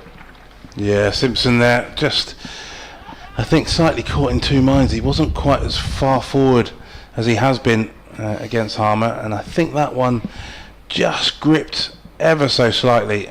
Not a huge amount of turnout there as you wouldn't expect, but that one did grip, and outside the off stump, I think Simpson probably thinks to himself, well, I could have left that one well alone, but he pushed forward just outside the off stump, and a very straightforward catch in the end to Jordan Cox at slip, and Harmer in on the act. Everyone picking up wickets now. All 5 of the bowlers that Essex have used have picked up a wicket now. So Carvelis and Crocombe are brand new to the crease. Carvelis came in at the end of the previous over, so he's been sitting at the non-striker's end. Crocombe is on strike. There is a slip and a short leg, and Harmer bowls to him, and he just pushes forward, and it rolls down towards backward point and no run. So 169 for 8 is the score. Durham, by the way, bowled out for 145 at Taunton, and Overton 6 for 23. So a tremendous performance from him. Apparently that wicket is doing a bit. We'll see if it continues to do so when Durham bowl, as this is played defensively by Crocombe, head over the ball, and there is no run. So again, a double strike for Essex, and they'll be looking to see if they can run their way through the rest of the order now with Simpson gone. That one just turning into the right-handed Crocombe, who just plays it away out towards mid-wicket, and there is no run. Mix of still predominantly cloudy, but there's bigger areas of blue sky, particularly over to the left-hand side of the ground. Harmer bowls, and this is played defensively into the onside. Tee is a fixed 340 today, and at least we know where we are in that respect, and then it'll be a pretty long final session. We've still got 51 overs left in the day. This is going to be played defensively into the offside, so there's a fair amount of play still left on this first day. In fact, we're not even halfway through. 45 overs gone, 51 remaining. Carvelis and Crocombe both yet to trouble the scorers. 169 for 8, Sussex having been sent in to bat. A few words from Dean, and then Adrian coming back into the commentary. Yeah, well, good reward there for Simon Harmer. He'd come on fairly early. I think it was the 12th over that he came on from the Cromwell Road end to see if he could find a bit of purchase. Well, he certainly managed to find some to remove John Simpson, and every stage, every time Sussex have put together a bit of a recovery, there's been a double partnership breaker really, so they're going to have to try again as Thane comes in with the bouncer, and Carvelis just ducks and let it go through harmlessly. Afternoon, Adrian. Hi, Dean. I think you're quite right. I mean, there's been 2 partnerships of note, 54 between Coles and Simpson and 49 between Simpson and Cossing. Just as Sussex look like they might be mounting a recovery, those 2 wickets going down, a bit of a body blow. I was just thinking it was starting to get a lead. I mean, I thought Carson both played some nice shots. Yeah, they were looking good until they weren't. Yes. As Thane comes in, and this one just tucked off the hip of Carvelis, and he'll get off the mark with a single. 170 for 8, and yeah, 2 new batters at the crease. Going to have to try and work things out between them, as Essex look to go in for the kill. Just 2 more wickets required to finish this Sussex first innings. Put into bat by Essex this morning, who were right to think there was something there for the bowlers. As Thane comes in, short ball, it's gone for a hoik out towards cover. It's just about managed to clear the fielder at cover. Crocombe there throwing the bat. Not sure that was his intended spot. I think he was looking to send it somewhere in this direction over the leg side, but it squirted away off the sort of top edge of the bat, sort of sliced away off the top edge of the bat, but it landed safely. So an indication of Crocombe's approach as Thane comes in over the wicket, slightly short of a length, and this one just driven very simply to cover. Well, Carvallis may be slightly persuaded by Crocombe's aggressive intent. He stood tall, tried to drive it on the up through the covers, and could only find the fielder, who takes a very straightforward catch at cover. Thane gets another one again, just rolling the fingers down the side of the ball. It's the attempted leg cutter, I think, and Carvallis, it's not there for a long time, just the 1 run as he tried to stand tall and instead just carved it out to cover. He's gone for 1. I think there's been some excellent Essex bowling here, and they've exploited the conditions well, but I think that Sussex will be disappointed at some of the shots that have been played today. I mean, you look down the scorecard, every single dismissal has been a catch. Haven't hit the stumps once, there hasn't been an LBW, and there's been some loose shots, hasn't there? I think Sussex will be disappointed in that, and Harry Carvallis adding to the list, really. I mean, he's got a first class half century to his name, Harry, so he can bat, but I think he'll be disappointed with that shot. Yeah, it was a slightly curious approach, almost as though he felt, yeah, I'm in now, no problems, here we go, and took the aggressive option, but he still had plenty of opportunity. Well, 169 for 6 has become 171 for 9. They've lost 3 for 2. Yeah, that's not the greatest. In a game, I mean, you know, we'll see how easy or otherwise this is to bat on when Essex comes to bat, but you think it's a sort of game where it's a kind of every run counts. I know it does in every game, but you get my drift. Gurinder Sandhu is in to face Thane, who comes round the wicket, and Sandhu just plays this out into mid-wicket, and there's no run. Australian seam bowler in at number 11 for Sussex. I definitely remember watching him play for Sydney Thunder a few times down the years. He's now got the Sussex whites on, facing up to Thane, coming round the wicket, and he's tried to slice this away. Has he got the outside edge on it? I think he has. The keeper has a look. No, you're not. There was a little bit of a muted appeal. I think maybe even if he did get something on it, it didn't quite carry through to the keeper. We'll have to have a little look at this, but again, he's gone for it wasn't so much the leg cutter, almost the full leg spinner from Thane, and it does turn ever so slightly. I think it takes the inside edge, but it dies on the keeper Michael Pepper, and he survives. So 171 for 9, the end of the 46th over, and I think we've got an idea of how the tail end are going to approach this. Simon Harmer comes into bowl to Henry Crocombe, who plays straight back to Harmer. There is no run. I'm sure there's been many instances in the history of the game when 10 men have been caught, but it's not that regular an occurrence, I don't think. You're going to get the odd other way of being dismissed. In comes Harmer, bowls, Crocombe is forward and just eases the ball down to long on and picks up a single. He goes to 2, and Sussex to 172 for 9 here on BBC Radio Sussex, BBC Radio Essex. Adrian Harms, Dean Wilson and Nick Gledhill, your commentary team here at Hove. Essex winning the toss this morning, deciding to bowl first. Overcast conditions and a pitch giving good help to the seamers. James Tolles top scoring with 52, John Simpson making 34. In comes Harmer, bowls, Sandhu is forward, plays back to Harmer, and there is no run. But Essex, you would feel on top here, but of course, let's see how Essex fare against the Sussex attack, which may not be that far away. In comes Harmer, bowls, and Sandhu has lost track of that. He's cracked, mate, over extra cover for 4 runs. Nothing wrong with that. He just clubbed the ball away, and Sandhu picks up his first boundary, 176 for 9. It felt like there was a bit of a leading edge involved there. I'm not convinced that was where he thought he was going to play that shot. No, it wasn't. Well done, Dean. Yeah, it was, maybe not quite his plan, but he played it rather effectively. He did. There's a slip and a silly mid-off as Harmer is in bowls, and that didn't miss the off stump by very much, judging by Simon Harmer's reaction.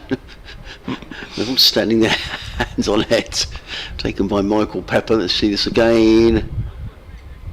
Oh, I don't think that was far away either. It could have been a first bowled. So how many catches has Michael Pepper got? 1, 2, 3, 4, 5 catches to Pepper behind the stumps. Well, I've got a stat for you in a minute. Harmer in again, bowls, clipped away by Senna. Where's that gone? Has that ended up in the... There was something wrong with my eyesight. He was looking to clip that one away through mid-wicket. The ball seemed to have ended up, but silly mid-off. Yeah, either way, there is no run. I like a stat, Dean, go on. Well, I was just thinking of innings where all 10 wickets have fallen as catches. I was certain that I've seen that happen on at least a few occasions, and I thought immediately of the Ashes test at Trent Bridge when Australia bowled out for 60. Stuart Broad took 8 for 15 at Trent Bridge, and obviously there was that incredible catch by Ben Stokes in the gully, or fourth slip I think it was. I thought that might be it. It turns out 9 out of 10 were caught in that game. 1 was bowled by Steve Finn as Thane comes in. Almost a Yorker. They've gone up for the appeal for LBW as Crocombe tries to tuck it into the leg side. I don't think he got any bat on it. No, it's a leg by, but no worry of an LBW there.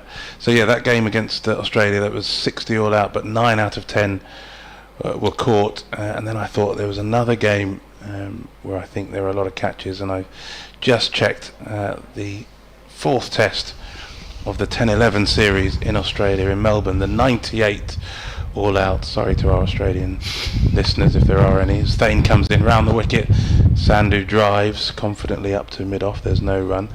98 all out at Melbourne at the MCG. What a Boxing Day that was, if you're an England fan. And all 10 wickets fell to catches, and the reason I think it's pertinent in this situation was because one of Sussex's own favourite sons, Matt Pryor, was involved in that game, standing behind the stumps. And how many catches did he take as Thane comes in round the wicket and Sandhu just defends back up the pitch? You're either going to say something like 6 or none. Well, it's not none.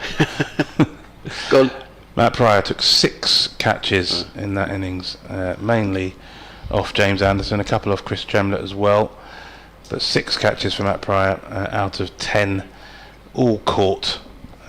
98 all out, that's 42.5 overs, so we'll see whether or not Michael Pepper can equal Matt Pryor's feats as Thane comes in, and this one is edged but well wide of the slip corner, just the 2 slips in, and it went all along the ground down to the 3rd man boundary. So 4 more runs to Gurinder Sandhu. Score moves on to 181 for 9. We were hearing from Richard Geffin, who came in a little earlier on and was talking about this charity match which is being played for the Sussex Foundation down at Goodwood on Tuesday, a week today. It is Tuesday. No, it's Wednesday. Is it Wednesday today? No, it's Tuesday. Yeah, thank you. All day. I lose track of time. Dean, next Tuesday at 6 o'clock is a T20. Some famous ex-jockeys playing in the game. Chris Nash is playing in the game. He's not a famous ex-jockey. Thane comes in again round the wicket and slightly squares up Sandhu as he defends straight down the pitch. But Ian Cuthbert was listening up in Edinburgh, and he says, "Good afternoon, Adrian. Watching and enjoying the live stream and looking forward to my trip to Hove. As my wife and I are both patrons of the Sussex Cricket Foundation, it's great to hear some publicity for the great work they do. We hope the Goodwood event adds to the funding. Best regards, Ian Cuthbert." Thanks for listening, Ian. coming all the way down from Edinburgh for days 2. Did you say day 2? Yeah. No, Thane then continues, comes in around the wicket, and again the umpire holds out his arm for another no ball as Sandhu plays this into mid-wicket for no run. Sorry, he's coming on day 3 on Thursday. Shall we get people in touch? We've got a listener, Stuart, over in Northern Ireland, and will fly over for a day's cricket, fly to Gatwick, come down and see the day, and then fly back again. It's amazing the sort of support that county cricket gets from quarters that perhaps you wouldn't necessarily expect. Thane turns away from us here at the sea end, comes in round the wicket, and this one down the leg side. Sandhu can't quite chase after it, and collected by Pepper. There is no run. 183 for 9 then at the end of the 48th over, and Tom Wesley, the Essex skipper, just having a chat with Noah Thane. Maybe they're trying to work out whether or not to give him one more over, or see how they're going to try and get this last 10th Sussex wicket. There's a rather angry cloud gathering over the players' pavilion in the left-hand corner of the ground up towards the Downs. I hope that it's blowing away from us, but it doesn't look as if it's sort of heading-ish in our direction. In comes Harmer, comes into bowl to Henry Crocombe, who defends onto the onside, and there is no run. There's a slip and a short leg to keep him company.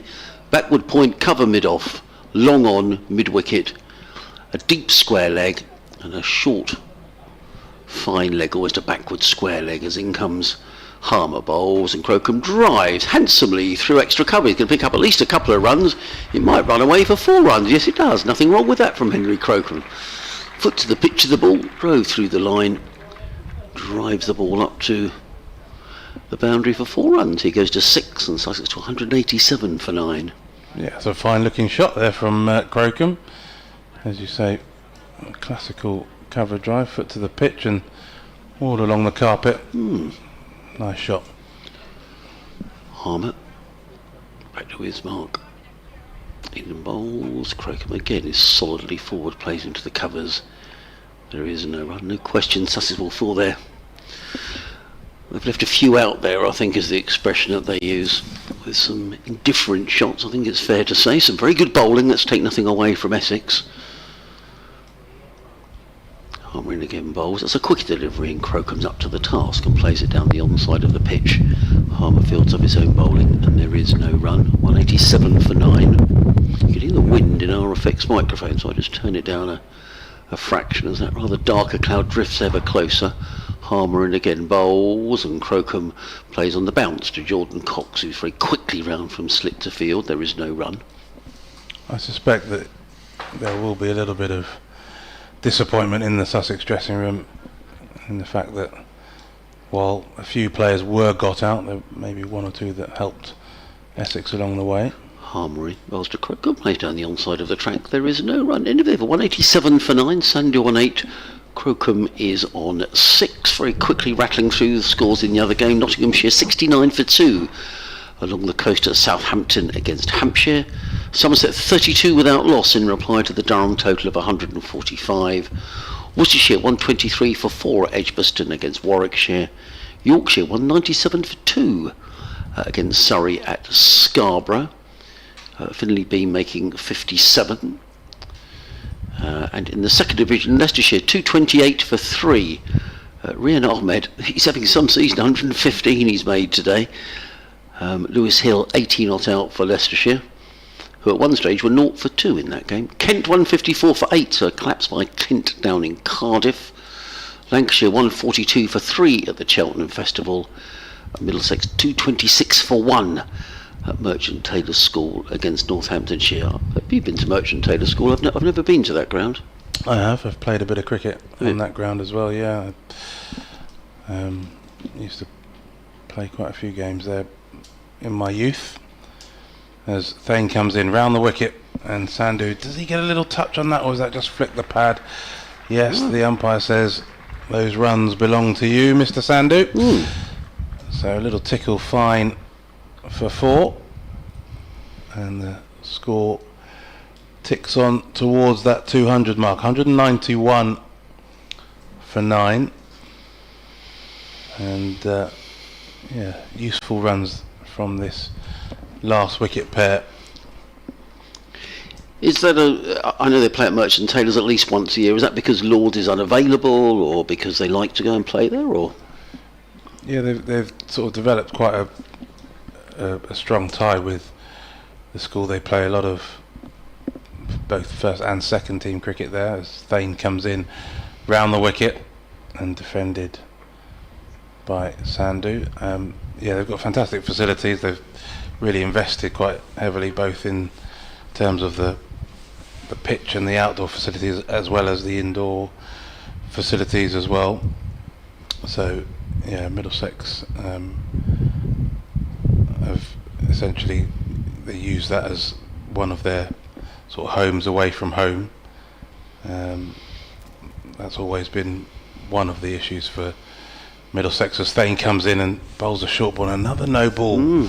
The umpire sticks his arm out. I think it's Rob Bailey, says that's one for the over as well with the short ball. I think there's been 8 no balls so far in the innings. That's helped Sussex to an extent. Yeah, most of them from Noah Thane as well. But yeah, that's always been a bit of an issue for Middlesex, just having that it's wonderful to have Lords as your home ground, of course it is, but if you're the tenant, if you're not actually at home, then it does present a few difficulties, as Thane comes in again round the wicket. This one very full, and Sandhu drives up towards mid-off, but there's no run. They do have a ground that's been gifted to them, which is going to become the home of women's cricket, which they're sort of in the process of developing, but yeah, they've always had to play a number of games at outgrounds through necessity rather than choice, as Thane comes in, and again this is defended into mid-wicket by Sandhu. And yeah, at the moment, I mean, they've over the years they've played a lot of cricket at Uxbridge, Southgate, even in Richmond. They've played quite a bit of T20 cricket at Richmond, so they've used lots of different grounds in their sort of catchment, but Merchant and Radlett of course as well, yes, even though it's not technically in Middlesex, as Thane comes in round the wicket, sure, nicely driven by Sandhu towards mid-off, and there's no run. But yeah, they are made to feel very welcome wherever they end up playing. They even played, I think they played a T20 home game at Chelmsford last season. Yeah, I think you're right. Or maybe a couple of games there. So yeah, home Lords being their home, but they are quite nomadic as well. As Thane continues here from the sea end round the wicket, and Sandhu just opens the face out towards the deep point, and he'll pick up a single. 194 for 9 at the end of the 50th over. Yes, I remember commentating, I think it was the year of the Bob Willis Trophy at Radlett. Certainly Jason Gillespie was the head coach here at the time, and also a T20 at Uxbridge. Is that on a slope? I think did it slope down towards the pavilion? I forget now. I remember a Saturday afternoon game there. Yeah. How do we get on to that? Oh yeah, I was talking about Merchant Taylor's score. We're going to have tea shortly here at Hove in about 5 minutes' time. We'll probably get at least one more over. Look at the digital clock on the scoreboard, which is saying 15:35, so 5 more minutes, so probably this and one more over, I would imagine. Tom Wesley has decided it's time to bring back the seamers from the Cromwell Road Inn, so no more Simon Harmer for the time being. Oh, Here we go for our cricket update. In there with the latest from the cricket, Adrian Harms is watching the first day of Sussex's game with Essex at Hove. Yes, disappointing day so far for Sussex. Adam, they're 194 for 9 in their first innings. James Cole's top scoring with 52. John Simpson making 34. But Sussex, some loose shots, will be disappointed with the score that they've posted so far. Meanwhile, Surrey, the leaders of the Championship, are away at Scarborough this week against Yorkshire, and Yorkshire going along very nicely. They're 204 for 2. And Kent, a disappointing batting performance, bowled out for just 155 by Glamorgan down in Cardiff. Daniel Bell-Drummond top scoring, he made 42. So that's our update done. Adrian, thank you. As ever, you can keep a check on all those games. So it's Jamie Porter coming around the wicket bowls to Gurinder Sandhu, who plays that without timing to mid-off, and there is no run. I think Sandhu's rather enjoying this, actually. He's played a couple of nice looking shots. I think he's looked very accomplished while he's been out there. He's lined the ball up, very nicely. I think that little flick off his pads in the previous over for 4 was full of style and class. So yeah, he's doing all right. 13 not out so far. And he's facing Jamie Porter, who's got figures of 3 for 30 down the hill. Bowls to Sandhu, who steps inside the line and clips that nicely to mid-wicket. And there is no run. He batted in the game at... I was just going to say he made runs at Durham, but he didn't. He was out in that game. And the last game here was against Warwickshire.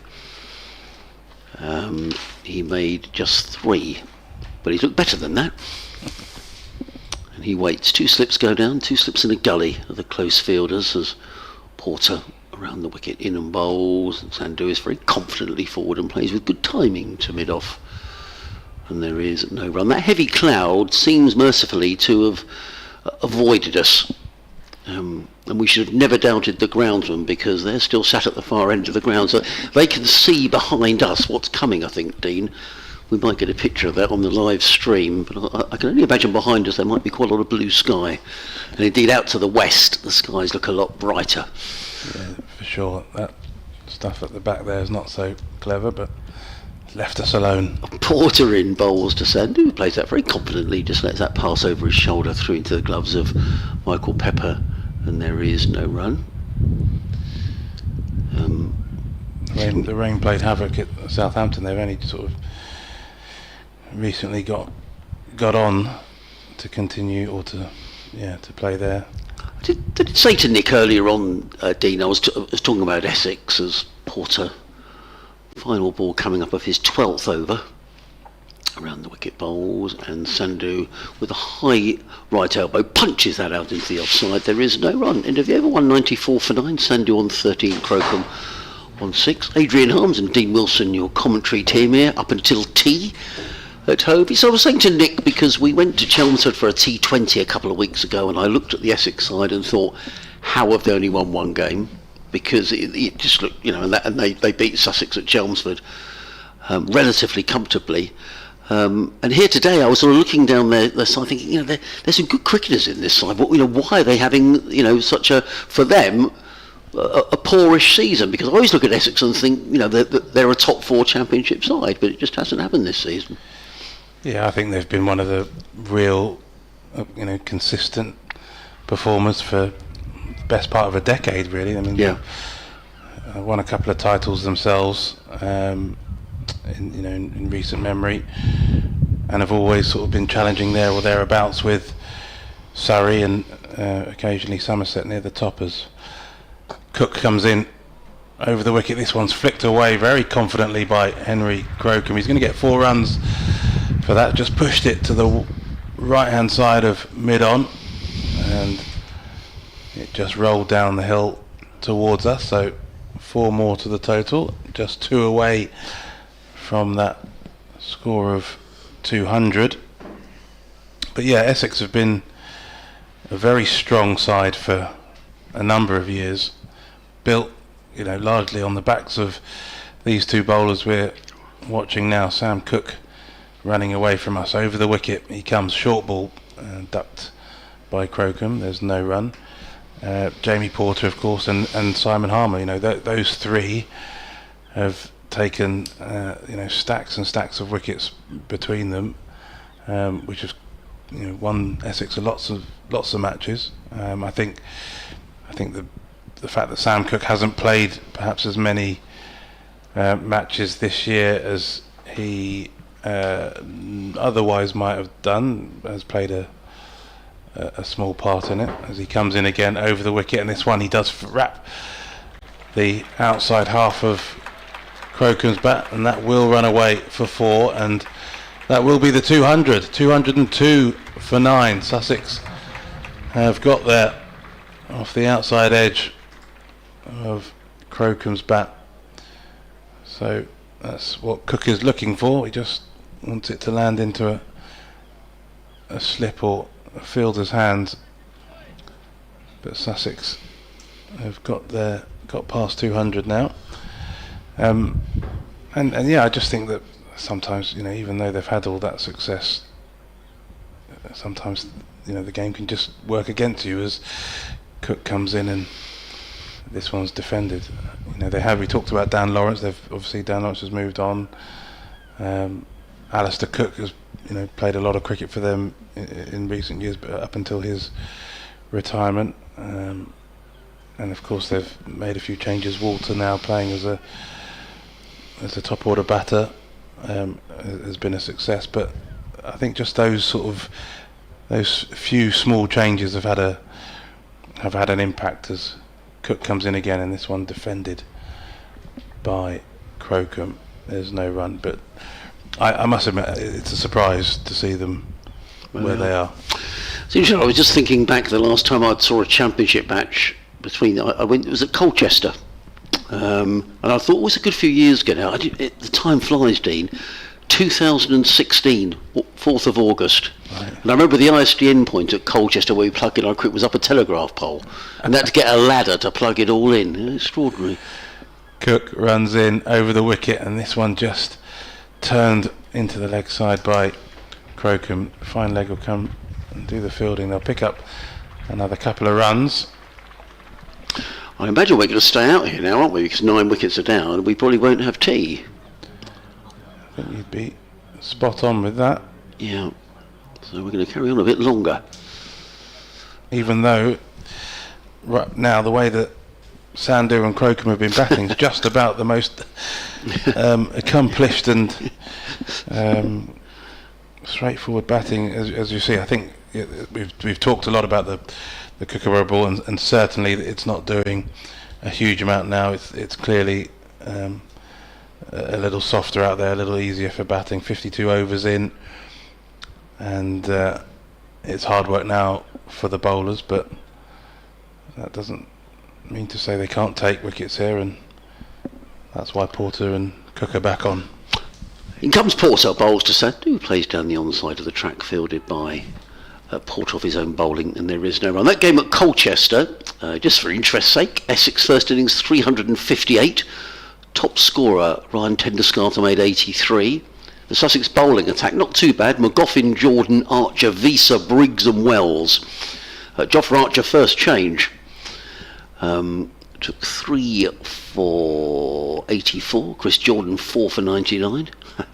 In comes Porter again, bowls to Sandhu, plays into the covers, no run. And I remember the game well because when Sussex came to bat, Chris Jordan scored his maiden first-class 100. And I remember Chris Jordan scoring the 100 and thinking, I must just check how many first-class 100s Chris has made. And that was his first. He made 131. And he shared a partnership with Jofra Archer, who made 73, of 140 for the 7th wicket. In comes Porter, bowls. Sandhu didn't intend that to go there at all. He looked heavenwards. He was looking to play that through the offside, and instead he played it down the onside of the track. No run. Yeah, they came together when Sussex were 173 for 6, and Jofra Archer was out for 73. Sussex were 313 for 7. The game was drawn, incidentally, but that's my memories of Colchester. Wheeling around at the far end is Jamie Porter, figures of 3 for 30. around the wicket bowls and played in the air by Sandhu, and he's going to be caught at mid-on. Well, we wondered when we might get tea, and we're going to have tea now, because that's the end of the Sussex innings. They're bowled out for 204. Gurinder Sandhu, the last man out, for 13. Jamie Porter finishes with the excellent figures of 4 for 30 in his 12 overs and 4 balls. Handshakes all round for Essex. They will be delighted, winning the toss and bowling Sussex out in 52 overs and 4 balls. Still lots of cricket to be played today. We'll have to see how Essex get on when they come to bat after tea. But my feeling is, I think Sussex will be, well, there's been some good bowling. I think Sussex will be disappointed, Dean. Yeah, I think they will be. I think there was a chance there for them to soak up a bit more pressure from the Essex bowlers. I think they did bowl pretty well in the conditions, but I think they were also given a little bit of help with 1 or 2 dismissals that Sussex gave away. But all in all, really good bit of work from the Essex bowlers. All 10 wickets falling to catches. We were talking about that before, and yeah, Michael Pepper picking up 5 of them behind the stumps with the gloves. So 10 dismissals, all caught, and from an Essex point of view, that's exactly what you're looking for when you win the toss. Ask another team to bat first. You want to try and make some early inroads, try and get your bowlers into the game. Well, all of their bowlers got into the game. Every one of them that they used all picked up a wicket. Jamie Porter, as you say, the star of the show with 4 wickets, 4 for 30, but Sam Cook picked up 1 for 59, Simon Harmer 1 for 26, and then 2 for Khalil Ahmed 2 for 46, and Noah Thane 2 for 40. So a good team effort, I think, from the Essex bowlers. The question is, can their batters now try and take advantage and build a score that perhaps Sussex would have hoped that they could do. So yeah, really good day so far for Essex. Lots of work now for the Sussex bowlers to try and stymie Essex's reply.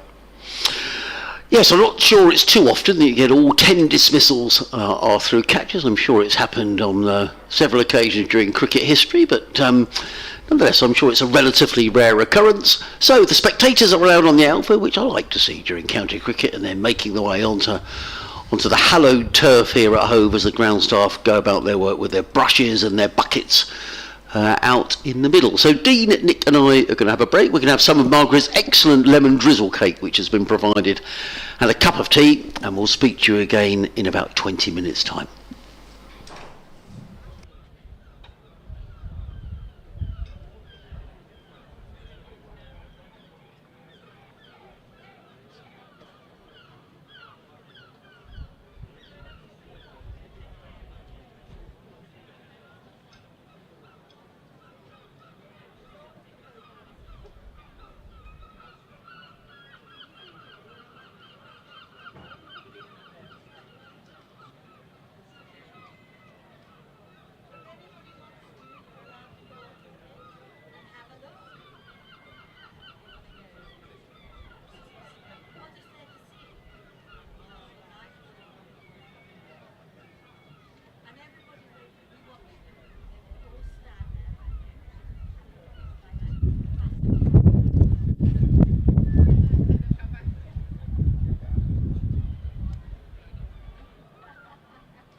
Well, a very good afternoon and welcome back to Hove for the afternoon session, or the evening session I should say, in this game between Sussex and Essex. If you're joining us for the first time today, Sussex brought out for 204 in their first innings. James Cole's top scoring with 52, Jamie Porter taking 4 for 30.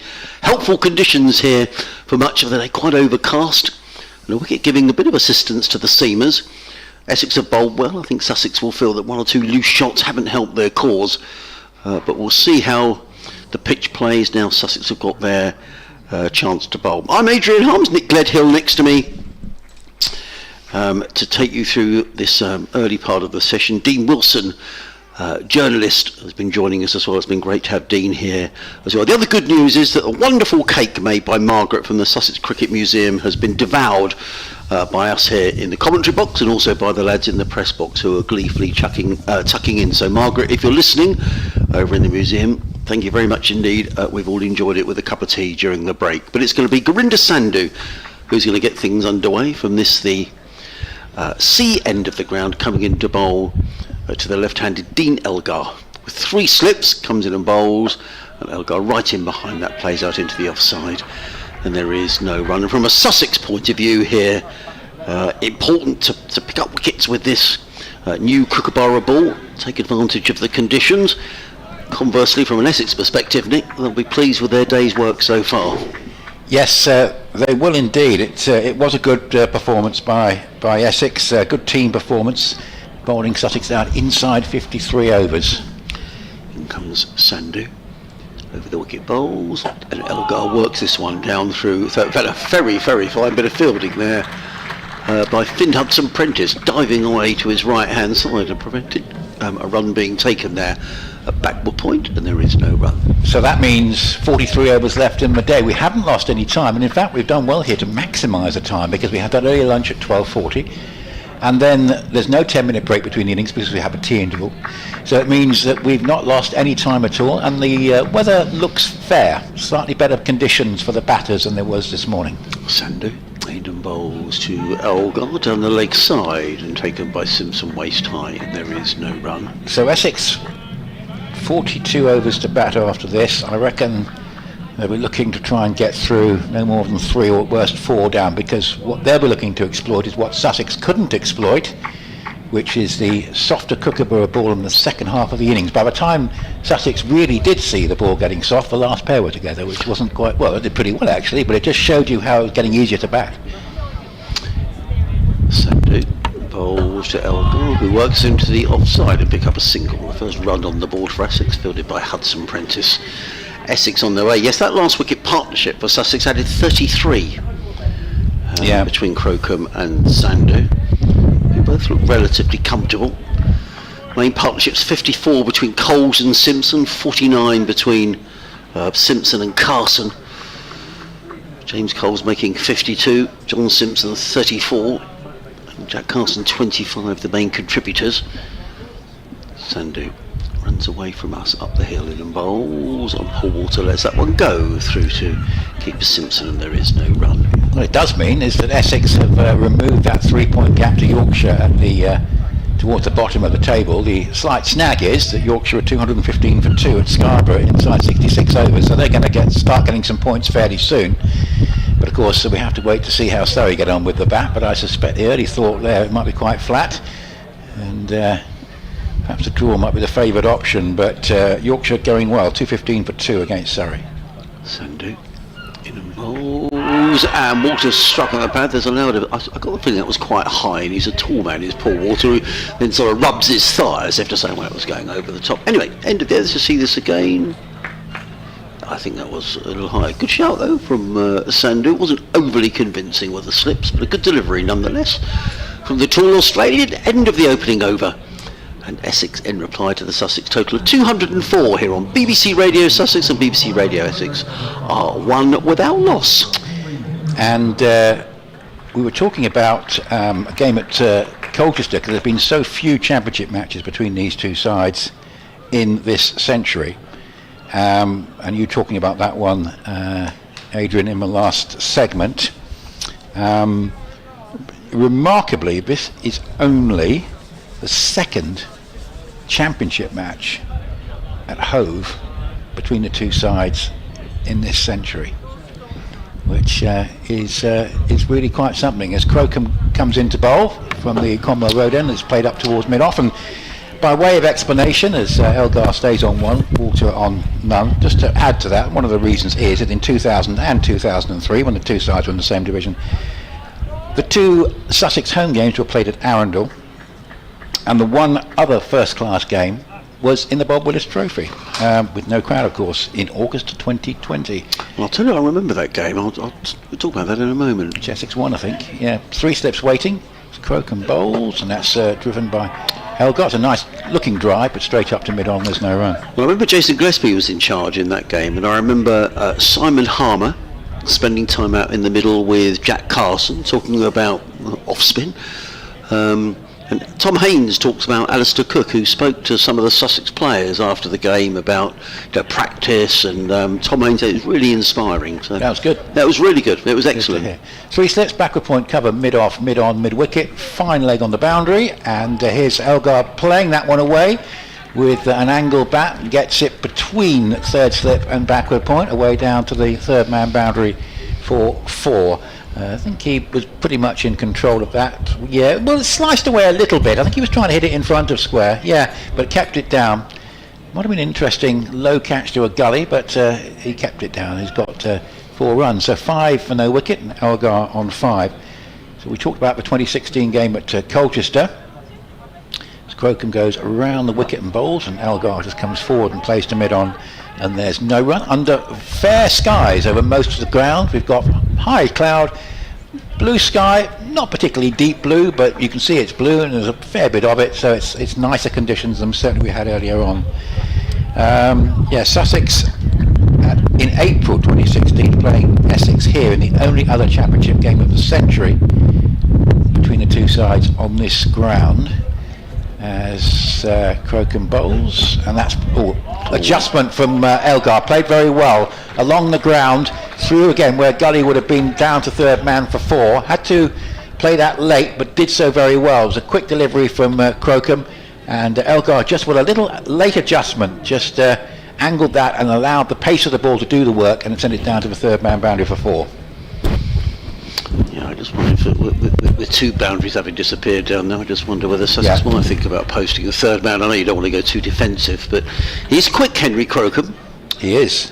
And I got just a little uncomfortable with that. I mean, it was an adjustment of the stroke. Yeah. But it's a short boundary. Quick. Yeah, it was quick. quick. No, I think he's the quickest of the Sussex bowlers.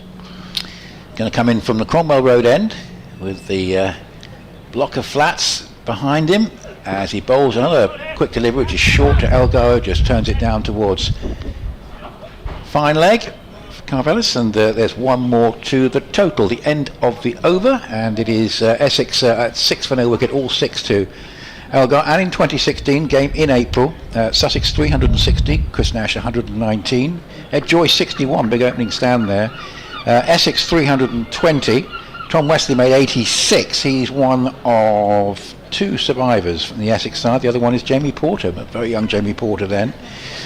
Sussex 288, and in that innings Porter took 5 for 82, his first 5 wicket haul, I believe that was, and then Essex 266 for 7. It was a draw, but it must have been quite a tight finish, that one, back in 2016. Comes Corinna Sandhu around the wicket, bowls to Dean Elgar, who's... Where did that hit him? He's sort of hopping around at the creases, Elgar. Did he hit on the inside of the thigh, sort of around about the knee roll? It'd be quite painful, not any padding in there. Yeah. I think thick inside edge onto it. Not controlled. I seem to remember commentating on a game. There was a colleague of yours came down from BBC Essex, and he'd covered football as well. And I think he'd covered Braintree or someone. Right. And he'd driven down from somewhere way up north. It could be David. Could have been. Yeah. Here comes Sandhu, bowls, Elgar defends down the track, there is no run. David Brett, he does the... Yes, I think it might have been. Yeah, I think it might have been. But I mean, it is amazing. 2 games at Arundel, and then just that 1 county championship match here. We were just saying off air, I couldn't believe that there was no game between Essex and Sussex when Essex were briefly in the top division in 2010, when of course there was that record partnership at Durham. But Sussex somehow had managed to get themselves relegated. Yes. For 1 season. Sandhu. Round the wicket bowls, and Elgar's going to pick up another boundary, and that flew where fourth slip would be. I just wonder whether a fourth slip or a gully might be useful, because there's quite a lot going in that area. To see this replay, bowls. Well, he's playing away from his body, wasn't he, Dean Elgar? I mean, he's picked up a boundary, but it wasn't the most convincing of shots. Nonetheless, Essex off to a bit of a flyer, 14 without loss. I'm sure the Essex objective is it's going to be more difficult batting this evening and possibly tomorrow morning against the older ball. Don't lose too many wickets, and then they might be right in the game. Here comes Sandhu around the wicket bowls, and no, that's hit Elgar round about the hip, maybe. Yeah. I don't think he's feeling his right hip. See that one again. That's, I think, yeah, he's feeling it, yeah. Or perhaps his backside. Yes. Perhaps his backside, one of the two. Either way, he's I think he's probably quite happy to be where he is now, which is the non-strikers. Yes, he's popped a couple of nasty blows as Dean Elgar. 15 without loss, Essex. In the afternoon sunshine, as Sandhu runs away from us. Following to the tall figure of Paul Walter, who lets that one go outside the off stump, taken by Simpson. And there is no run. 3 slips. Point, cover, mid-off, mid-on, mid-wicket. And a fine leg. If you're just joining us, a very good afternoon. Welcome to Hove. Myself, Adrian Harms, alongside Nick Gledhill, BBC Radio Sussex, BBC Radio Essex. Sussex bowled out for 204, having lost the toss this morning. James Cole's 52, the main contributor. Jamie Porter taking 4 wickets for Essex. We're now looking to consolidate as Sandhu is in bowls to Water, who clips this nicely away through square leg runs here, at least a couple. Ibrahim is in hot pursuit down towards that square leg boundary. That picks up a couple of runs, does Water. There is first runs actually. That's the end of the over, the end of the third over. And Essex are 17 without loss. Well, it's been some season for Paul Walter as an opener in both forms of the game. He did open before with Alistair Cook, around about COVID time, I think the season after as well. But he's ended up as opener in both formats of the game, and got an important 100 at the Oval, and was sort of instrumental in Essex having a decent end to their T20 campaign, although obviously not too much to write home about at Canterbury on Friday evening, but that was a case of rather after the Lord Mayor's show of Jordan Cox the previous night. 17 for no wicket. Crocombe bowls, and that's a very good delivery. Is that taking an inside edge? A big appeal as it's taken by Simpson. But poor old Elgar's really in the firing line at the moment, and he was getting a lively delivery from Crocombe, which he got inside the line of, and there was quite a confident shout there might have been bat or glove involved. Simpson was very, very confident, but not out. 17 for no wicket in reply to 204. There are still 40 overs left, including the one ball we've just seen. Crocombe bowls, and that's hit by Elgar. Slightly uppishly, examining his bat. That wasn't quite what he was wanting, but yes, it's he's been living a difficult life at the moment out there. At the moment, Dean Elgar was looking to settle down and hope that get a couple off the middle and a couple away from his body as well, which should be nice. But Crocombe is an awkward customer, and genuine pace as well. In he comes again, more blue sky above, sun coming through, and here, that's what I was talking about from Elgar's point of view. He timed that well, but mid-off has got round, gets one out of the middle, but mid-off cuts it off, and they're still there at the striker's end. 17 for no wicket. Yeah, you're right about the overs, Nick. So it's showing us 39 overs left. Oh, this is 43. Yeah, so we won't have lost any overs at all today. We have not lost any overs. As I say, it's slightly more by luck and judgment, but it's just the way it's worked out. But this is going to be a late finish tonight. Will be more like 7 o'clock than 6:30, I think. I agree. Here comes Crocombe against a bouncer, and quite a good one. Elgar's able to duck underneath it, but when you've got someone that's been peppered a little bit, even as experienced as Dean Elgar, throwing the bouncer in is not a bad psychological ploy, and that's exactly what he did there. Not bad, but certainly a lot of promise, Henry Crocombe. Sussex need to get among the wickets think they'll know, but Essex will be looking to play a long game here, and key to their strategy will be not losing too many wickets this evening. 3 slips, backward point, cover mid-off, mid-on, mid-wicket, fine leg in front of us, and Elgar squeezes it away just wide of the man at cover, and that is going to be almost a boundary. It's cut off just short of the rope. They get back for 2. Elgar getting a lot of a strike, but Walter's only faced 4 balls. Elgar 16 from 19, and it's 19 for no wicket. All 10 wickets catches in the Sussex innings, 5 of them for Michael Pepper. Yep, they certainly caught very well, did Essex. Here's Crocombe again, bowls. That's not his best delivery because it's really on the hip of Elgar, and just worked away into the onside out towards mid-wicket, running back, and they're able to get through for a comfortable single as Ibrahim fields, and he'll be one who won't be over pleased with the shot he played earlier on in the day. And Sussex know really that there certainly was help for the bowlers, but on a Kookaburra ball, you know what might well happen if the other side gets to 50 overs or so and still has wickets in hand. So early wickets quite key here for the home side. 20 for no wicket. No, absolutely they are, and they'll be the talk amongst the players is that 30 to 40 overs is when the ball does tend to go quite soft. So Sussex will be looking for early breakthroughs. Gurinder Sandhu around the wicket bowls, and Elgar plays it comfortably into the offside, fielded by Carson, and there is no run. I mean, plenty of Sussex players got starts, didn't they? Hughes 13, Haynes 19, Coles 52, Simpson 34, Carson 25, but no one could go on to play that really big innings. Yeah, in many ways the big wicket was Porter getting Coles. 52 is really well set, wasn't he? He's playing extremely well. Yes, he was. Sandhu over the wicket bowl, also defends down the offside. Sandhu fields up his bowling, no run. But it has to be said this morning, it was very overcast. It just felt like good bowling conditions on a pitch with a bit of grass on. The overheads favoured the bowlers. I can't help thinking that Sussex will feel that there were some loose shots that didn't help their cause. However, it's Gurinder Sandhu trying to rectify matters for Sussex. He's in over the wicket bowls, and Walter very, very nearly plays on. John Simpson chases back towards the boundary edge. A big thick inside edge from Paul Walter. We see that again. That could so easily have gone onto the stumps.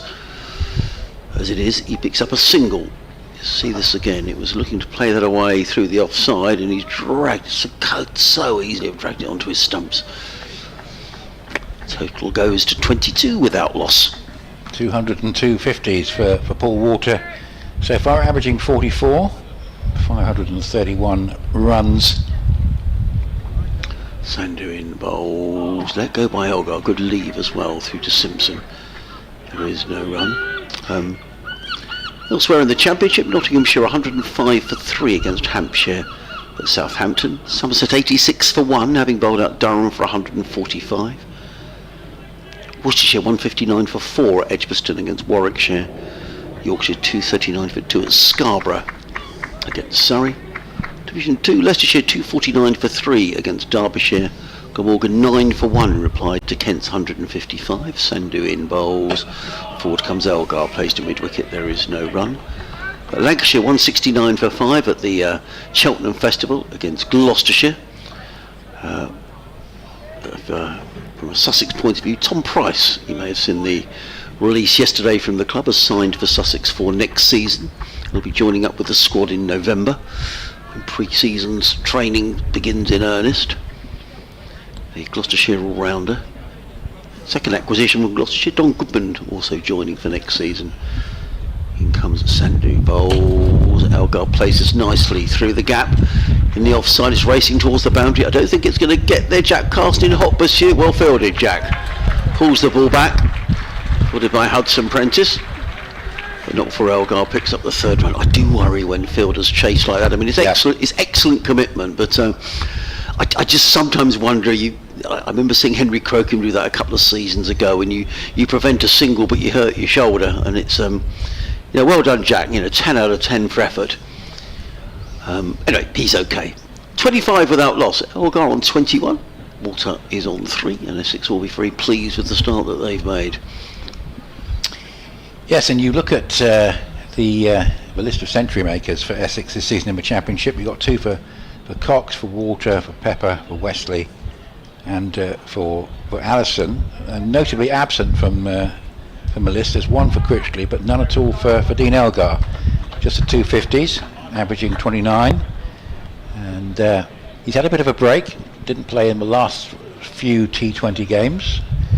So Crocombe comes in to bowl to him, and he gets turned around by that. It's another good delivery, looking just to play it defensively, and again hurried a little bit into the shot as it rolls out towards backward point. 25 for no wicket, but a good satisfactory start for Essex to leave themselves just 200 adrift with all second wickets in hand. But yes, Elgar, who hasn't played in all the games by any stretch of the imagination. This is his 7th match, whereas those who've been ever present have played 10, and this is squeezed down towards the fine leg boundary, just using the pace, and nicely played by Elgar. Got inside the line, and nothing much that Carvelis could do to get round to that. That was very fine. Once it was past the keeper, no chance of stopping that. And Elgar's made his way to 25 from 26 balls. It's not been without incident, but he's settling in pretty well. I think he wants some new gloves brought out. He made a signal towards the dressing room. That was a skillful shot. It was 3 slips and a leg gully, I would say.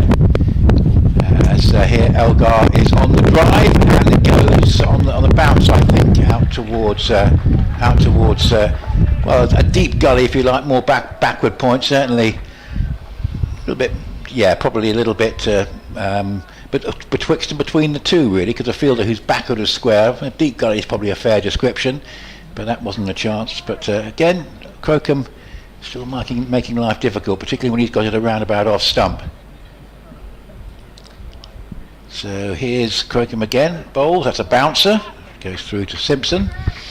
So an impressive display, he's been unlucky not to get a wicket so far, Crocombe, but Elgar's had to wear a few, but he's also, as I say, made a relatively brisk start here, 25 from 28 balls. A little bit of a breeze that we can hear, and flags fluttering away on either side of the scoreboard here in yellow and white letters, and it says that from a Cromwell Road end, Crocombe at number 16 is going to come in to bowl around the wicket to Dean Elgar, who will just reach for that defensively and play it back down the pitch, and there is no run. One other score I didn't give you. So Lancashire 169 for 5 at the Cheltenham Festival, which, as I say, was really well attended for the T20 last week. And at Merchant Taylor's School, Middlesex making hay, 264 for 1 against Northamptonshire. A century there for Max Holden. Well, there's a bit of a feeling that Middlesex might be on for a late run for promotion. There's under new coaching now, as that's played off the bat. That's a good shot from Elgar. That was a little bit short from Crocombe. It sat up, and Elgar's put it away down to the backward point boundary. Well, this is, as I say, by Elgar standards, pretty quick. 29 from 30.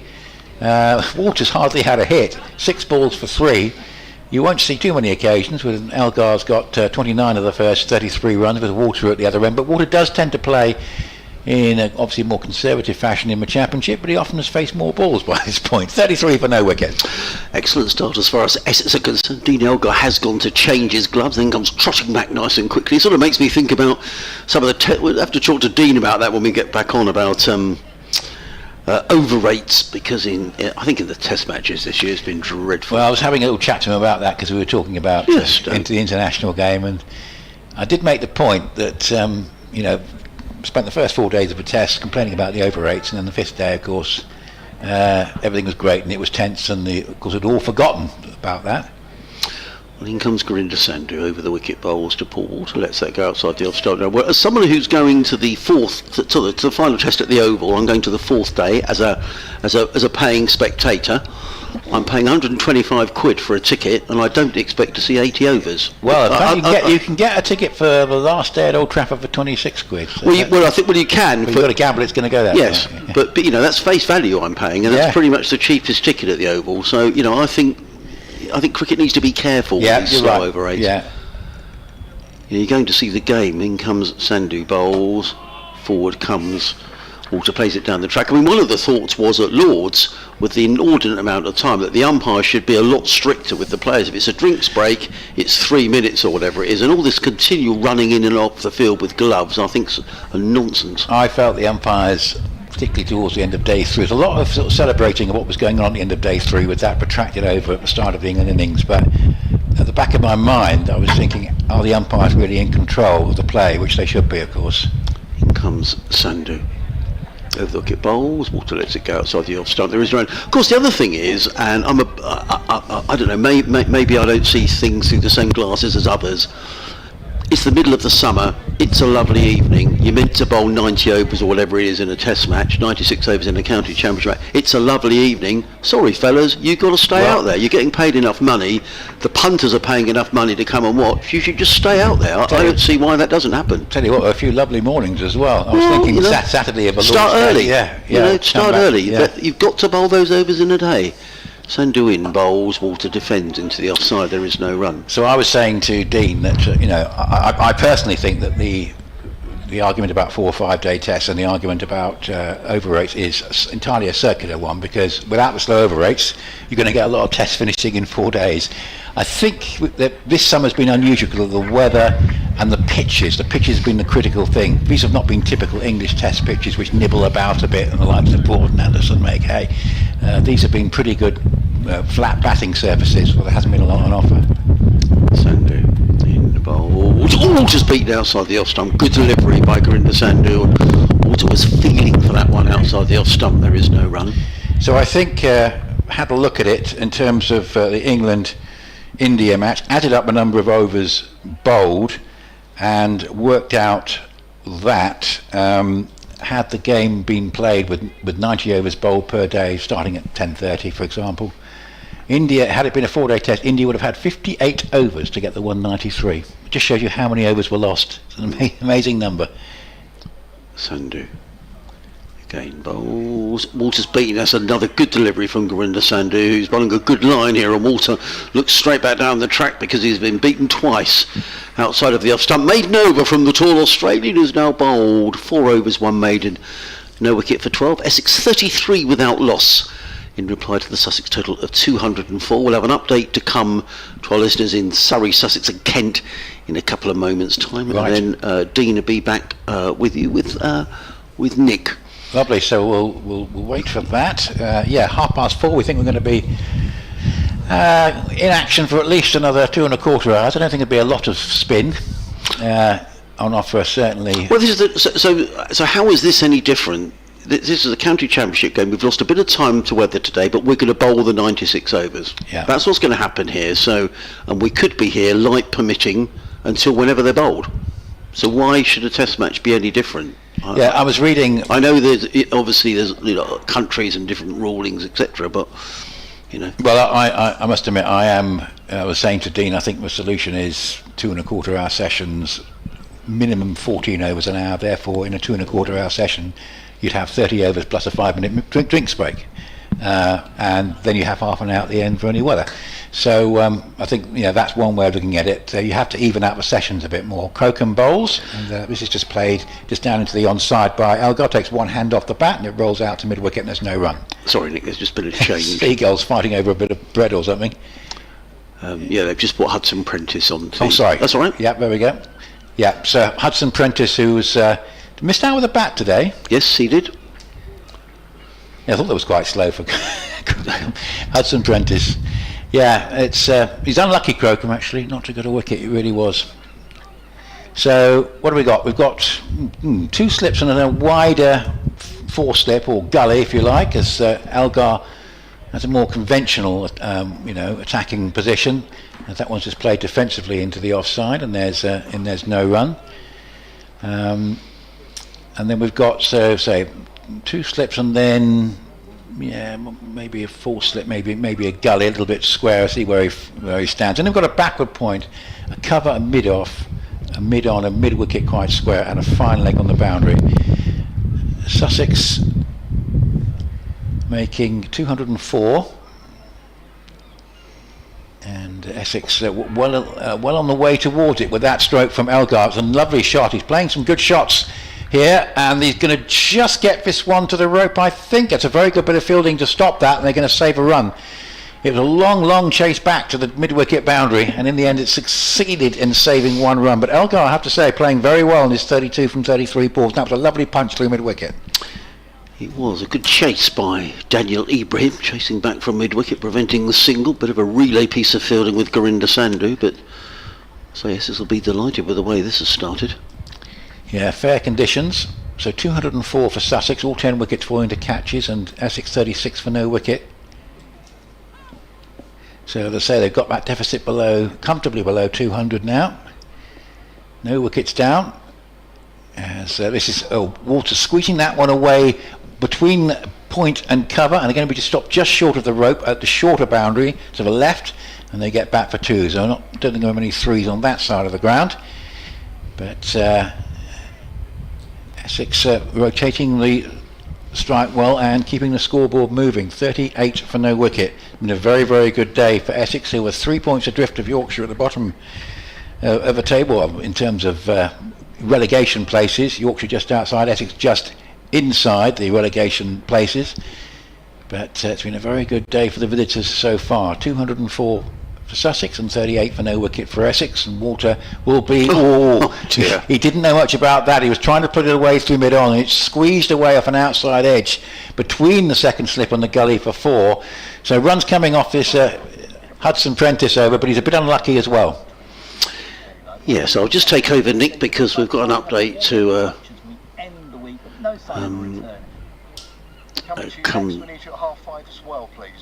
that's fine. Just give a message to the producer. That's fine. Latest then from the cricket, Adrian Harms is watching the first day of Sussex's game with Essex at Hove. Yes, and Sussex have had a difficult day here. Essex are 42 without loss in their first innings. That in reply to the Sussex total of 204 all out. James Cole's top scoring with 52. 4 wickets for Jamie Porter for Essex. Surrey, the leaders of the county championship, have also had a tough day up at Scarborough against Yorkshire. Yorkshire 252 for 2. And just to complete what's been a tough day for all 3 counties today, Adam, Kent bowled out for just 155 down at Cardiff against Glamorgan. 42. Daniel Bell Drummond top scoring for Kent. In reply, Glamorgan are 18 for 1. And that last ball just played up into the offside top ball. I'm going to disappear. I'm going to eat my piece of lemon drizzle cake. Oh yeah, you haven't had it yet. Have a cup of tea, and I'm going to leave you with Nick and with Dean. Yeah, it was very nice. Thank you very much. Enjoy that. So as I say, we've got fair weather conditions. Just a little bit of darker cloud over the pavilion, but really it is quite pleasant out there. Sandhu will continue, and he'll bowl, and as crouching Elgar plays that back down the pitch, and there's no run. So we're saying that Elgar probably will be a touch disappointed with his overall return in the championship this year. Essex played him for just about the majority of T20 games, and then went with Pepper and Water as a successful opening combination. But now Elgar back in his more familiar role at the top of the order in the longer form of the game as Sandhu bowls to him, and that's clipped away nicely. That's another lovely shot. He's played 2 very good ones through mid-wicket in the last couple of overs, and whereas the previous one was to the longer boundary and was just hauled in, that one to the slightly shorter one was not going to be.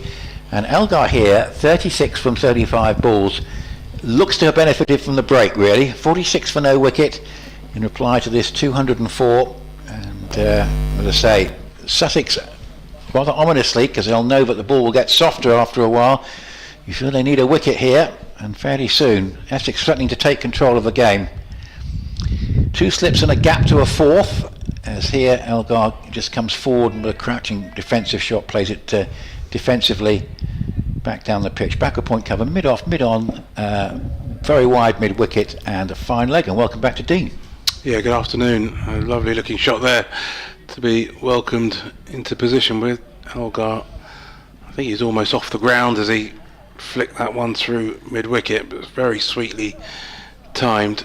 Well, he's worn a few blows, but not actually in the last few overs. There's been many coming off the middle of the bat, and here he blows to on the drive, and he's a little bit fortunate because it's flown away off an edge, and it's going to go down towards the third man boundary.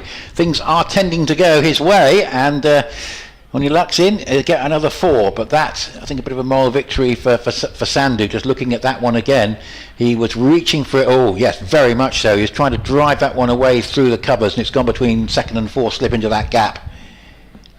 I just wonder whether that was almost a chance. I think the fourth slip kind of was trying to come forward. It was very low to the ground. I noticed the second slip sort of looked sort of threw head back when it went through. I think a very difficult chance, but maybe on another day.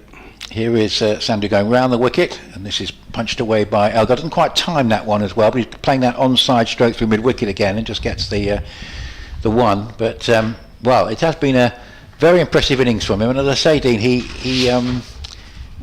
was rested, rotated, left out, whatever you want to call it, from the T20 side. The one fact is that when Essex changed the opening combination, they started to win games, and that wasn't really any fault of Elgar's, but it looks as though the break he's had by not playing in those T20 games has done him a lot of good. Yeah, sometimes a break just refreshes the mind. It is a mental game after all. And Walter just gets into line and places that one away out towards mid-wicket, and they get through for 1. So he keeps a strike just for once, because he's not had a lot of it, but a little bit more in recent times. He goes to 10, and Elgar on 41, and Essex on 52 without loss. So they're only 152 behind, and Sussex really urgently need couple of wickets. I think Essex probably at the start of things would have settled for being 3 down tonight, 4 at worst, but they might have their sights set a bit higher now. I think this is the key, really, trying to find that wicket. I remember right at the start of the day's play that Sussex got off to a reasonable start themselves in the first innings, 30, as Hudson Prentice comes in over the wicket. This one just turned into the leg side by Walter towards mid-on. There's no run. They got off to a reasonable start, but then it was that first wicket that just helps put a bit of doubt into the other batters' minds, and as we've said throughout that innings, they sort of operated in pairs, wicket falling at 28 and then at 31, and that was the sort of the tail of the whole innings, just falling into little clusters like that. We need to see whether or not that might happen for Essex, but they need to get one first, as Hudson Prentice comes in to Walter, who again plays this defensively up towards mid-on. Surprised Crocombe did come off after. It took me by surprise, but maybe he just bowled in short spurts, because obviously he's a quick operator, but I thought he was bowling really well, and there would have been it took me by surprise when he did come off, and I thought he might have been worth another one, but obviously they like to use him in short spells. Hudson Prentice getting into his work, operating at a reasonable pace as he comes in, and this one again for the 3rd ball in a row, defended up towards mid-on by Walter, and there's no run.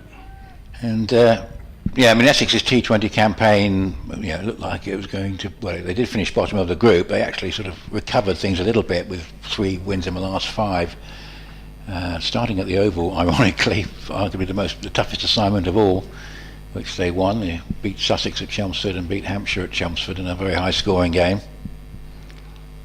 Hudson Prentice comes in once more, and this one again driven, but attempted to be driven a little bit more firmly by Walter. Doesn't time it at all, and it rolls harmlessly back towards the bowler. But having lost Ben Allison to Worcester and Aaron Beard to retirement, and with various non-availability issues for Porter and Cook, the bowler, they were just about running out of bowlers by the time they got to their last game at York. Whereas I think in that Sussex innings that we've seen, that with a stronger bowling unit at their disposal, they're very effective. Hudson Prentice in once more, and he's certainly bowling to his field. Just keeps Walter pushing back on the onside towards mid-on, and there's no run. 2 slips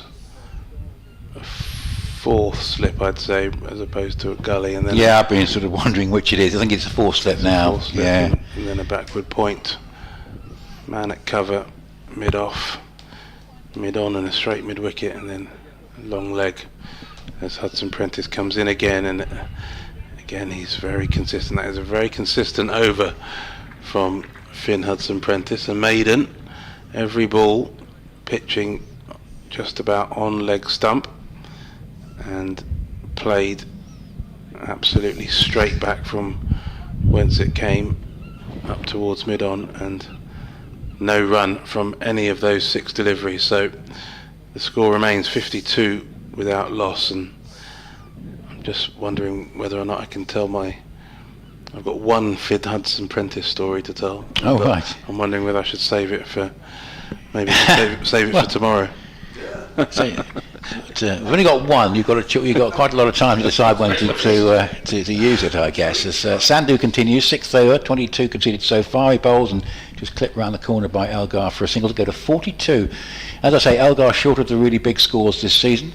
This might just be the occasion for him. The last thing that Sussex will want is Elgar still to be batting at lunchtime tomorrow. So 53 for no wicket. Sussex making 204. All 10 wickets falling to catches, 5 of them to Pepper, 4 wickets to Porter, 2 for Thane, 2 early on for Khalil Ahmed, 1 important one to Simon Harmer, 1 to Cook, and that's driven away up towards mid-on, and there's no run here for Walter. But a tough team selection today for Essex, because we were just saying that by the York game, the last one they played, they've actually run out of bowlers. Here, with a lot of players available for selection, just about everybody, they've had to make tough calls with regard to Charlie Addison, who's got a couple of championship hundreds, and Shane Snater, and they have on occasions, particularly Taunton, struggled a bit with that when Snater's not been involved. 53 for no wicket, no signs of that yet, as Walter facing Sandhu plays that up towards mid-off, head right over the ball, and there's no run. I mentioned earlier, arguably the turning point of the Essex season in terms of them being a force in the championship and looking so they might have a chance of being up with the contenders, was the very sharp reversal of fortunes at Taunton, which included a collapse in their second innings. I think there was one in the first as well. Here's Sandhu at 53 without loss under cloud cover at the moment. The blue sky's gone, and Walter plays a lovely drive wide of mid-off for 4 over pitch ball, and he's latched onto it and just head nicely into position, and nothing that could be done once that was between cover and mid-off. It was pretty much out of the middle of the bat, and a good sign of a left-hander's game in good working order when they play that punchy shot between cover and mid-off. Yeah, really confident looking stroke there, all along the ground. As you say, got into a good position. I think, just a little too full maybe from Sandhu, and Walter could pick his spot. 2 slips and a 4th slip, backward point cover, mid-off, mid-on, mid-wicket, fine leg, and Walter will just get into line with that and play it nicely up towards mid-wicket, and there's no run. We haven't really seen much movement for the Sussex bowlers so far. Essex was certainly getting a little bit of help this morning. Don't think bowling conditions are quite as favourable as they were then. Sussex just struggling a bit for a breakthrough. In comes Sandhu up to the wicket bowls, and Walter leaves that alone outside the off stump. Quite happy to do so. So yes, we were talking about, Adrian was talking about the fact that we seem to be able to get through the overs and bowl them all in Championship cricket. It's not a particularly hot day, but it'll be interesting to see how many drinks breaks we have in what will probably be a 3-hour session here. 57 for no wicket, Elgar 42 and Walter 14. Yeah, a little discussion between keeper, captain and bowler in between overs as Paul Walter takes a little drink and refreshes himself with the 12th man. Punch of the gloves with Dean Elgar. I know this isn't the largest differential, but I do love a diminutive batter alongside a giant batter. Just, you know, from a technical point of view, the havoc it must cause for the bowlers trying to work out their lengths it is always good to see. As Hudson Prentice comes round the wicket, Elgar pushes forward very confidently. There's no run. The Zach Crawley, Ben Duckett height difference, a clear case in point. Maybe part of the reason why they're such a successful opening partnership, having one so tall and the other less so, shall we say. And it also provides a great opportunity when they're panning across for the national anthems with one and then having to climb up to the other, as Hudson Prentice comes in round the wicket and defended by Elgar. I wonder whether Croker might get another outing from the C end, because I say he did come off after just the 4 overs, so maybe he could have another burst while the ball is still relatively new. Sussex really need a breakthrough. Carvelis down here at he looks like he might be on first. Long leg, he's getting himself warmed up. He hasn't got Bay 13 to do the exercises along with him, but he's getting himself ready as Hudson Prentice comes in round the wicket and driven firmly by Elgar up towards mid-on. He just shakes his hand, maybe the vibrations there just causing him a bit of discomfort. Third women's one-day international at Chester Street. India 318 for 5, and England will need a record chase in women's ODIs to get that. So that's series level at the moment, but England will have to go some to stop India going 2-1 up.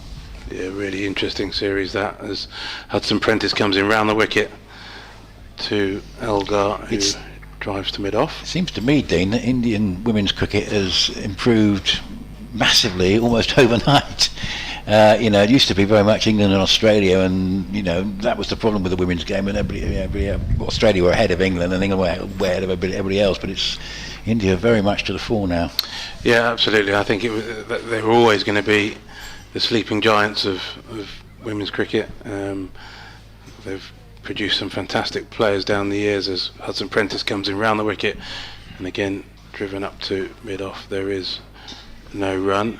Some fantastic players, and now they've been investing in women's cricket for quite some time, and from that moment really it's a bit of a numbers game, that they just have so many keen fans of the game and people who are playing it, boys and girls. Once they provide those opportunities for the women to come through and represent their country, they're going to be a force to be reckoned with, as Hudson Prentice comes in round the wicket again. This one driven to mid-on, there's no run. They've got some real quality, and of course the start of the women's IPL has been a huge opportunity for them to keep that almost that conveyor belt, the same sort of conveyor belt they've got in the men's game. That's starting to come through in the women's game now, and absolutely they're a powerhouse team, no mistake. So a bit like in the previous years where, as you say, England and Australia sort of battled it out for top honours. Actually the strength in depth across the women's game with South Africa really indeed improving. New Zealand, who won the T20 World Cup last edition, although that's probably they're probably going to go through a bit of a transition phase. We've obviously seen them play this summer against England as well. Still a decent side, but maybe going through a bit of a transition. Carvelis still without 2 slips and then a slight gap to a 4th. As that's played defensively by Walter back down the pitch, and there's no run. Durham and Somerset has been lively at Taunton. Durham 145 all out, with Craig Overton 6 for 23. Somerset were 98 for 1. They are 115 for 4. They were 103 for 4 at one point. Matthew Potts got a couple quickly. Josh Davey, the star new opener for Somerset, has been doing very well in that role. That's just played down by Walter for a single down towards fine leg, takes the score up towards 58 for no wicket. He goes to 15. So Davey out for 37, and then James Rue was out third ball for a duck to Potts, and then Drizzle. We had a very nice cake earlier on, but the Somerset Drizzle, or the Durham one, George Drizzle, he got Tom Abel out for a first baller. So Durham are just edging their way back into that lively contest at Taunton. So here is Carvelis going round the wicket, slightly awkward action, and Elgar plays it rather awkwardly himself as he gets into line, and in the end is very much crouching down as he plays that one up towards mid-wicket, and there is no run. Been a bit of rain around at Southampton, certainly, where they haven't had an awful lot of play. Notts 119 for 3 in 34 overs, but Freddie McCann he's got most of the runs, to be honest.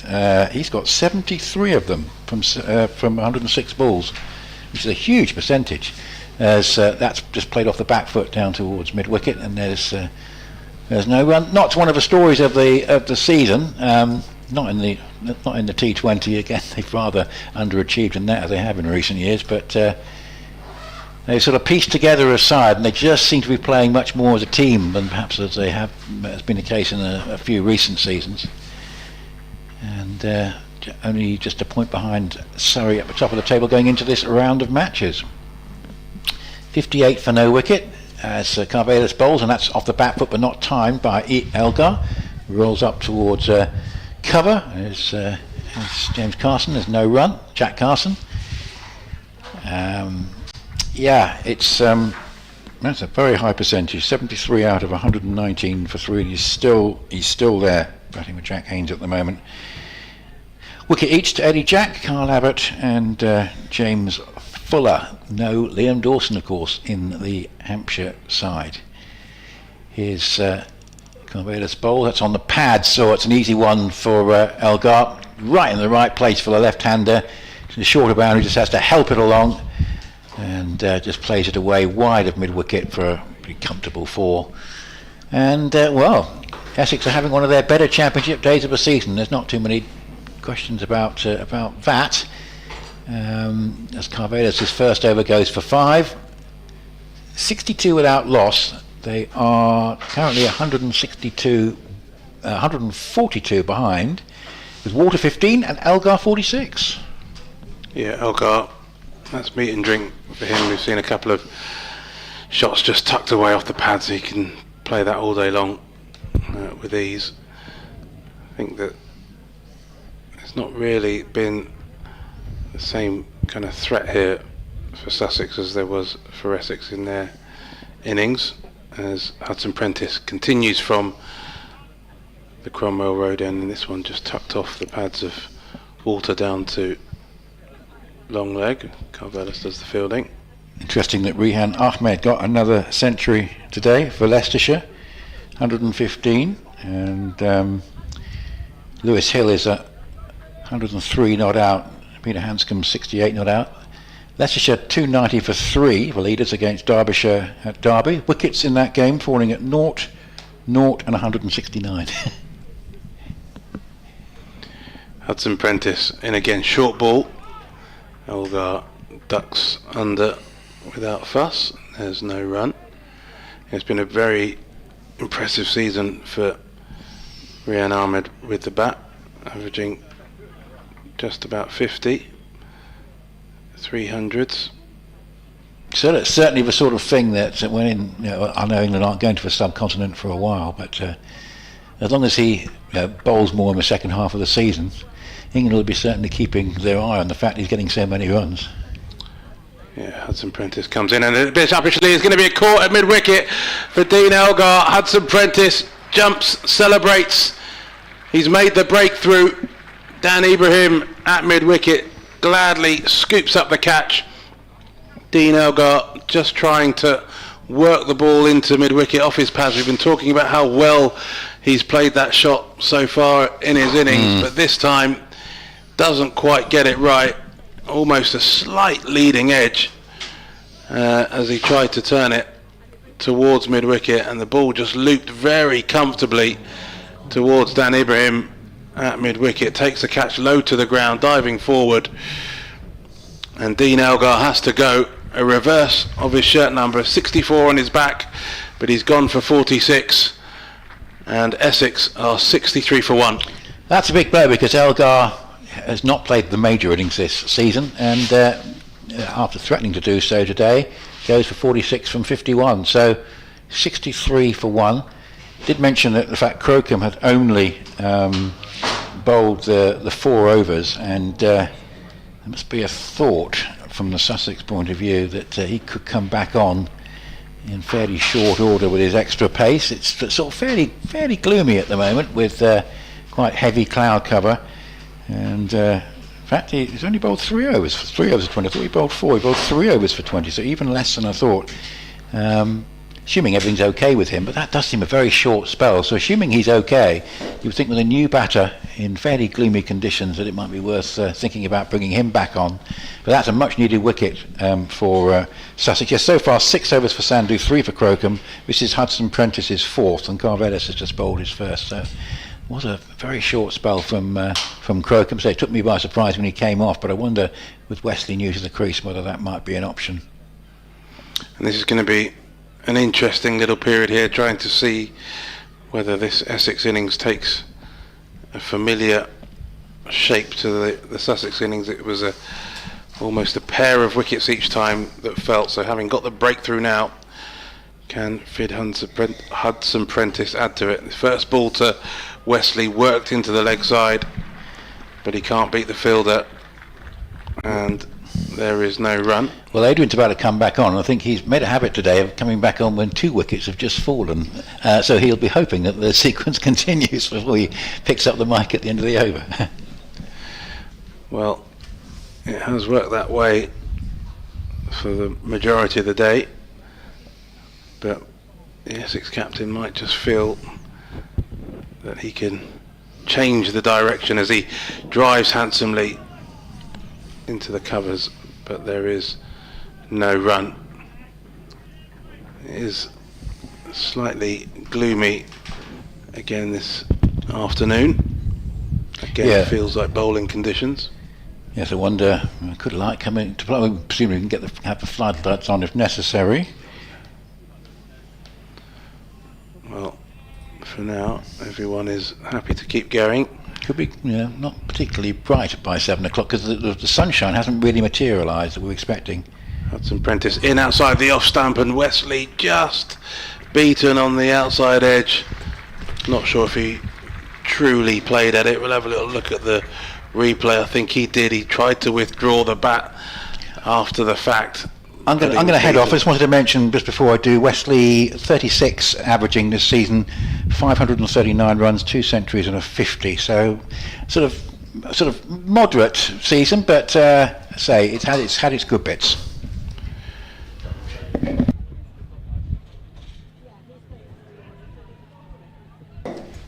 Seamless, Dean. Nicely done. So we've done it before. Bowled nicely, Hudson Prentice. 4 overs, 2 mains, 1 for 10. In comes Carvelis, bowls to Walter. Looks to play that on the onside. He's rather squared up. The ball ends up at mid-off, fielded by Gurinder Sandhu. There is no run. You're right, it is quite gloomy. The Sussex made the decision at the beginning of last season not to use the floodlights. This season they've changed that around, so the floodlights are available to be used. Looking out to the west, where I think the weather's coming from, there's a few bits of blue sky, but it's certainly gloomy-ish, isn't it? As Carvelis runs away from us in and bowls. Walter's hit on the pad. I thought that was a bit high and possibly going down the leg side as well. And there is no run. Got to do an awful lot bowling over the wicket as a right-hander to the left-hander. Yeah. I think that just pitched outside leg and no real concern, but Sussex hoping to try and take advantage of that first wicket falling. A little bit of pressure onto the Essex batters. Carvelis in again, bowls. Walter clips that to mid-wicket, fielded by Haynes, and there is no run. There's 2 slips, a ring of 3, saving 1 on the offside, mid-on, mid-wicket, deep square leg and a long leg all the way down in the distance.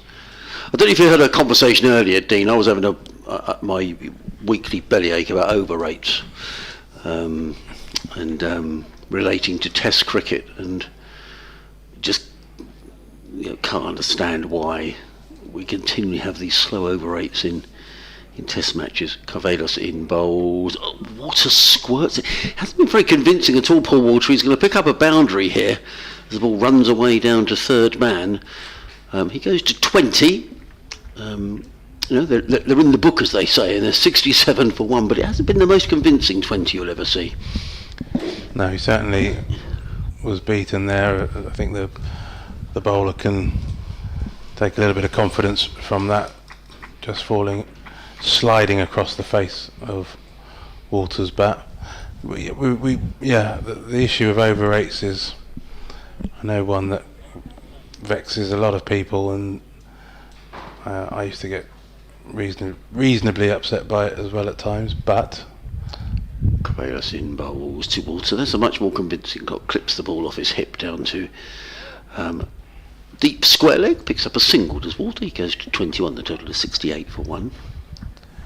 I do just think that there are so many opportunities for the officials to speed the game up, and we know, clearly, Test Championship points, fines, anything that actually doesn't affect you within the game is a bit of a nonsense. Really, has no impact on the player behaviour. While they're out there, I think the only way to really speed things up is for in-game punishments. For things to be felt there and then, whether it's run penalties or primarily with run penalties, I guess. Carvelos in bowls. Wesley defends down the track. There is no run. End of the over. 68 for 1. Wesley yes to score. Walter on 21. The one issue, or the difficult part of it is, what the stoppages are for, and where do you provide allowances? So clearly a player who gets hit, who needs treatment and so on, is going to affect things like over rates, and of course you need to make sure that players are well looked after in that regard. But then, as we saw from the most recent Test match, when players are perfectly fine but want to find a reason to pause the game and get some treatment, then that also can be taken advantage of. So it's a difficult one, but Finn Hudson-Prentice continues over the wicket to Walter, who drives to mid-on, and there is no run. What I would say about over rates is that I think when it comes to the paying spectator, whether they are given 82 or 83 overs of entertainment or 87 overs of entertainment, as long as they have been entertained and feel like they've seen their money's worth, I'm not sure they're too upset about those overs. As Hudson-Prentice comes in again, and this is again played up towards mid-on for no run. Yeah, I would slightly disagree, Dean. I think when I'm paying 125 quid to sit at the Oval, and if I go and see a game of football, I don't want it over in 85 minutes just because it's 5-4. I want to see 90 overs really. I understand what you're saying. It's just we all love the game, don't we? It's just a lot of money to go and watch Test match cricket. It is absolutely. As Hudson-Prentice comes in over the wicket, and Walter again defends into the onside. One of the things if you're comparing sort of value for money and what it is that you're watching, I pop along to Twickenham every now and again, and the cost of a ticket to that is horrendous. Is almost offensive, and it's an 80-minute game, and the ball might be in play for 37 minutes, and is that good value for money? Hudson-Prentice comes in again over the wicket as Walter defends, this time into the offside off the back foot. I'm absolutely with you on that. I mean, I went last year. My son-in-law got me a ticket to see England-France at Twickenham, and he said it's the cheapest ticket in the house. Do you fancy going? and that was 125 quid. And you know, and I thought, well, I'm only going to go to one Six Nations game like the Test match. I'm only going to go to one day's cricket this year. So you think, okay, if that's the price. But you're right. I mean, and every time there was a stoppage, or when they're taking a kick and the clock is still ticking, and I'm thinking, oh come on, I want to watch the game. Time missing out on us. Hudson Prentice comes in, and Walter this time flicks it away towards the mid-wicket boundary. I think it's going to beat the fielder and get all the way there. It does. 4 runs. Now that's really impressive batting, I think, from Paul Walter, because Finn Hudson Prentice has been bowling very consistently towards him, almost for 2 overs. He's bowled a good line, a straight line, and bowled to his field, and it's just been Hudson Prentice, Walter, and maybe mid-on involved in the game. And Walter's just waited till the ball was just a fraction shorter, able to use his height and push it away for 4 through mid-wicket. Hudson Prentice changes the angle of attack. He's coming round the wicket now, and Walter just plays this one up to mid-wicket, and there is no run. That's good cricket though from Walter. He's been patient there, waited for the opportunity to play an aggressive shot, and then made sure he cashed in when he could. So good contest between these two.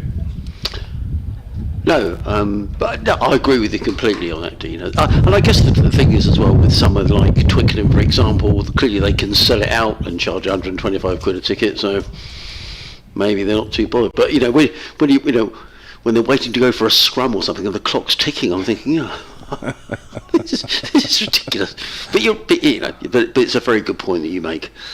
Rico Velas is running in from the CN bowls. Cut away, nice shot. Bit too much width really from Cavelos, and Wesley rather helped himself there through point for 4 runs. Nice shot. And Essex are rattling along here. Let's see this delivery again. Yeah, it's too wide. And that's if you're Sussex supporter or even the Sussex captain, just a little bit of pressure, building on Wesley on naught, and you just want to try and keep that on there. And that was a real freebie from Cavelos, short and wide, didn't need a second invitation. Cavelos in bowls, forward comes Wesley, plays into the offside. I also take your point though, Dean, when you were saying it doesn't matter if it's 83 or say 87 overs, and in lots of ways you are right, because when you see the what do you call it, the beer thing, what do they call it? The snake. The snake, yeah, after a while I think people, perhaps at that time of day, there could have been 100 overs and they won't mind. But yeah, I just think it is an issue, and it's a lot of money, and I hope cricket sort of does recognise that slow over rates are a frustration. Cavelos in, bowls short, pulled away by weight. No, he didn't get all of that by any manner of means. The ball's looped over Jack Carson's head at mid-wicket, but it's going to run away for 4 runs. But it was too short really from Ari Cavelos, and Wesley pulled the ball away. He got a little bit high on the bat. He certainly didn't time it. But he's picked up another boundary. It's 2 boundaries in the over. 80 for 1. Yeah, he didn't get all of that, but there was plenty of space over on the leg side, the bigger boundary, the bigger side, and it just rolled away for 4. One other thing I would just mention, in this debate around over rates. Cavelos.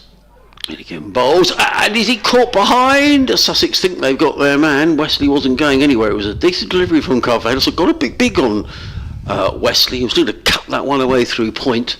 Goes through to Simpson. Just going to see the replay of this. Well, impossible for us to see if it got a nick. Definitely moved. Yeah. I don't think John Simpson was convinced, actually. Well, anyway, he's given not out is the important thing, and it's the end of the over. No, it's not. What am I talking about? 80 for 1. Still 2 balls to go in the over. Sorry, Dean, I interrupted your chain of thought there. In comes Cavelos, bowls.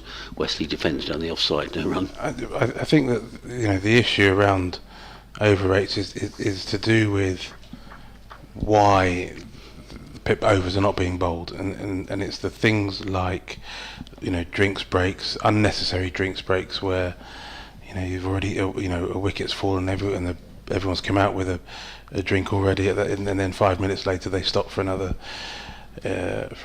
drinks break. Things like that I think are very, very frustrating.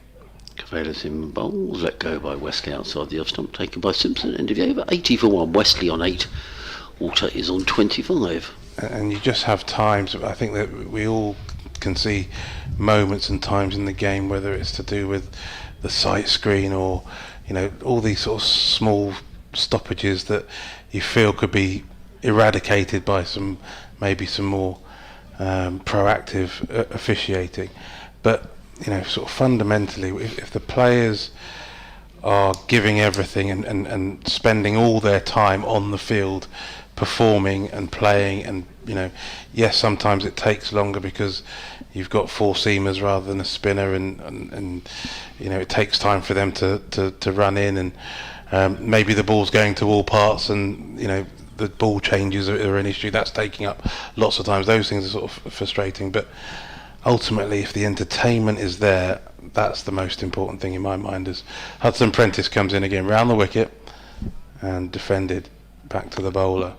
I'm all for making, you know, wanting fans to feel they got their money's worth, and so that when they walk out of the ground, they feel as though it's been money well spent. They've been royally entertained for 8 hours. Yes. And as long as that's the case, I can't get overly worked up about overrates, I'll be honest with you.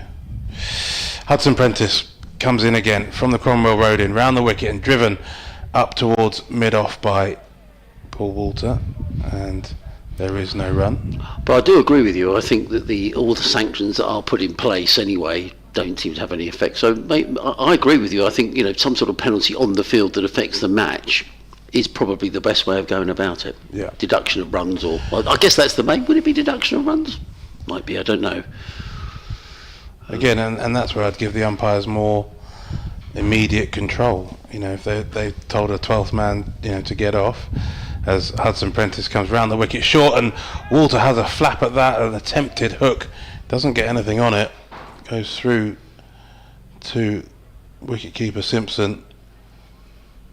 But this is, as I said before, an interesting contest between these two. Hudson Prentice largely has managed to keep Walter quiet. He got one away for 4 in the last over. Thought that he could have a go at this one. Doesn't get anything on it. Hudson Prentice continues round the wicket, and he's wrapped Walter on top of I was going to say on the thigh pad. I think it was actually the back leg, so I'm not sure there was too much protection there. He's bowled well this season, Finn Hudson Prentice. He worked very hard. James Kirtley was talking about how he's made a couple of little adjustments to his bowling action and has worked really hard, and this has been a good spell. Yeah, he seems to be enjoying his work at the moment, and he turns coming towards us from the Cromwell Road end, round the wicket, full of length. He's driven uppishly by Walter, and that's going to beat the fielder at mid-on and run away for 4. So this contest just keeps getting more and more interesting. I think Walter getting a little bit frustrated at missing out of that short ball, and given the chance to drive, I thought for an initial moment that it might have been a caught and bowled opportunity for Hudson Prentice, but it was well wide of him, and 4 more to the total as Hudson Prentice comes in once more and defended by Walter into the covers. There's no run. 84 for 1 in response to Sussex first innings, 204 all out, so 120 the difference between the sides after 18 overs of this Essex Reply, and just get the sense that there's an opportunity here for Essex to really take control of this game. We wondered whether a second wicket might fall in quick succession to the first, as it seemed to do during the Sussex innings, but Essex are going along pretty nicely at the moment. Eric Avelis running away from us, coming into bowl to the Essex skipper Tom Wesley, whose shoulders arms lets that one go through to keeper John Simpson, and there is no run. If you just joined us, a very good afternoon. Welcome to live cricket on the BBC, BBC Radio Sussex, BBC Radio Essex. You may be watching us via the Sussex Cricket Club live stream. Well done to Isaac and Jack, who are the camera operators today. Well, they're the camera operators every day, actually, but thank you, fellas, for the good pictures, and great to have Dean Wilson with us today in the commentary box, journalist who's covered cricket all around the world, and good to have Dean's insights today as in comes Carvelos, bowls to Wesley, who plays forward onto the onside, and there is no run. Just keeping half an eye on the game down at Edgbaston today, where Worcestershire are playing. The only reason I'm watching that is because Bertie Foreman, young Sussex off spinner, has gone out on loan for a couple of games to Worcestershire, and he's playing in that game. He's batting down at number 9. He's a better player than that, Bertie. He should be higher, but I hope he makes some runs, and good luck to Bertie Foreman in the county championship today. In comes Eric Carvelos over the wicket, bowls, and forward comes Wesley. This is a much better line from Carvelos in this over. Carvelos given his chance. No Ollie Robinson in the Sussex side today. Whether Ollie is whether they feel he can't play sort of back-to-back games because Sussex go up to Scarborough. In fact, the game starts next Tuesday, but they leave on Sunday. So they travel up Sunday, get sort of most of the way, and they have to stop. I think it's all about coach drivers' hours and all that sort of thing. So that's a long old trek up to Scarborough. In comes Carvelos, bowls, hits Wesley on the thigh pad. The ball bounces onto the onside, and there is no run. So whether Robinson will be back next week, I don't know. But he certainly hasn't looked at his usual self in the last couple of T20s, Ollie Robinson, and indeed he's missed a couple of games. He missed the game against Surrey here on Friday night, and didn't play in the game previous to that. I think it was the game at Hampshire. I lost track of all the games, but he seemed to be struggling a little, so maybe a week's rest will do him some good. For the meantime, it's Eric Carvelos. 4 dot balls in the over, in, and bowls to Wesley, who shoulders arms again. The ball goes through to Simpson, and there is no run. 2 slips, backward point, cover mid-off, mid-on, mid-wicket, deep square leg and a fine leg. There's a bit of talk about Ollie Robinson on Test Match Special. Well, I think it was the last Test match, and there was a rain delay, so it would have been where was the second Test played? Was it Edgbaston? No, first one was Edgbaston, third one was Lords. Can't think where the second Test match was. Oh, Headingley. In comes Carvelos, bowls, Wesley defends into the offside. But much better over for Mary Carvelos, maiden over, 4 overs, 1 maiden, no wicket for 18, Essex are 84 for 1. Steve Finn was joining the conversation, who would of course know Ollie well from his time down here. And they were discussing his Test record and saying what a good Test record he is, and would he play for England again? And you've got to be fit first of all, haven't you, to play? But they were talking about bowlers who can use the ball, swing the ball, move the ball around. But at the minute he seems to be a little bit out the England frame, Dean. Yeah, for sure. I think it's a great travesty, really. A bowler of his skill and ability to either not be able to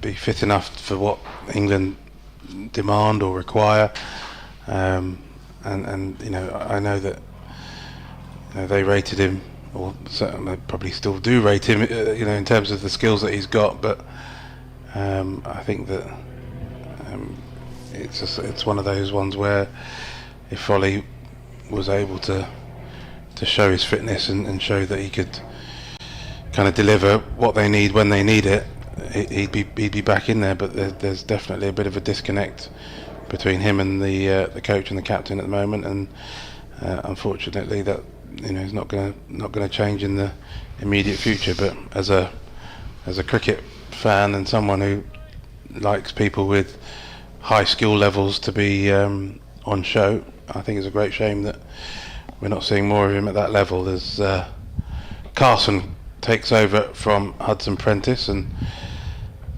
Walter plays this into the offside. First spell for Jack Carson from the Cromwell Road end. He's got a short leg and a slip as he comes in round the wicket, and Walter forward defends up to straightish mid-wicket, and there's no run. We'll see whether Jack Carson can get any more purchase out of this surface than Simon Harmer did in the first innings. He comes in round the wicket to Walter, played into the leg side, there's no run. But yeah, England's loss at the moment, I suppose, is Sussex game. With Robertson, and I'm sure he'll take lots more wickets for them, this season and more to come. Carson again round the wicket, covered up by Walter. There's no run. But you do, I think you always just want to see the best players playing against the best players at the highest possible level. That's sort of a very simple ideal with sport, as Carson bowls a fifth delivery just outside the off stump and Walter defends. Chance for Carson to start with a maiden. One more ball in his first over to come as Walter waits. He's in round the wicket, full of length, and Walter swings away towards a vacant wide mid-wicket region, and I think, does it go all the way? I lost sight of the ball. I didn't see the umpire signal. I think he hauled it. I think it might have gone for 6. I think that might have just made it all the way over the rope. It was a mighty swing from Paul Walter, and Carson doesn't quite manage to hold on. It did go for 6, so hopes of a maiden dashed as Walter moves to 35 from 53 balls. It was an inviting ball, full of length, and going against the spin, but he didn't mind. He had lots of space to play with over wide long on, and he took full toll. Cavadas runs away from us, coming into bowl to Tom Wesley. Sit on the pad. There's a muted appeal from the slips with hands on heads. Nothing from Carvados. The ball bounces out on the offside, and there is no run. 90 for 1. Wesley on 8. Walter on 35. Just wondering with Paul Walter here, Dean. He's had I think I said he had a scratchy start to his innings, but perhaps he might just feel he's got through the worst now. And starting to play a few shots. He's 35 not out. 90 for 1 are Essex. In comes Carvados bowls, and Wesley plays down the onside for the track, and there is no run. Going back to Test cricket, so I was talking to a friend over the weekend who's lucky enough to be going out to Australia for some of the Ashes matches. I was talking about the ticket prices in Melbourne, which are considerably less than they are over here. And that should be some occasion. He's got to get tickets for Boxing Day at the MCG. I'm sure that's something you've I don't know if you're going out there, Dean, but in comes Carvados bowls. A nice shot by Wesley, clips that one through mid-wicket, picks up 1. They'll think about 2, but it isn't there. Good bit of fielding by Carson, who's very good in the field. Gets in the throat. Total goes to 91 for 1. Now, at the moment, I'm not due to be heading out this time. I have experienced 5 Boxing Day tests over the years. Some of them better than others. But the 2010 edition, easily from an English perspective, easily the most fun. Carvados in bowls, defends, does Walter down the onside, no run. But I've seen some incredible sights, even when Australia are doing well. Watching Shane Warne take his, I think it was his 700th Test wicket at the MCG in 2006.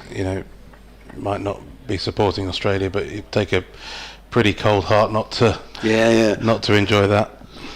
Carvados in and bowls. Walter clips this to mid on. There is no run. I was lucky enough. I went to a Boxing Day test, but it was back in 1991, and it was the MCG before it was redeveloped, so actually the southern end at that stage had been demolished, but there was still 60,000 in the ground, and it was the tour, it was the Tiger Moth tour with David Gower, and we saw some friends in Melbourne on Christmas Day, and they were talking like David Gower. In comes Carvelos, runs in over the wicket, bowls, Walter defends down the offside of the track, no run.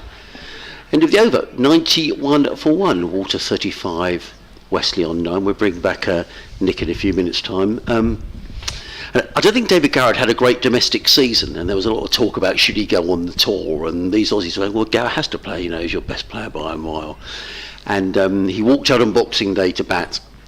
The late Wayne Larkins had unfortunately just got out, and Gower came in and he got a standing ovation all the way to the wicket. It was fantastic. And he finished the first day about, I forget what he was on, 70 odd I think, and he went on to get 100 on the second day, and it was fantastic. You know, Gower at his best, really. Mind you, England lost. I think it was Bruce Reid cleaned him up on the fourth day, but yeah, wonderful to see him playing at the MCG.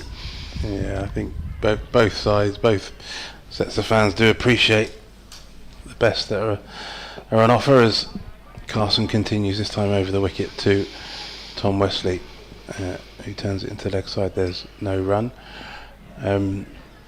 Yeah, Gower, both them players who've achieved so much against Australia, really appreciated by them, as Carson comes in again, and this one left alone outside the off stump. As I mentioned, Warne, you know, there is that as much as damage as he did to us, England during all those Ashes series, the affection I think that people still had for him was extraordinary. As Carson comes in, and this one's just turned into the leg side. I have many more than one Shane Warne story, but I'm not sure how many of them are appropriate for BBC afternoons. But he was a remarkably warm and fun and generous character. Also, you know, sadly no longer with us, of course, as Carson bowls to Wesley, and Walter gets almost 2/3 of the way down the pitch, thinking they were coming for an easy single, and in the end has to trot back to the non-striker's end. Wesley not interested,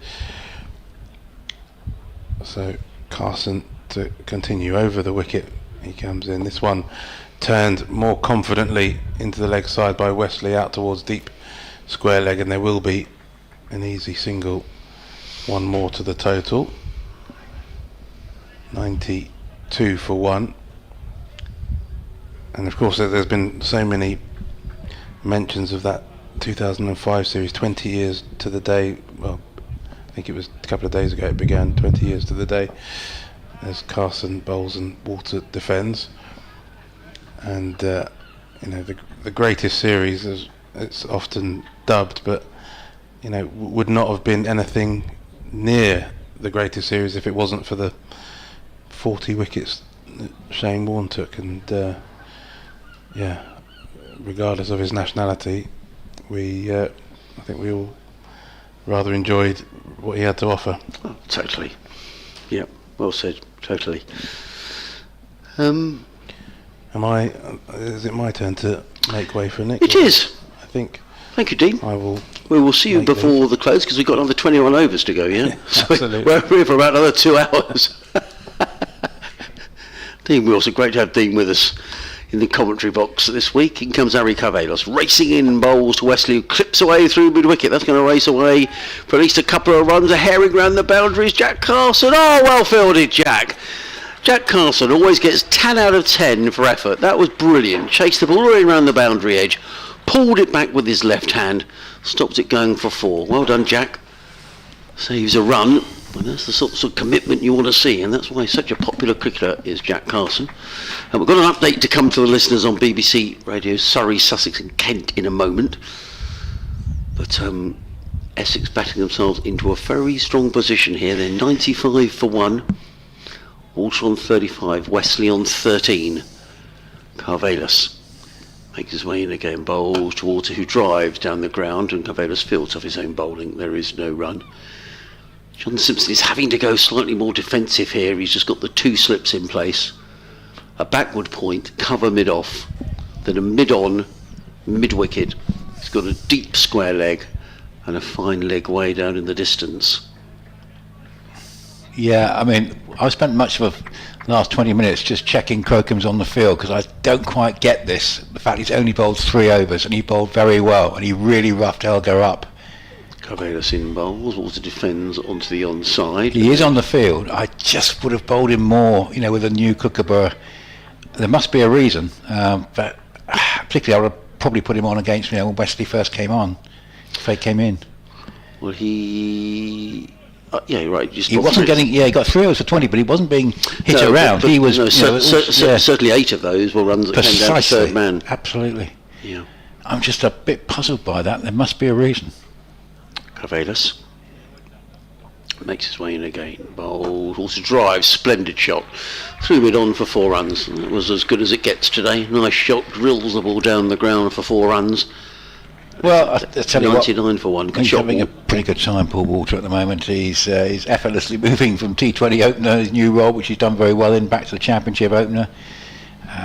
You know, he's going to be in the frame, I think, for Essex Player of the Season this year. You might say that you don't have to do too much to win it. That might be a bit unfair, but things might get better in the next few weeks and it might be more of a competition. But I say, judging on what we've seen so far, Paul Walter will be up in the equation. Carvelis in bowls. Walter, that's a pulled away, that's a poor delivery from Harry Carvelis, and Walter said thanks very much and pulled the ball through square leg for 4. That's the 100 up for Essex, 103 for 1. Walter goes to 43, and Gurinder Sandhu claps his hands at mid-off. But I think Harry Carvelis will know that was not a great delivery. Yeah, I mean, Sussex will be regretting their batting performance. You look at the batting stats for Sussex compared to Essex, you've got players with 700 plus championship runs for the season, one with more than 800. Nobody matches that in the Essex lineup. Carvelis in again, bowls to Walter. That's going to be just a single. I thought for a minute he'd clip that through square leg again, but it's just 1 on this occasion to Walter. So an expensive over, 12 off the over. Essex 104 for 1, Walter on 44, Wesley on 13. I think we checked it early, didn't we? We had Simpson in the 800s. We had, I think, at least a couple around about 700. I think another one not far adrift of that. I mean, Sussex's batting stats this season far outweigh what Essex have done.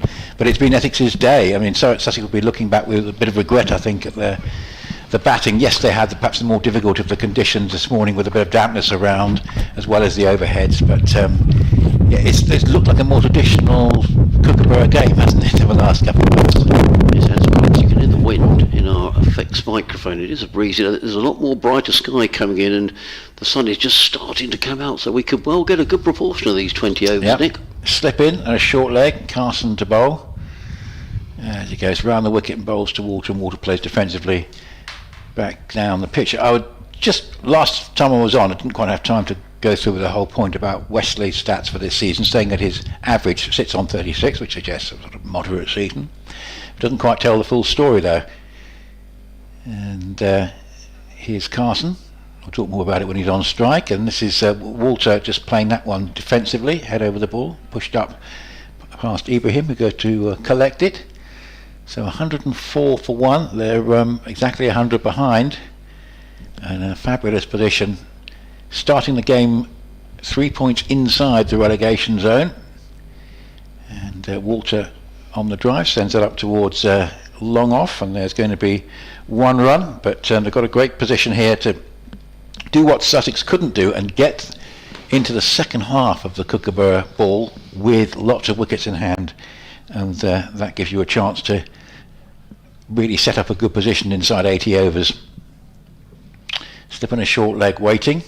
There's Carson from the Cromwell Road End bowls, and here Wesley just attempts to flick that away for a run, but doesn't get it past mid wicket. So yeah, Wesley started with a 40 against Surrey, then had a run of 5 championship games where he couldn't get past 30, kept getting out in the 20s, got 50 against Surrey, and then championship centuries in the last 2 games against Hampshire and Yorkshire at the end of June. As here he on the drive sends it up towards mid off, and there's no run. So although the overall record is fairly disappointing. It's very much on an upward trajectory, which is one of the reasons I thought it might serve Sussex's interest to get Crocombe on at him straight away. But he's settled in now. Here's Carson again, bowls a fully flighted one, and Wesley just helps it away round the corner for a single deep square leg. It was a good toss to win, but Essex bowled well, exploited the conditions. That dampness around certainly helped. A drier afternoon, and very much in the box seat. 106 for 1, Wesley 14, Walter 45, and Dean Elgar, the man out for 46, and a very fluent one as that, once he managed to get it onto the bat rather than the body, which was the case in the first few overs. Well, when you look at the First Division table, Nick, if you take Surrey and Nottinghamshire out of the equation, I'll have an update to do in a few moments' time. 5:39 now with the sport. Here's Emma McGreevy. Thanks, Adam. Starting with cricket, where it's been a tough first day in the County Championship for our sides. Adrian Harms is watching Sussex game with Essex at home. Adrian, how are we getting on? Yes, hi. Yes, Sussex struggling here because Essex in their first innings are 106 for 1 with Paul Water going along very nicely on 45. That in reply to a really disappointing total for Sussex of just 204. James Coles making 52. So Sussex against it here, and also Surrey against it up at Scarborough against Yorkshire. They're off for rain at the moment, but Yorkshire going along very nicely. They're 282 for 4.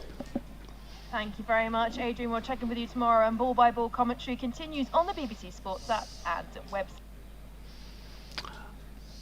I don't know if they wanted me to give the Kent score. I'm assuming they're going to go to the Kent game live. So anyway, Henry Crocombe back into the attack. Running away from us, comes in and bowls to Wesley, who's playing this one firmly to mid-off, and there is no run.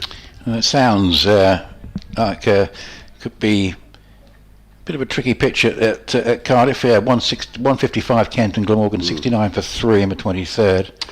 Yes, I was just going to say, looking at this First Division table, if you take out the two sides at the top, Surrey and Nottinghamshire, who are just separated by a point, then Sussex are top. Well, the point I was going to make is here comes Crocombe, whose wicket bowls. Wesley defends onto the onside. There is no run.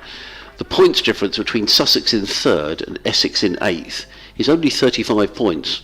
And when you think you get 24 points for a win, you only need a couple of 3 wins, and all of a sudden 8th can become 4th, and a couple of defeats. Well, I mean it's very optimistic. I mean, Essex, it is. I mean, you're certainly true. I mean, Essex, we think we better get out of the relegation zone first. But you're right. There's not. It's one of those tables this year where the sides are relatively shoehorned together.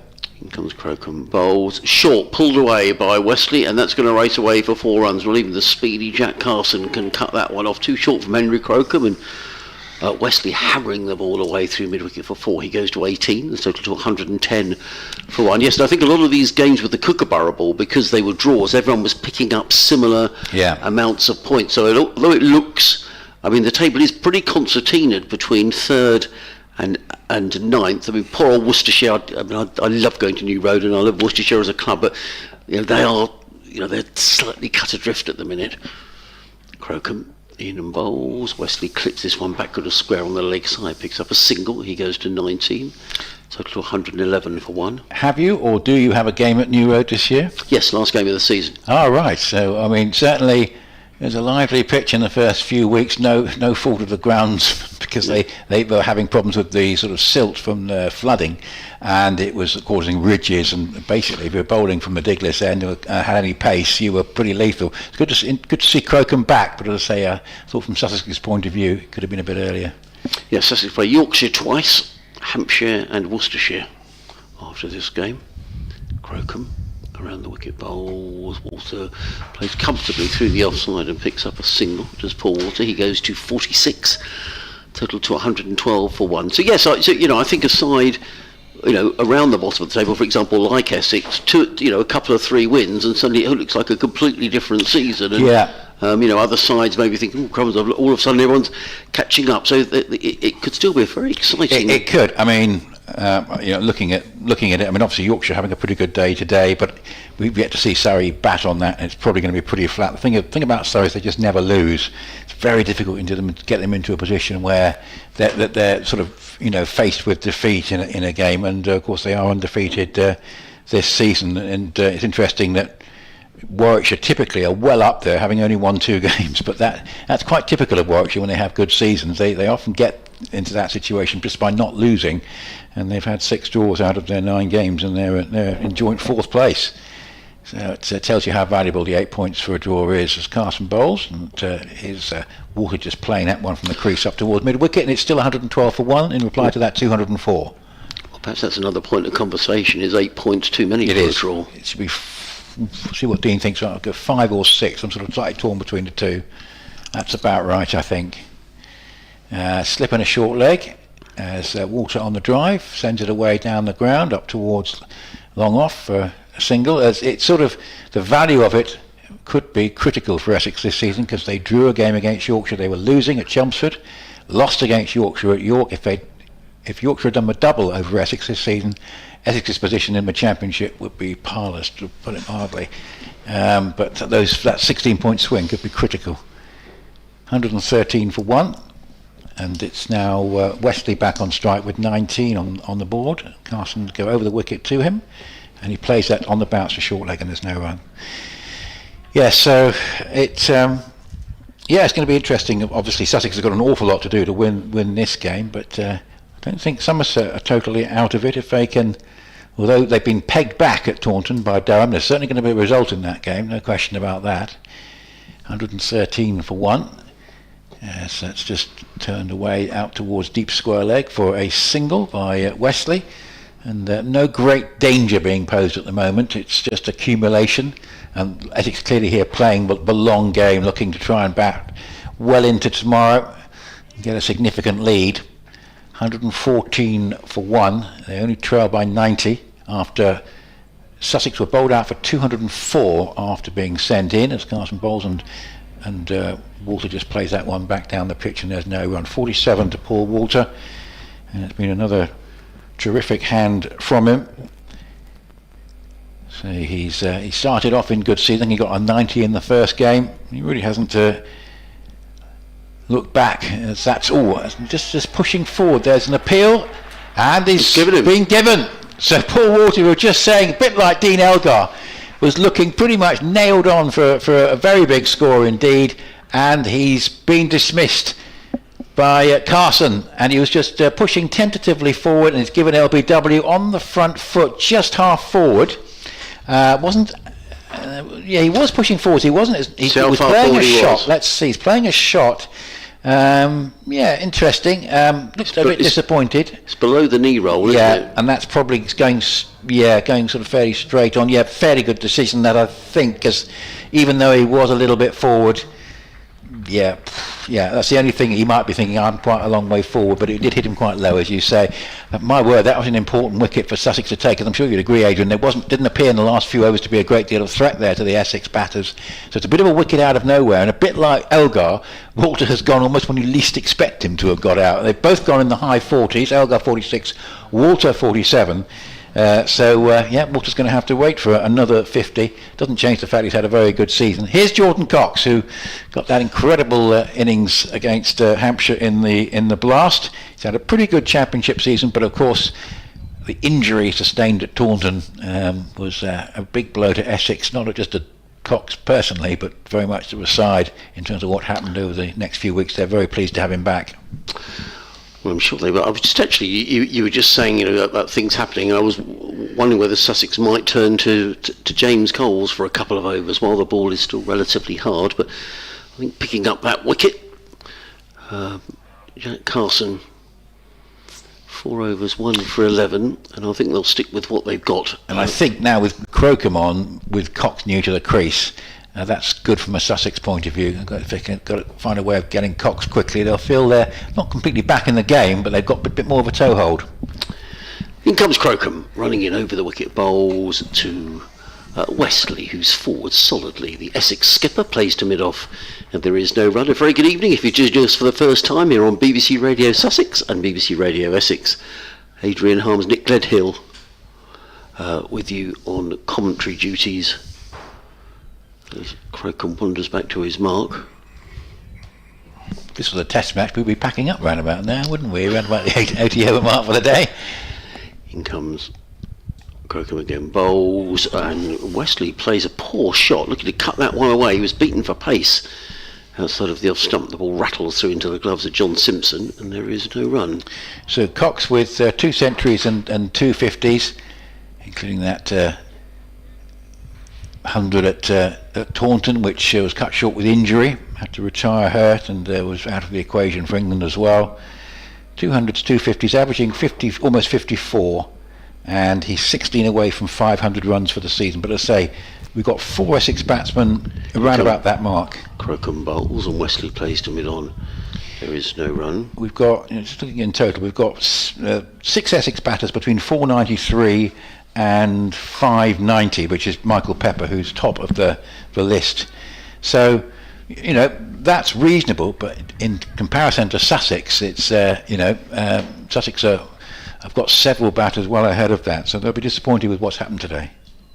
Crocombe makes his way in again. Bowl short, pulled away by Wesley. Doesn't time that at all. It rather dribbles to Tom Haynes at mid wicket. There is no run. So just for those of you who are tuning in for the first time, Sussex bowled out for 204 today in just 52 overs and 4 balls. Essex winning the toss, asking Sussex to bat. James Coles with a stylish 52. Top scoring for Sussex. Jamie Porter taking 4 for 30 for Essex. Crocombe makes his way in. Bowls let go this time by Wesley outside the off stump. There is no run. Essex in reply, 114 for 2. Elgar on 46. Paul Walter on 47. We've still got another 16 overs to be bowled tonight, and we had a couple of brief interruptions for rain, one of which forced an early lunch. Lunch was taken at 20 to 1. Nothing particularly heavy, more sort of irritating drizzle, but we'll be lucky to be finished much before 7 o'clock this evening. Of course, we'll stay with you right the way through. In comes Crocombe and bowls, and driven by Wesley to mid-off. Maiden over from Henry Crocombe, who settled into a nice rhythm in that over. End of the over, 114 for 2. Wesley on 20. Cox yet to score. Third member of our commentary team. Great to have him in the commentary box today. The journalist Dean Wilson, who will be back with us in about 10 minutes' time. I've had to extend our timetable, actually. You're just about running out of space. I'm running out of space on a piece of paper. So, but of course, with Jack Carson bowling, we may rattle through these overs a little more quickly. The good news is there's quite a lot of bright skies away to our west, and I think there's every chance that we're going to get a full complement of overs in.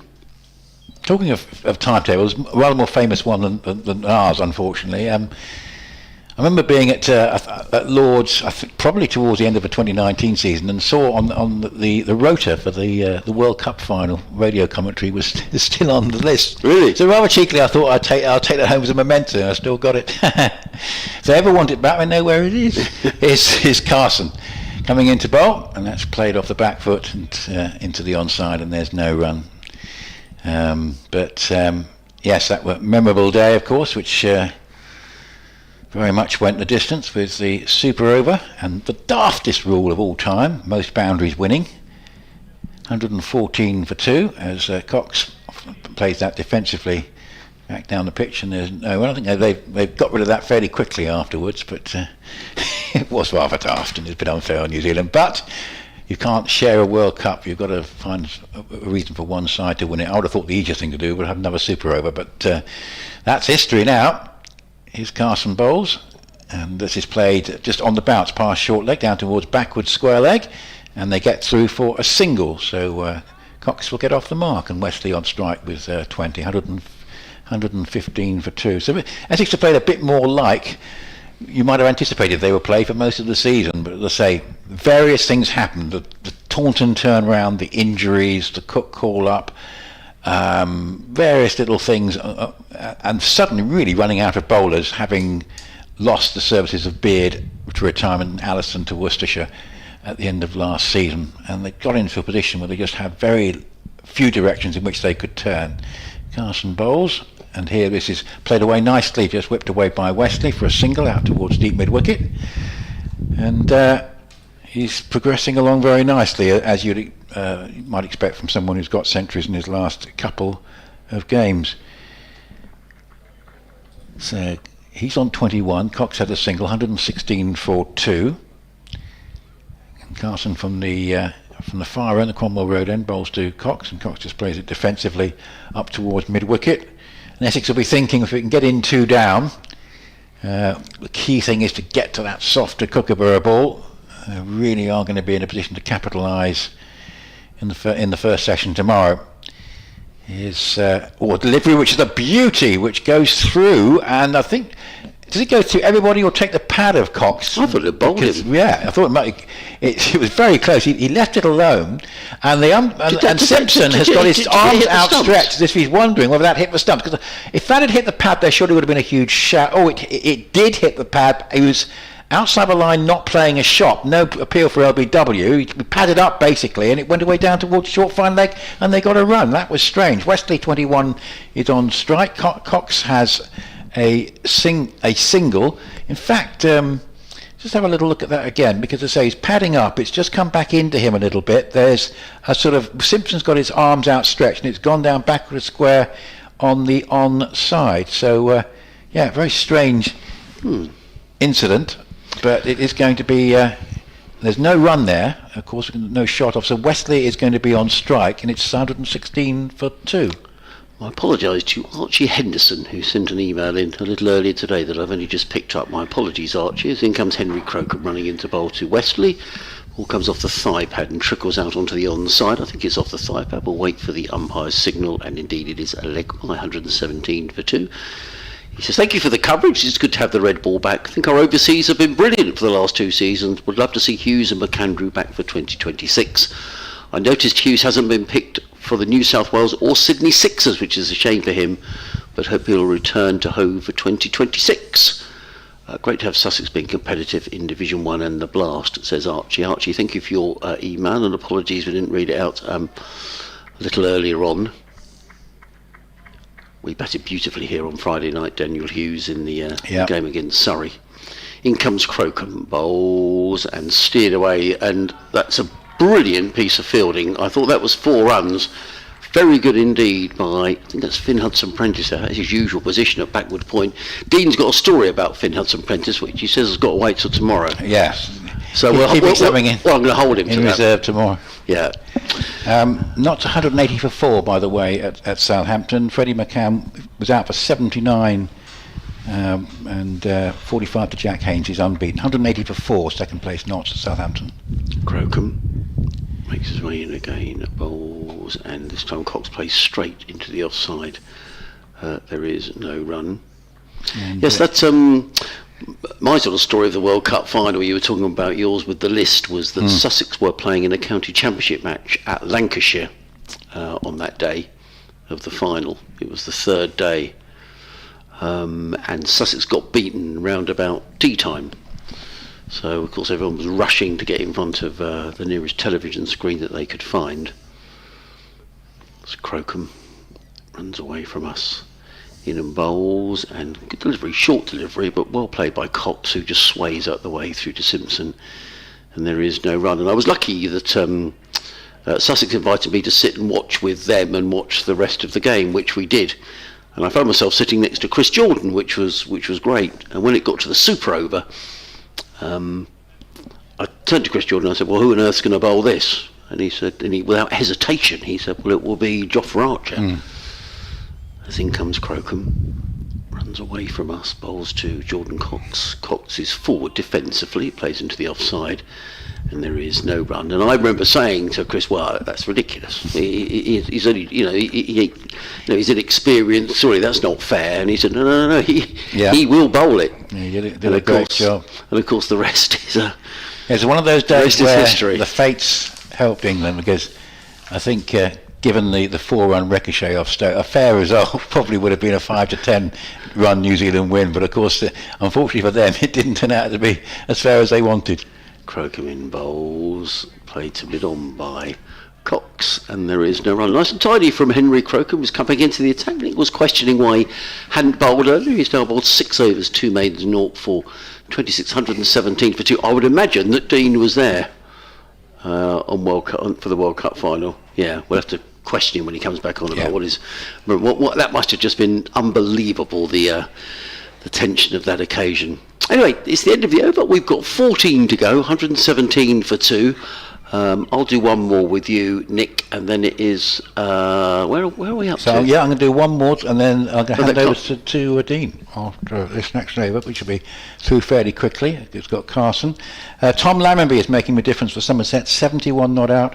They have a lead of 49 over Durham with 3 wickets left at Taunton. Low scoring game, that already looks quite important. I wonder if I've overstayed my welcome slightly. Let me just I'll have a look at that. Right, This is your over. I'll do this over anyway. We'll work it out as Carson goes round the wicket and bowls, and that's just played away out towards mid wicket, and there is no run. Yes, I think I should be you there. Yeah. So this means no. This is dreadful radio, isn't it? Right. Yeah. I think We'll it's you. sort it out. I think it's you and Dean. Am I staying on with Dean? Right. I think you are, yeah. He'll come in any time he likes then, so that's fine. So 117 for 2 in reply to 204.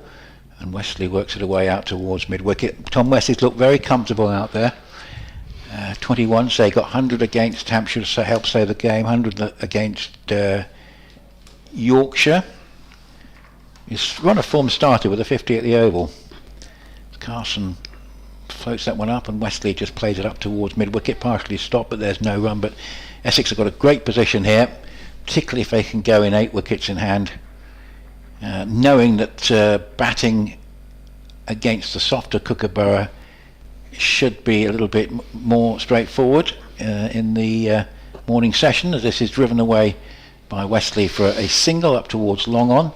I suppose the problem for Somerset is they never really got themselves established. There were a couple of partnerships I thought particularly good knock from Coles, but they never really threatened anything major by way of a partnership or an innings, and therefore only made 204. 118 for 2 with lovely blue sky over the ground.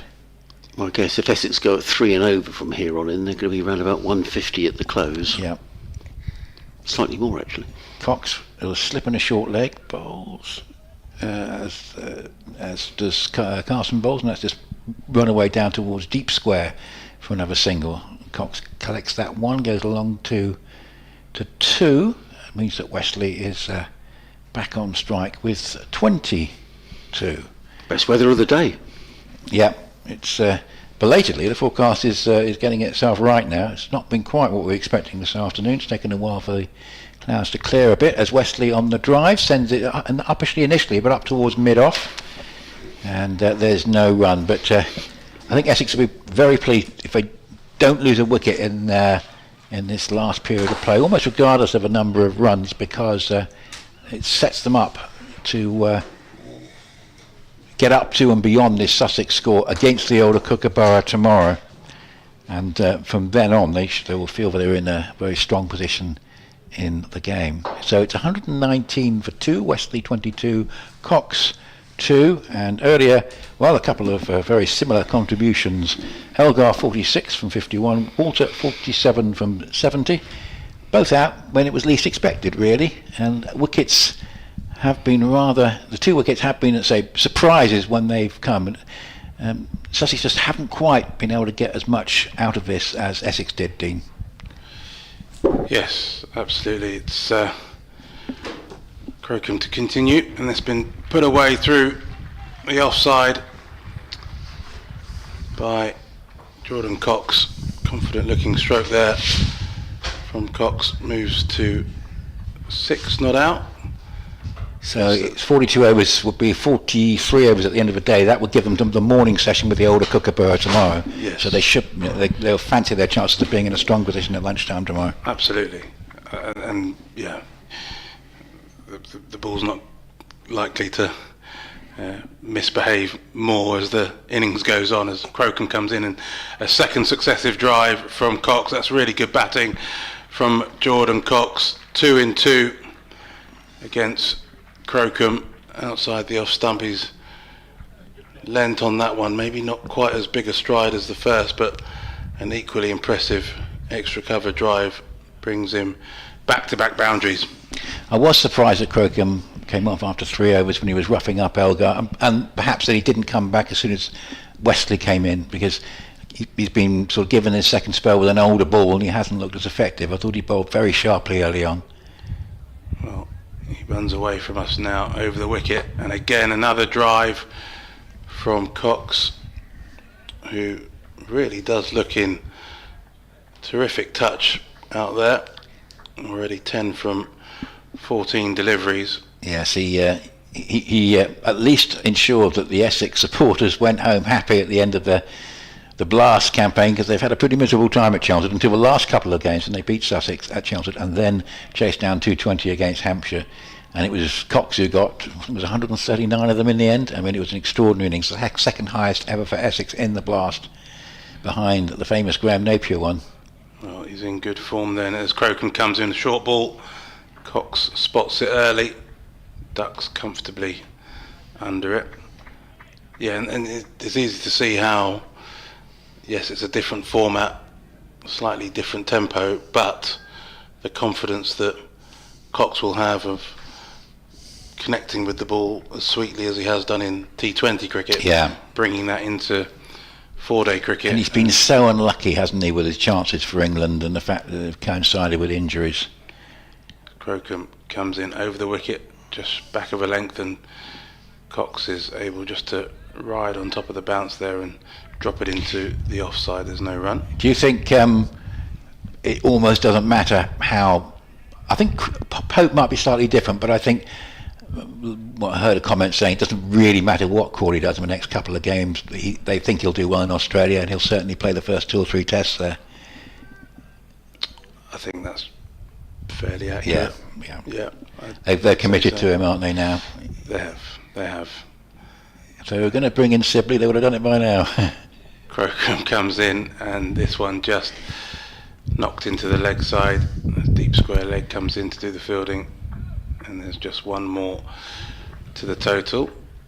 I mean, there was this talk about, with Bashir being injured, that you just play Bethel as an extra batter who can bowl, and you do the spin with Root, but that won't work in Australia because you're then making Stokes and Archer bowl longer spells because you haven't got a specialist spinner to keep one end tied down, supposedly. So I'm not sure there's a great deal of point in... I wonder if they thought of that, but they would have also thought about Jack Leach. But wish Liam Dawson well tomorrow, because I think he's sort of seen as a great representative of the county game, and the fact that he's finally got another chance in Test cricket. Interesting to see if Pant plays and what success, or whether Pant tries to attack him. That'll be fascinating tomorrow. Yes, it will be. Wish him well for sure. Carson is going to bowl with a slip and a short leg, bowls to Cox, and Cox just goes back and plays defensively to short leg, and there's no run. So we have 11 overs and 5 balls to go. Cox 11, Wesley 22, with Elgar and Walter both out in the 40s, both against the run of play, really. Yeah, I just one word on Dawson as well before we move on. This is clipped away down towards short fine leg for a single. I think he's got the number 8 spot over Wokes. I think they generally thought Wokes might not play in this game tomorrow, but he is playing, and I think it's going to be a pretty long batting lineup for England.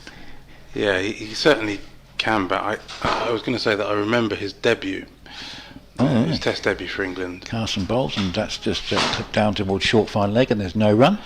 And it was against India in Chennai. So he's got some experience against this team, and I remember he started off by batting quite nicely. He got 50 in his first inning, he got 66 not out in his first bit of action. Yes, this is played off the back foot out towards deep mid-wicket for a single by Cox, who's comfortable on 12, Wesley 22, 129 for 2. And then he was one of 3 spinners in that England side, alongside Moeen Ali and Adil Rashid. And it might sound slightly ridiculous in that I thought he really equipped himself well. He took 2 for 129, which doesn't sound that great, but let me just give it a little bit of context. Is that the Karen Nair game? This is played defensively up toward mid-wicket. Exactly right. It was the Karen Nair game, 759 for 7, and Liam Dawson actually ended up bowling more overs in that innings than anybody else. Well, Karen Nair might be thinking about that. I think it's my chance tomorrow at number 3. 129 for 2. It's flicked away. That's out towards deep square leg for a single. I I'm sure they'll persist with him, because I thought he looked very good at number 3 in the last game until he got out in both innings. He plays that lovely drive, doesn't he? That's his strong scoring area, Karen, there, and looked very good while he was there. But 130 for 2, just 74 behind, with 11 overs left. Wesley 23 and Cox 12, and the best weather of the day. There's plenty of blue sky really across the skyline now for the first time today. Yeah, and it does feel as though there is that chance for the momentum to kind of shift almost permanently in this game. 32 overs on the ball, and both Tom Wesley and Jordan Cox looking relatively comfortable in situ, and you just get a sense that if they can both be there to the end of play today, then there'll be a real chance for them to take complete control of this game on day 2. The bowling change from the C end. Gurinder Sandhu is back on, comes in over the wicket to Wesley, who defends into the leg side, and there's no run. Ethan Brooks, 72 not out for Worcestershire. Remember him at Chelmsford, of course, with that great knock. 72 from 80. 72 from 114 balls with 6 fours and 3 sixes, and he's got Worcester up to 246 for 8 at Edgbaston in that one against Warwickshire. Sandhu comes in again over the wicket. This one flicked off the pads by Wesley into the leg side. There is some cover out at deep square leg, so it's just a single. And closed, by the way, at Scarborough, Yorkshire 282 for 4 against Surrey. The Wombatartan chose to bat, and a very uniform looking scoreboard. Lyth 47, Bean 57, Wharton 78, Luxton 71. Bairstow and Revis were not out batters, and 3 wickets for Dan Worrell. Yeah, Worrell back playing. He's had a little bit of time out as Sandhu comes in over the wicket.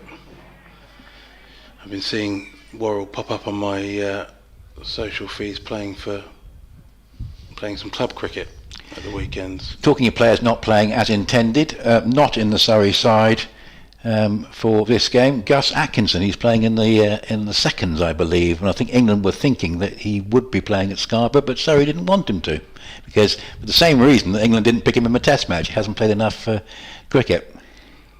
Well, therein lies Surrey's position of strength as Sandhu comes in over the wicket, and this just defended into the offside by Cox. Yeah, interesting call that, but the counties do, thank goodness, retain primacy in terms of selection calls for their own games. Or is it just Surrey? Or is that a slightly cynical way of looking at it? But no, it was an interesting little story that it was expected that Atkinson would play in this game, potentially with a view to playing in one of a later, or maybe the final test at the Oval. Sandhu comes in over the wicket. This one tucked into the leg side by Cox, but well fielded there at mid-wicket. And there is no run. We could look up to see how he's got on at New Malden today in the Surrey seconds. I might look at that later on. But no, that was an interesting one. But yeah, well, Surrey bowlers have not had it too easy today, and it could be that one is a fairly flat pitch with the Kookaburra. Well, Sandhu comes in again over the wicket and defended very firmly by Cox back towards the bowler, and there is no run.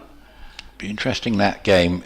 If Essex are looking like winning this, or win it, well within the distance, what Yorkshire's tactics will be if it turns into a high scoring game in determining what sort of target they're prepared to set Surrey. So that's a long way down the line, but they could find themselves in a position where they have to consider that. Equally, we could see other sides, if both Yorkshire and Essex have good games, there's potential still for other sides to be dragged in, Hampshire and even Durham perhaps, if they lose at Taunton, and there's certainly going to be a result in that game. 131 for 2, with Carson 7 overs 1 for 17 from the Cromwell Road end. bowls a flatter one, and Wesley, as he has done so often, just helps it on its way square into the onside, collects a single to deep square leg. Played that shot very often. 25 from 53. Cox on 12. Elgar 46 with Paul Walter 47. And say a surprise when both of them got out, really. They've managed to keep going for now. Sun shining. Looks good for batting. It does. Carson bowls. He's Cox just coming forward. He's hit probably one or two shots in anger. He plays that to mid-wicket, but I'm pretty sure that he and Wesley are thinking about the primacy here is to make sure we don't get separated before the close, because almost regardless of the score, if they're still together, Essex is going to be in a very strong position. Here is Carson bowling another flatter one, and Cox just plays this into a bit of a gap between mid-wicket and mid-on. They scamper through for a quick single. I think just took a while there for Wesley to respond, and I think all was well in the end, but he had to scamper down to the striker's end. 133 for 2. And, well, it's going to be quite a nice evening down here on the Sussex coast. It's a beautiful early evening now at 6:13 with 9 overs after this. This is played defensively up to cover, and there's no one. It might be we're done by a little way before 7 o'clock with Carson bowling.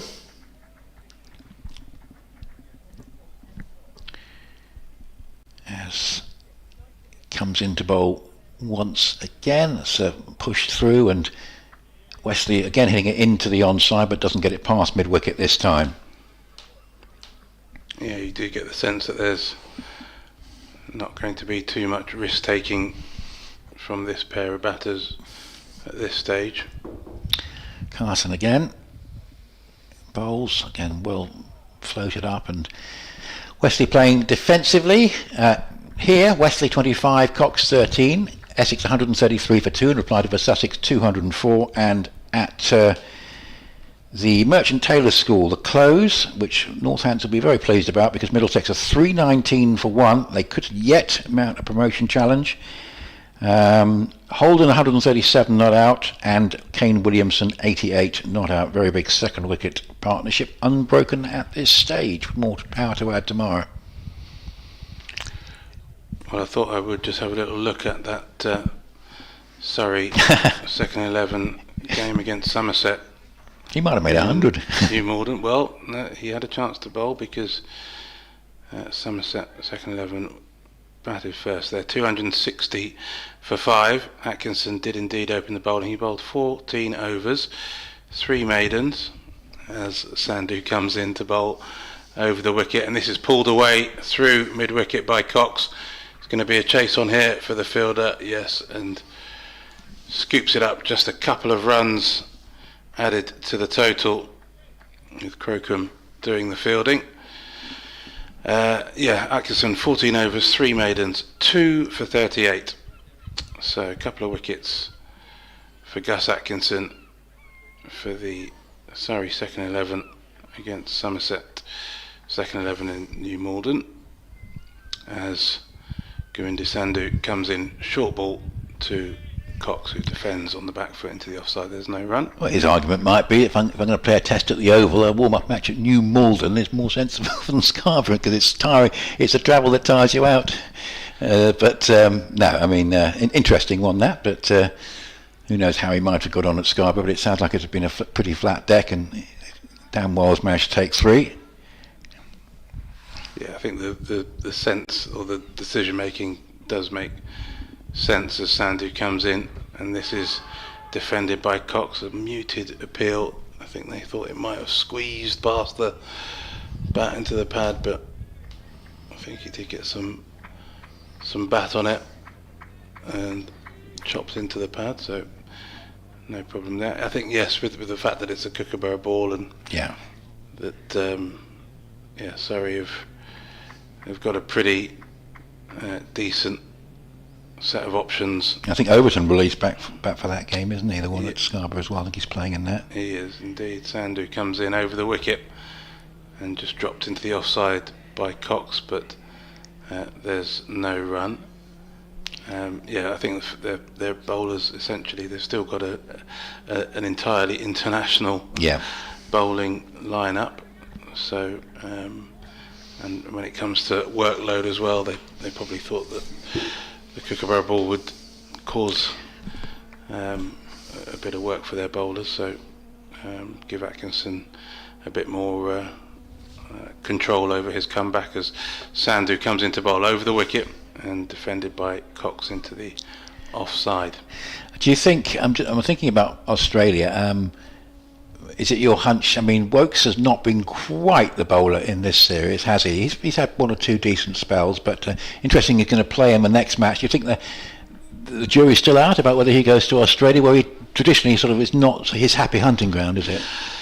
Well, yeah, I mean, I feel, and perhaps the end is coming. Sandhu comes into bowl over the wicket. This is driven by Cox to mid-off, and there's no run. I'm a big Chris Woakes fan. I've watched him bowl lots of overs all around the world, but in particular in England, where he's been absolutely terrific for many years.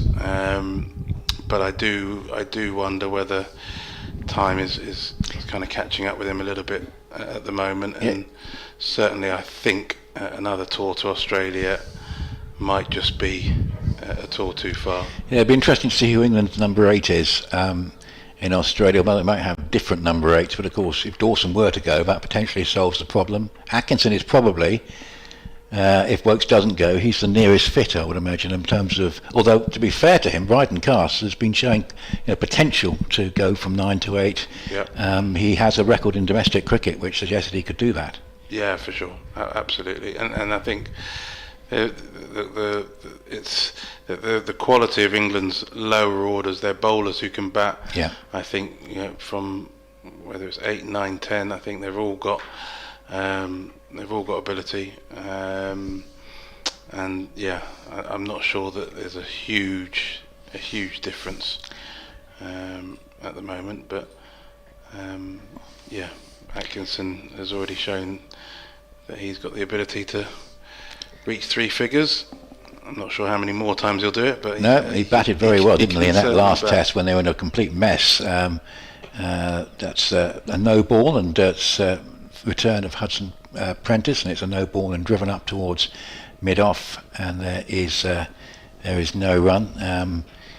Yes, there was the last test, wasn't he? He got the 50 when they lost the early wickets on, I can't remember which day it was, but there were a couple of early wickets that were taken, and they were just rocked back a little bit right at the start of the day. Root was out very cheaply, but he just got to his 100 and then got out. I think it was day 2 of the last test, wasn't it, at Lord's, and I think he got 50 as they to get a decent score. That's outside the off stump and left alone. So England's women chasing 319 at Chester Street were 8 for 2. They're now 93 for 2, but they are in the 21st over, so the odds very much against. They need 226 in 29.4 overs. Shiva Brunt 47 not out, but an awful lot to do there. Yeah, they've got to pick up the pace, but give themselves half a chance. That would take some chasing, though. Yeah, it's a very big score. So Hudson Prentice in his 7th over, 1 for 20. Got 7 overs left after this one, as he bowls to the right-handed Wesley, who just plays that defensively back down the pitch. And earlier on, Sussex 204 all out, and every time they threatened to get going, they lost 2 wickets. That was the story of the day, really. Thought Coles was excellent for his 52 from 70 balls, but a critical wicket was Porter getting him after lunch, and then basically we had Hudson Prentice went pretty sharply afterwards, so both 5th and 6th wickets falling at 120, and then some resistance from Carson and Simpson as this is flicked away by Wesley for a single out towards deep square leg. But every time they sort of threatened something, there were a couple of decent partnerships, notably 56 between Coles and Simpson, and then we had say Carson and Simpson together adding 49. But every time a partnership threatened to get going, a couple of wickets fell, and in the end 4 wickets for Jemmy Porter, 4 for 30 in 12 overs and 4 balls. 2 early on for Khalil Ahmed, 2 late on for Noah Thane, and 1 each for Harmer and Cook, and that's driven away nicely. Good looking shot, leaning into it, Tom Wesley, looking very much a man in form here, into the wide open spaces to the long boundary away to our right, in front of the Silly Point tent, and that is 4 runs, and that was put away with some authority and considerable ease there by Jordan Cox. Jordan Cox, yeah. Yeah, it was a good looking shot. I think just a little too full there from Hudson Prentice. And, you know, it's interesting. We've been talking about game management, and clearly these two wanting to make sure that they're still there. Yeah, because Wesley was Cox. Lovely shot through the offside, beautifully timed. It's just played defensively. As he takes his hand off the bat, just shakes the right hand, but I think all is well as it goes up towards mid wicket. So yeah, Cox is there on 19, Wesley 26. Another partnership building between these two. In fact, we've had some useful partnerships in the Essex innings already. Yeah, 63, 114, the 2 wickets falling out. So 63 for the first, and 51 for the second, and they're threatening something similar or more now. Sun out on a lovely evening, and Cox just comes forward and plays defensively up into the covers, and there's no run. The end of the Hudson Prentice over, 7 overs, 1 for 25. So Wesley 26 and Cox 19, 142 for 2 in reply to the Sussex 204 all out. Yeah, really nice batting here from the Essex duo. We've been talking about them playing sensible cricket for the close, making sure that they're still there in order to cash in tomorrow, but it doesn't mean that they're not interested in scoring runs. They've not shut up shop, they're just playing low risk cricket. But Jordan Cox there with that cover drive, still interested in run scoring opportunities when they present themselves. It's good to see that they're still playing the game with a positive mindset, but maybe just slightly less risk, as Sandhu comes in over the wicket and Wesley defends back to the bowler, and there's no run. Remarkable day really at Derby, where leaders Leicestershire were 0 for 2 and closed at 357 for 3. So after the early disasters, Rehan Ahmed made 115, Lewis Hill is 132 not out, and Peter Hanscom is 99 not out. So after that bit of a shock of a defeat at Middlesex, they're very much back in terms of their normal batting form, Leicester. Sandhu in over the wicket and covered up by Wesley, back to the bowler, there's no run. So close at Merchant Taylor's, close at Derby, and we'll just keep an eye on the others as they do reach their close. A lot of games still going on because there has been a bit of rain around, particularly Southampton had rain. Of course, we've had rain here as well, and I think there was a bit of rain at Taunton as well. Seagulls swooping around over Sandhu's head as he comes in over the wicket, and this one a little straighter I think, but Wesley defends a stymied appeal. I think that was inside edge onto pad, so no issue there, but consistent bit of bowling, accurate bit of bowling here from Sandhu. 19 wickets in the day at Taunton, and they're still out there, so every chance we could have both first innings completed in the day. Durham 145 with Craig Overton 6 for 23, Somerset 232 for 9, and Tom Lammonby is out for 89. Sandhu turns again and comes in, this one a little shorter. Wesley thinks about perhaps trying to pull instead, just guides it into the leg side towards mid-on. There's no run, just the 2 slips in catching. Deep backward, deep long leg, deep square leg, mid wicket, mid on, mid off cover, and a cover point as Sandhu turns and runs away from us over the wicket, and Wesley forward in a commanding defensive shot up to mid on. There's no run. It was George Drizzle who got Durham back into that, because they were struggling a bit when Somerset were 98 for 1, but he's taken 4 for 53. 2 wickets for Neil Wagner and a couple for Matthew Potts, which were quite important ones early in the Somerset innings. Sandhu comes in to finish this over the wicket, and it's bowled him. Terrific delivery there from Sandhu, the Yorker. Gets through the defences of Tom Wesley. Off stump, bent back. And what a moment for the Sussex bowler. A very tidy over. And from the final ball, full of length, Yorker length, Wesley looks like he might have been looking to turn that into the leg side. And the ball sneaks through. And he's got to go. 26 for the Essex captain, 142 for 3. Well, how many shots has he played away towards square leg for singles in this innings? A very high number.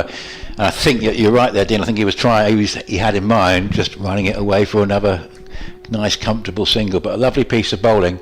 And that's very much needed from the Sussex point of view. If they could get one more tonight, interesting to see who we're going to have coming in now, because we're in the sort of night watch territory. But if they could get one more, they'll feel a little bit better about the day. Very much needed from the Sussex point of view, because Essex really were building a very, very commanding position in the match. And you think that that is another wicket slightly against the run of play that we weren't expecting, and it's a great bonus from a Sussex point of view. And I wonder, as I say, could they perhaps grab another one? We'll see. Getting a few funny noises in our headphones which we're trying to sort out, but hopefully you can hear us loud and clear. I'm going to give a huge amount of credit though to Gurinder Sandhu, because it feels as though he really set Tom Wesley up. He just kept plugging away, back of a length. Wesley defended very, very comfortably, and then I think the 5th ball was even shorter. Wesley, considering the pull, decided against it, so he pushed him back, and then the full Yorker, and it just snuck through the defences. So I just think a really good bit of bowling there from Sandhu. Yeah, it was, wasn't it? And here's Cox getting the first ball of the new over from Hudson Prentice and playing a sublime shot. It's the second one he's played, I think, in consecutive overs, away through the covers. And what is for sure is that if they don't get him out tonight, they're going to have to get him out fairly early tomorrow, because after a fairly quiet start, Jordan Cox is starting to look very dangerous from a Sussex point of view. Lovely shot away through the covers. I should tell you that his new companion out in the middle is one Sam Cook, so they have gone down the night watch route, and that perhaps gives Sussex an opening, but they'll feel that if they don't get him out tonight, then get him out tomorrow, and the scoreboard will look better with 4 wickets down. But they do need to get Cox out, because if he bats till lunchtime tomorrow, Sussex are going to be some way adrift.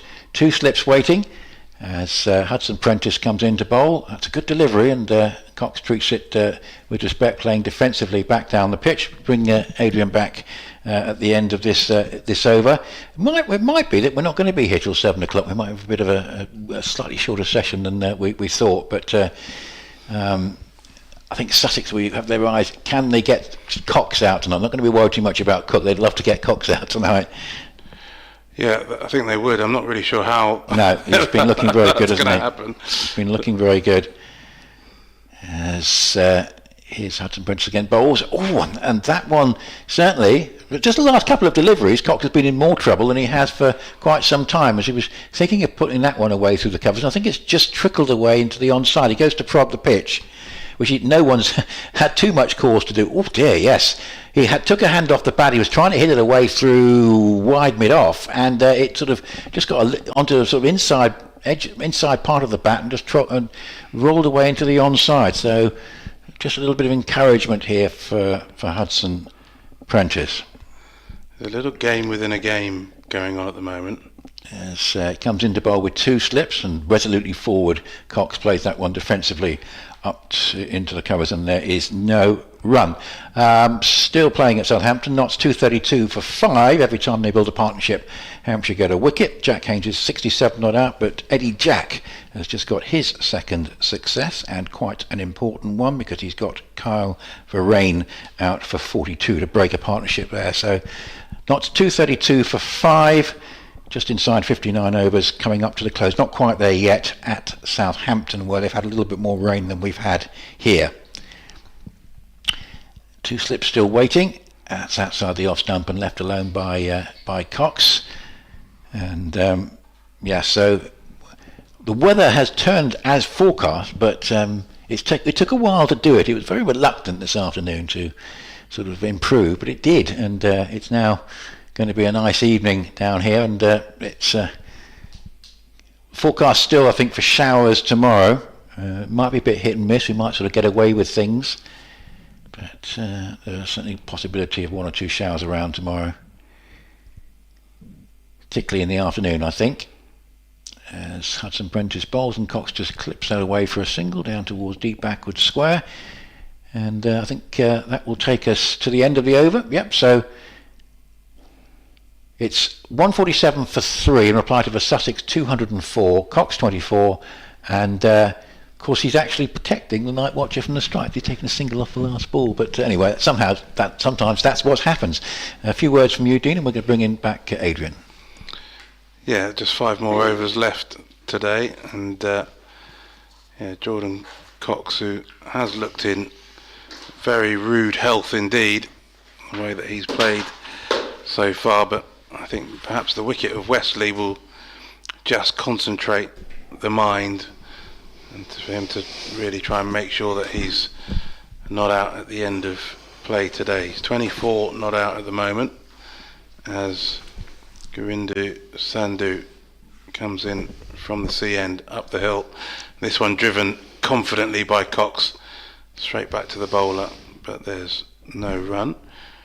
And Adrian in for the final few overs. You think they're going to find a little breakthrough before the end, perhaps? I think if Sussex could, if they have Essex 4 down, they're not out of this by any manner of means, but I think it turns what's been a disappointing batting performance into something they'll feel they can still get something from this. Sandhu in over the wicket, and Cox defends firmly back to the bowler. I was saying to Nick earlier on, Dean, that when you look at this First Division table, Sussex are in 3rd place, but the difference in points between Essex and Sussex going into this is something like 35 points. It's not. There's a lot of teams bunched in that middle part of the table, so a couple of wins gets you up there. A couple of heavy defeats sends you sort of spinning the wrong way. I think that's what happens when there's been quite a few draws. Yeah, definitely. As Sandhu comes in again, and Cox defends as though the ball kept a little low. I'm not sure it did, but he keeps it out nonetheless. I sort of feeling he's almost leading the attack here, Govindu Sandhu, in the absence of Ollie Robinson. I think he's doing a good job as well.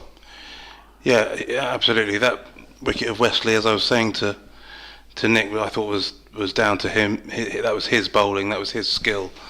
I thought that brought about that wicket, as he comes in again and over the wicket and just turned into the leg side by Cox, and well fielded by Carson at mid wicket to keep him there. He's like a tiger in the field, Jack Carson. Yeah, he certainly backs up his bowler.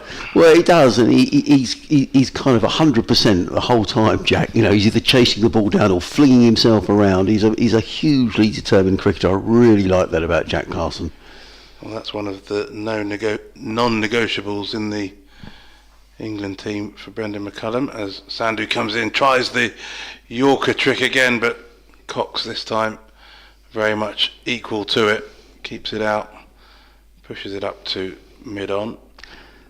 What you were saying about Dan Worrell playing some club cricket, is that for someone around the London area, or? Yeah, I think it's playing for Wimbledon. Oh right, okay. In the Championship. Yeah. Right. I saw him pop up a couple of weeks. He didn't play at the weekend because I think it was rained off, but the weekend before. So, yeah, cricket wherever you can get it. As Sandhu comes in over the wicket and driven by Cox up towards mid-off, and there's no run. I sort of, it's one of the things that I've been looking out for or noticing. I mean, pros have always played a bit of club cricket. I mean, it's nothing new in that regard, but I find it interesting just when there's such a huge debate in the game about workloads and about structures and about whether players play too much cricket, and of course, for some players, yes, they do play a lot of cricket, and yes, the demands are great, but for some others, depending on where you play your cricket and your club and so on, there are lots of players who actually actively go searching for cricket during different parts of the summer, and I find it interesting. I also think it's one of the great things about cricket as well, which is that you can find yourself turning up for a club game and all of a sudden faced by an international bowler or batter who might just show you that you're not quite as good as you think you are. But I think it's lovely. I think it's a great thing about cricket that you get to play with those guys and women as well. So yeah, it's the more you can kind of spread the gospel of the game, it's a great thing. Yeah, actually, you take a guy like Tom Haynes, who hasn't played a lot of cricket recently because he doesn't play T20. Might have fancied a couple of games down at Horsham. Or here comes Henry Crocombe rushing in down the hill to bowl to Cook, who prods forward. The night watchman plays it to mid-off, and there is no run. Sussex have pressed the field back a little bit here, allowing him the single. But I thought Daniel Hughes was going back a bit, but he isn't actually staying in on the one. 147 for 3, so the arrears, my math isn't the best, 57 I think the arrears are now, as Crocombe wheels round. Best weather of the day, lots of blue sky around as Crocombe is in and bowls, and up on his toes is Cook, plays down the offside of the track, and there is no run. He looks a very accomplished night watch. Yeah, really nicely played there. Crocombe coming down the hill, trying to, he's clearly just got a couple of overs left in the day. Give it absolutely everything, bowling at decent pace, and Sam Cook there just get into line nice and calmly, played it back to him. Really good cricket. Crocombe again, 2 6 go down, he's in and bowls, and Cook is forward, he clips that in the mid wicket, and there is no run. Total remains on 147. I've enjoyed today. I think it's been an interesting day's cricket. 350 odd runs, 13 wickets, and a nice chat in the commentary box. Yeah, definitely. It's been good fun. It has been, absolutely, and we've been lucky. We haven't lost too much to the weather, which has been good. Yeah. And the cricket's been compelling. Leg slip in. Crocombe in bowls, and Cook turns that very confidently to square leg. There is no run. We were chatting away last time we were in. I don't know how on earth we got onto the conversation of the World Cup final, but I was saying, were you there? And you were clearly there in a journalistic capacity. I mean, that must be one of the great days, was it, Dean? Yeah, I mean, yes, it was, absolutely. But I always tell people that when you're on a deadline and things are getting as tight as they obviously were, that it's not necessarily an enjoyable experience. Crocombe was in bowls, and good delivery by Crocombe. He's making Cook play here at every delivery, which is good bowling by Crocombe, but Cook is up to the task and plays onto the onside. There is no run. And I think that it was extraordinary how things unfolded. Part of me though can't stop being the journalist, which was for huge swathes of that game. I thought it was awful. I thought it was an awful game of cricket. People say, that was the greatest one-day match of all time. No, it really wasn't. Crocombe involves to Cook, who turns it onto the leg side to the leg slips made over from Henry Crocombe. 147 for 3 overs remaining in the day. That's a great take on it, Dean. Well, and look, as I say, this is probably the slightly cynical journalistic side, but it was the most dramatic. It was the most sort of nerve shredding and exhilarating finale to a game. But as I say, for the vast majority of it, I thought it was it wasn't a great pitch for that for one-day cricket. I think if your star bowler is Colin de Grandhomme, things have probably not worked out that well. I thought that it was a very tense and nervy game rather than perhaps a great exhibition of one-day cricket. That all being said, of course, wonderful, incredible day. As Sandhu comes in over the wicket, turned into the leg side, and they'll pick up a single. I think I saw. I saw something about it where it was being sort of described. I think that maybe that the final hour was described by Sam Mendes, who had been at the game and then had to leave to go and direct something in the West End, and essentially saying how, the best part of the day, which was essentially the last 70 or 80 minutes, where everything came to the boil, was absolutely incredible. As Sandhu comes in again over the wicket, 3 slips in, but Cook just defends into the offside. But yes, I did enjoy being there and covering it and reporting it, talking. Ben Stokes was our columnist during that amazing summer. Of course, he then went and produced more incredible feats during the Test series. But it was a wonderful tournament to be able to cover, as Sandhu comes in again over the wicket, and this one driven out into the offside by Cook. He should just take the single, and does, and puts Cox back on strike. Another take, which probably won't endear me to many people, but the tournament itself, for a time also wasn't that great. They had pretty bad weather for yes, there was, wasn't for a while. There weren't many close matches. It was struggling a little bit as Sandhu comes in on the offside over the wicket and left alone. But then it kind of caught fire. In fact, the jeopardy that England found themselves in, having lost to Sri Lanka. They lost to Sri Lanka and also to somebody, maybe Pakistan. Yes, Pakistan, having beaten them before the tournament. So, all of a sudden there was some real jeopardy about their chances of qualifying for the semi-finals, as Sandhu comes in over the wicket and again defended. So once they had that jeopardy, England had to respond, and I think then the tournament actually then did come alive, and there were more close games, and there was more excitement, I think, around the second half of the groups of the round robin stage, and then probably the peak performance, that it was probably the semi-final. Yes, where they beat Australia. They put Australia away, absolutely. Sandhu comes in over the wicket and just defended by Cox. I thought that was probably their best performance of the tournament, as opposed to the final. But amazing day. 149 for 3 to Dean Wilson, cricket journalist. Great to have Dean in the commentary box this week. 2 overs to go in the day. 149 for 3 Essex in reply to Sussex's 204. And of course then there was just a few weeks later, I guess, there was the Ben Stokes heroics at Headingley, which was quite remarkable. We'll talk about that tomorrow. Yeah, okay. But my memory of that day was that actually we'd gone for a family day out, and we'd gone down to Goodwood racing, and we'd taken a picnic and everything, and we had our picnic, and there was it's a fun day down at Goodwood. Yeah. Henry Crocombe is going to bowl the penultimate over from the Cromwell Road. It comes in and bowls to Cook, who's right in behind a rising delivery, played out into the offside. There is no run.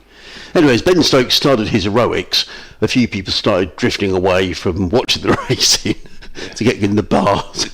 And by the time it got to the crescendo, they said, and here are the runners for the 4:30. There was no one watching the no one watched the 4:30 at Goodwood that day. Nobody cared. Yeah. You heard these stories of people listed on the beach and all that sort of thing. Well, at Goodwood there was no one watching the racing. He comes Crocombe bowls and Cook drives down the ground. Well, he decided not to run. Is it gonna, well, they can certainly get 2, and they might get 4. Daniel Hughes chases it back. Well fielded, Daniel. Prevents the boundary, but it's 2-2. I don't know whether he thought I won't run because I want to do my bit as a night watchboard, or whether he just thought it was going for 4. I think he was thinking about making sure he was on strike. He was on strike, yeah. 151 for 3. Anyway, we'll hear your take on that. Can be one of our stories for tomorrow. Ben Stokes at Headingley in the eyes of Dean. In comes Crocombe bowls to Cook, who plays very confidently down to 5 leg, and he's doing a good job here for his side. Is Cook, who looks a half decent player, I have to say, and he's making sure he's protecting Jordan Cox, and that's what he's meant to be doing. Yeah, he's doing it really well.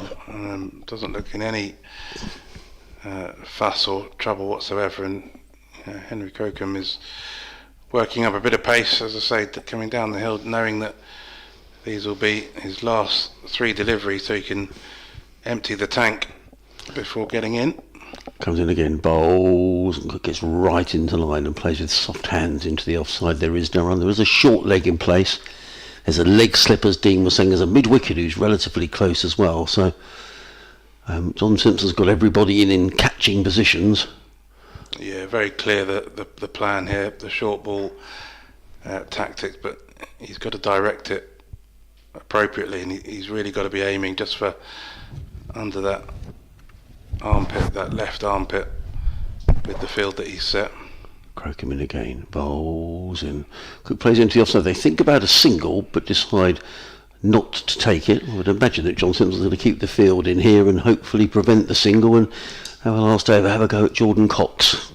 Yeah, that's directed a bit too far outside the off stump there from Crocombe. Really, he wants to try and get him into an awkward position and bring that short leg slip into play. So needs to try one more effort. In comes Crocombe, bowls, and caught by Tom Haynes.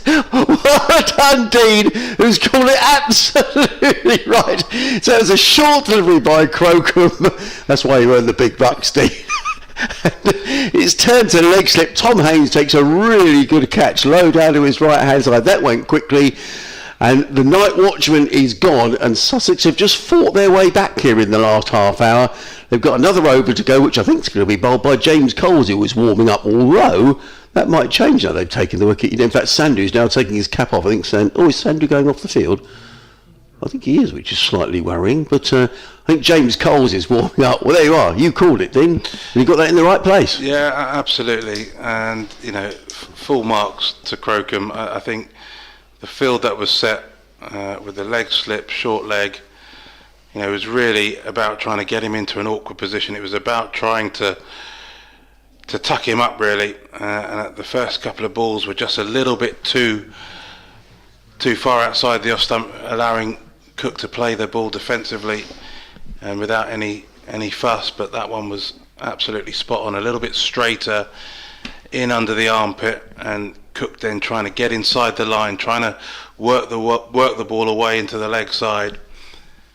But that's where the opportunity arose, and the leg slip in position exactly for that. It was a plan that we could see from here, but it requires the bowler to execute it exactly as the captain has asked him to, and very well done, Henry Crocombe. He did what his captain wanted. Let's get it right. You saw the plan. I didn't. I wonder if James Coles is going to bowl the last over. He is. And you can see us through it, Dean. He's got a habit, James Coles, of picking. And when I saw him warming up, I thought, that's interesting. But there was a game, I forget which game it was, and they brought James Coles on and he picked up. He's just got this habit of picking up wickets at important times. So I don't think Jordan Cox will be running down the wicket to Coles here.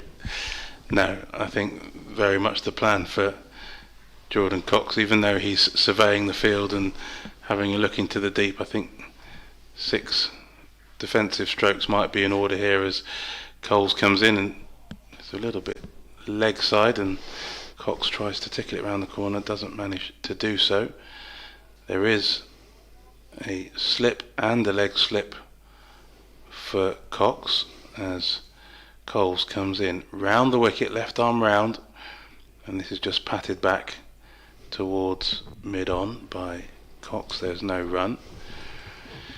So both mid-on and mid-off just halfway back, tempting Cox if he wants to try something as Coles comes in. Plenty of flight, and this is turned into the leg side by Cox out to the man at deep square leg, and they'll pick up a single. I don't think Sussex have mind too much about that, to have 3 balls. I'm sure Matt Critchley 5 minutes ago had his feet up thinking, oh, that's all right, and suddenly got to buckle the... Well, I'm sure he had his pads on, to be fair, but...